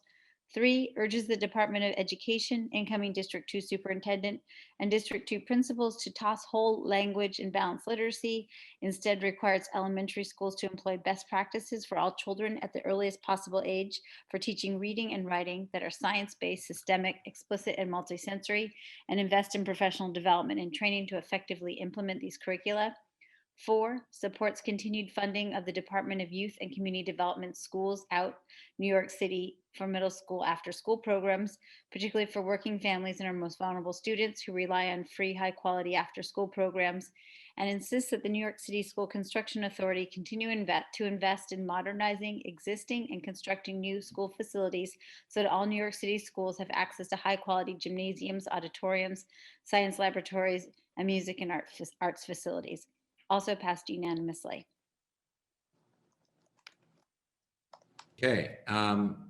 Would anybody like to call anything out? Any questions, comments? Okay, everybody is shy and everybody likes what's written. Georgia, okay, see your hand up, Georgia?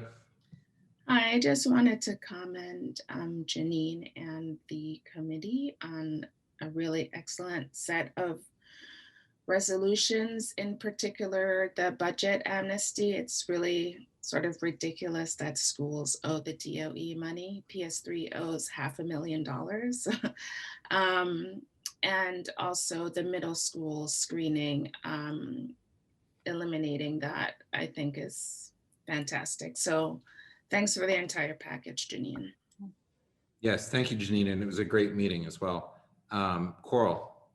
Yes, I'd like to ask about the dyslexia screening because that's something that I think can be done at a much younger age and would really impact everyone, particularly for, and I know that's something that you all have supported, but I'm wondering why that isn't a priority versus what you all have proposed at this point.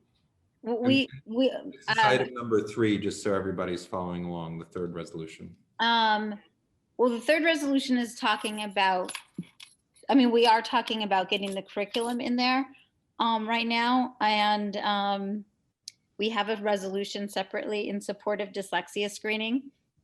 I have heard that there were a couple pilots done started last winter in Brooklyn. State Senator Bobby Carroll funded those in his district, and they weren't completely finished because of the pandemic.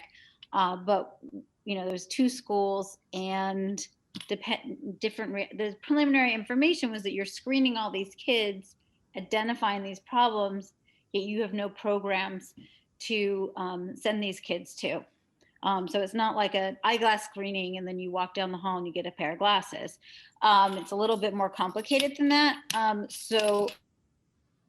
However, the parents and the family would know that the child has dyslexia then. Pardon me? Even if there's not a resolution, the family and the child would know that they have a particular issue. I agree. And we have other resolutions on that, and we're happy to address that. But this was specifically talking about middle school screenings and not addressing everything. It was more the additional items in the therefore be it resolved were to create equity in terms of our school facilities and programs. Because right now, you know, one of the, you know, there are, if you unscreen middle schools, some people will say, well, this school's in a new building, or this school has a PTA that raises lots of money and they couldn't fund after school programs. But you can level the playing field when you're investing in the facilities and the programs and so forth. But not if a So that child was sort can't of the read. So I feel like that's a primary thing that should be done. Well, it is a primary thing, and we've Hey, guys, passed we can tons keep of back and resolutions forth. on that, and I'm happy to pass more and have at an additional meeting, but that is not the focus of this resolution. So I throw the kitchen sink in there, it loses the point, because this is primarily about middle school screenings, unscreening the middle schools. Okay, I just hope that they would And at least so, do that. They would at least screen for dyslexia at middle school, if not at lower school or earlier. Well, as we know, by the time the kids get to middle school, it's a wait to fail system. 80% of the kids in District 2 get 3s and 4s on their state tests. It's highly likely that the kids who are not getting 3s and 4s have undiagnosed learning disabilities. And we do know that in wealthier communities, kids who are getting higher scores also have undiagnosed learning disabilities. They've just been heavily tutored to do well on the test. Okay, thanks, Janine. I have Dr. Smith, you have your hand up. Yes. First of all, Janine, great resos. However, I want to sort of ask a question. I know the resolution spoke, if I'm not mistaken, about the integration with the new superintendent that's come to District 2. Did you say something about how those fundings should be used, or did I mishear? Because you know there's been lots of problems with parents and their angst about how this, you know, not being informed about how money is spent doing these grants, and District 2 got a lot of money from the feds. Yeah. So first of all, for those of you who don't know, the District 2 superintendent left before the holidays and got a new job in Connecticut. And today they announced a new District 2 superintendent. it'll be Kelly McGuire. Kelly is a man, and he is a former middle school principal in District 2, former deputy superintendent in District 15 in Brownstone, Brooklyn, and now he's coming back to District 2 as the superintendent. So that was just announced today, which is why the resolution was written as incoming superintendent, and he starts February 1st, so the language still works. In last fall, District 2, along with other districts in New York State, was awarded a NICIP grant, New York State Integration Pilot Grant, and it's, I think, $2.5 million. It's in the resolution, to implement integration programs. And that's the superintendent, along with people on the school board, and other parent leaders are part of that team. This resolution was not designed to look at the NICIP process. It was really just to note that this money is there and we want to make sure it's spent on integrating. A portion of it is at least spent on integrating the middle schools. But that's an interesting topic for another meeting as well. Thank you. Okay, so we didn't have any changes, correct? No changes. Just confirming. I'm like, Yeah, and I should say the amount is in October, this New York State Education Department awarded $2,688,562 to District 2 for the New York State Integration Program, or NICIP, to support integrated schools and classrooms and support NICED's commitment to racial, socioeconomic, and other types of student integration. So that's what Dr. Smith is talking about. great, thanks, Janine. I don't see anybody, any raised hands. Is there any objection to moving resolutions 1 through 3 from the Schools and Education Committee into the omnibus vote? No objection. I don't see any objections. Okay, great. So we will move items 1 through 3. And thank you very much, Janine. And now moving on to the Traffic and Transportation Committee, Shirley. Right, and we have one resolution which was unanimously approved, which recommended alternative locations to DOT's proposed city bike station location at the northwest roadbed of Bleecker Street between Broadway and Lafayette Streets. And I will just read you our resolve as soon as I turn the page to them. So just. You're a little muffled, Shirley. I don't know Am if you have a paper or something on top of your microphone. It's a little Oh, muffled. maybe, how am I sounding now? Yeah, much better, much better. Yeah, it was probably, yeah, okay. All right then. Resolved. CB2 has serious reservations about locating the city bike station in the northwest roadbed of Bleecker Street between Broadway and Lafayette Street, and urges DOT to do further examination and assessment of appropriate sites for a station in that area. We're calling also upon DOT to consider and extensively study the 3 locations for a city bike station site that CB2 recommends as alternatives to the Bleecker Street site between Broadway and Lafayette Street. That is the southeast corner of Lafayette and Bleecker Street, the northwest corner of Lafayette and Bleecker Street, and the northeast corner of Lafayette and Bleecker Street. Finally resolved, CB2 strongly implores DOT to send CB2 in advance of any city bike presentation information on the specific location of any of the city bike stations being considered, as well as the length of each station, how many bikes each will accommodate, and whether each is in the roadbed, sidewalk, or other. And that's it. Okay, thanks. Thanks, Shirley. Is any discussion? Anybody have any questions? This is Katie. I just wanted to have one brief comment. Sure. Thank you, Shirley, for the third resolved. We've had 3 city bike stations pop up around our complex, and our residents were most shocked by it. So I really appreciate your trying to get some more information from DOT ahead of time. Yeah, let's Thank you. hope they follow through on that. Thanks, Katie. Okay, is there any other discussion or comments? Okay, seeing none, is there any opposition to moving the singular resolution from the Traffic and Transportation Committee into the omnibus vote? Okay, I don't see anybody waving their hands. Nobody has raised their hands. Okay, so we will move the resolution for traffic and transportation into the omnibus vote. And now moving on to landmarks. Chenault. I'm here. 61 7th Avenue South, install a handicap ramp, approved. At Bleecker Street at the Cafe Caliente. 59 Green Street to alter, lower the existing windowsills and replace the window glass.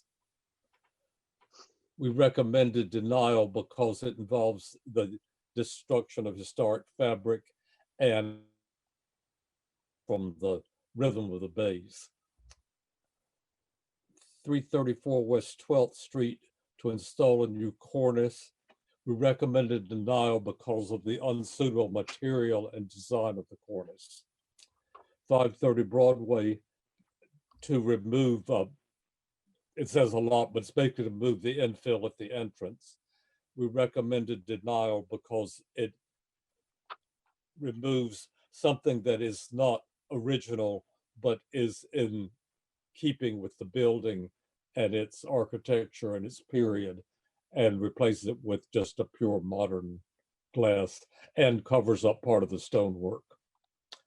3739 Perry was laid over. 24 East 10th Street, an unusual situation on the edge of the district, hemmed in by commercial buildings, and we approved a extension that might have been thought unsuitable for almost any other location of a row house in the village, but because of its obstruction and its being tucked in, as it were, we felt that it was appropriate. And approval of the application is suitable to this exceptional location in Greenwich Village Historic District. And very importantly, that approval of the application not to be taken as precedent for the usual rear yard addition in row houses. And that's defended extensively in the whereas clauses. That's it.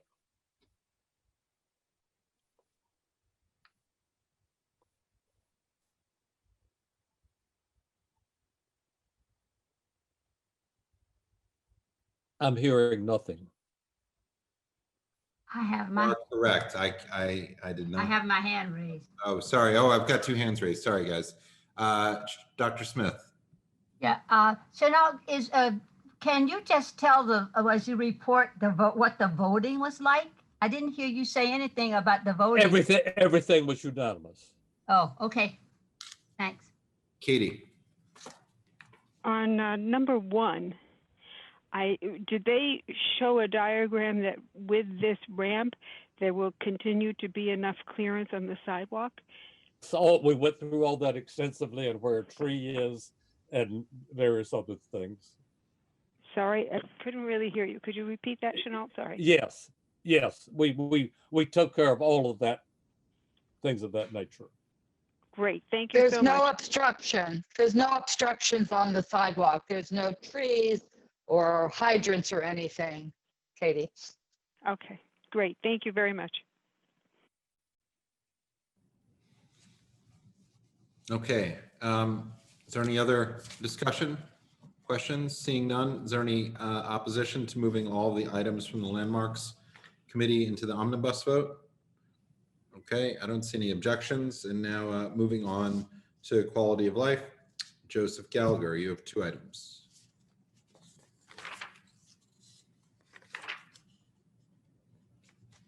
Joe? Yes, hey, sorry. Okay, so we just have 2 resolutions. Hold on one second, I'm just pulling them up.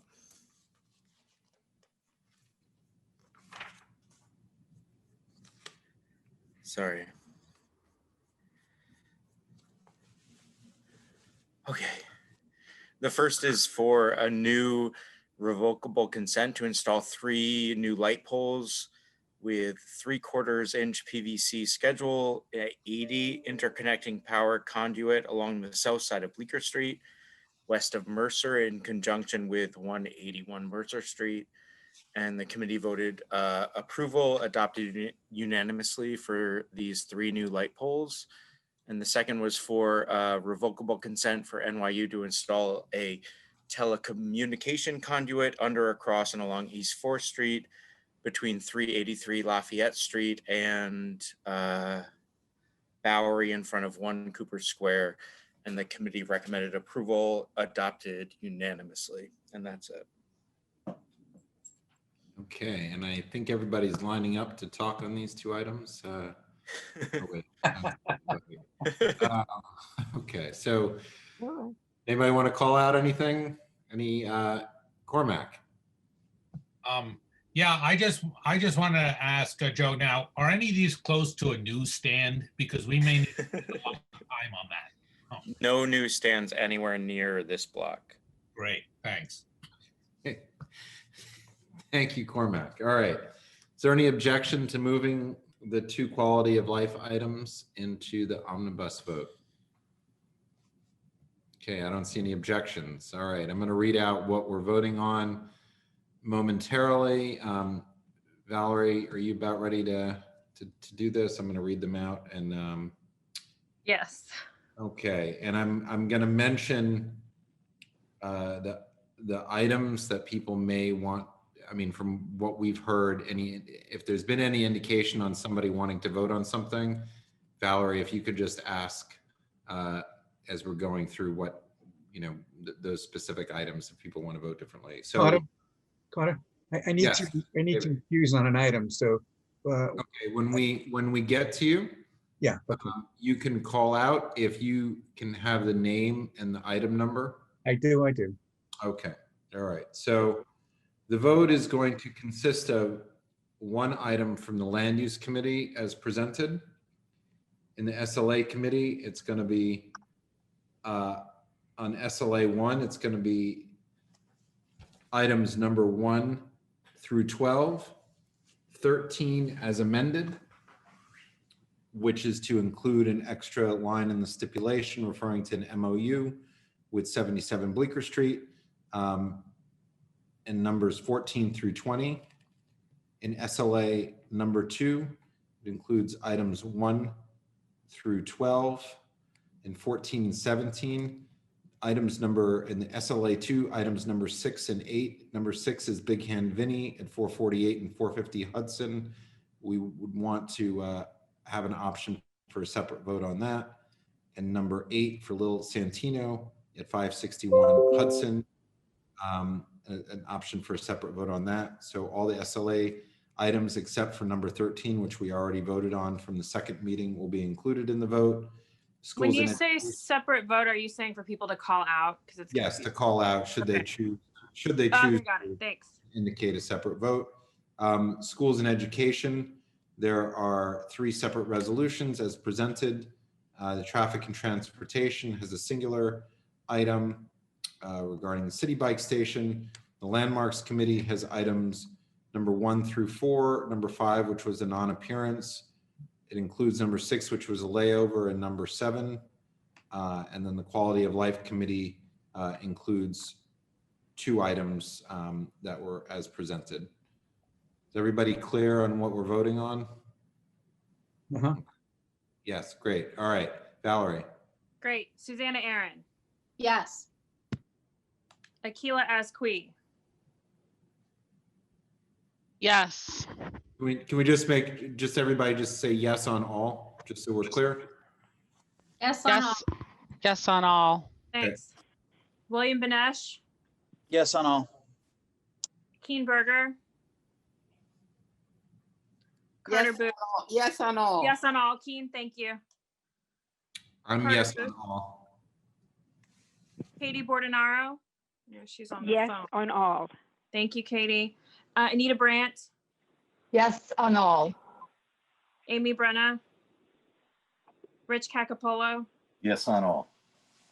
Ritu Chaudhry, Yes on all. Coral Dawson, Valerie De La Rosa, yes on all. John Yes Paul on all. DeVerna.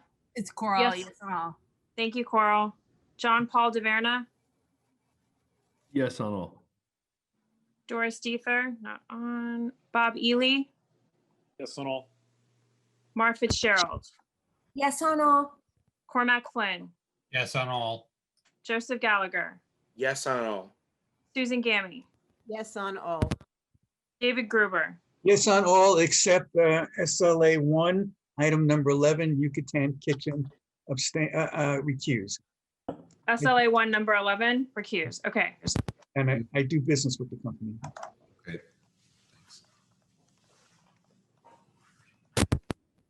Wayne Kawadler, Yes on all. Susan Kent, Yes on all. Janine Kiley, Yes on all. Betty Kabovi Weiss, Yes on all. Patricia Laria, Yes on all. Michael Levine, Yes on all. Janet Liff, Yes on all. Ed Ma, Matthew Metzger, Yes on all. Daniel Miller, Yes on all. Brian Pape, Yes on all items. Donna Raftery, Yes on all items. Lois Rakoff, Yes on all items. Bo Riccobono, Yes on all. Robin Rothstein, Yes on all. Rocio Sands, No on land use number 1 and yes on the rest, except for the liquor one, which we'll discuss later. Oops, was I supposed to recuse myself again? I missed that. Sorry. that was a separate vote, 13. Okay. Just want to make sure I didn't miss it. Okay, just to be clear, Rocio, the 2 liquor license items were number 6, Big Can Vinny, and number 8, Lil Santino, the 2 items on Hudson Street. Is that correct? Yes, correct. Okay. And those were on SLA 1 or SLA 2, sorry. We're on 2. SLA SLA number 2. 2.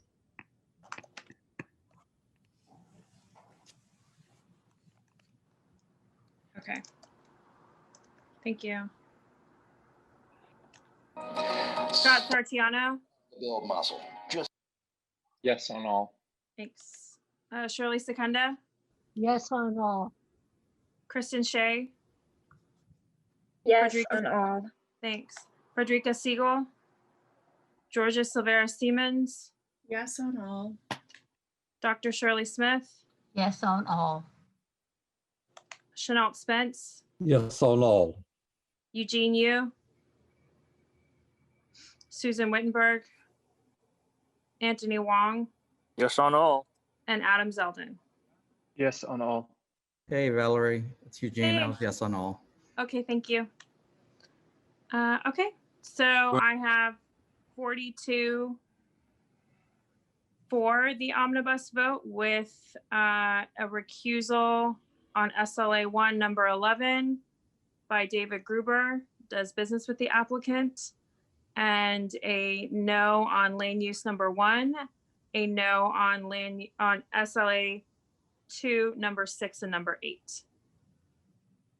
Okay, and is there anybody who did not vote who's indicated as here? I don't think so, but I'm just double checking with you. I want to make sure we capture everybody's vote. Doris is not on. I don't see Amy. I don't see Sandy. I don't see Susan Wittenberg. I think Frederica left. Okay.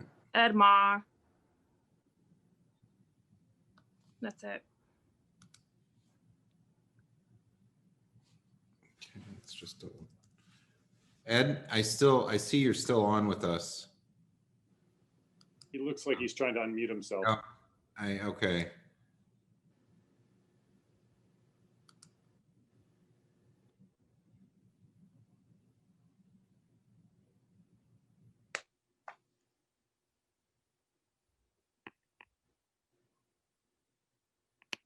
Oh, here we go. Oh, Yes, got it. yes, oh, well, I have Thank you, trouble, Ed. sorry. Thank you. That's 43. Okay, and is anybody else? I just want to make sure. Capture all the votes here for everybody who signed in. Looks like it. Yep. Okay. Thanks. And I guess to the next part of the meeting is there a motion to adjourn? Yes. Yes. That's all right. Seconded. A lot of hands in second. All right. So, Please. okay. Thank you, everybody. Thank you, everybody. Thank Bye-bye. Good night, all. Well run meeting, Carter. We've got a busy week next week with 4 Bye. different committee meetings. So there's a lot of good committee meetings if you're interested in attending. Thanks, everyone. Thank you. Good night.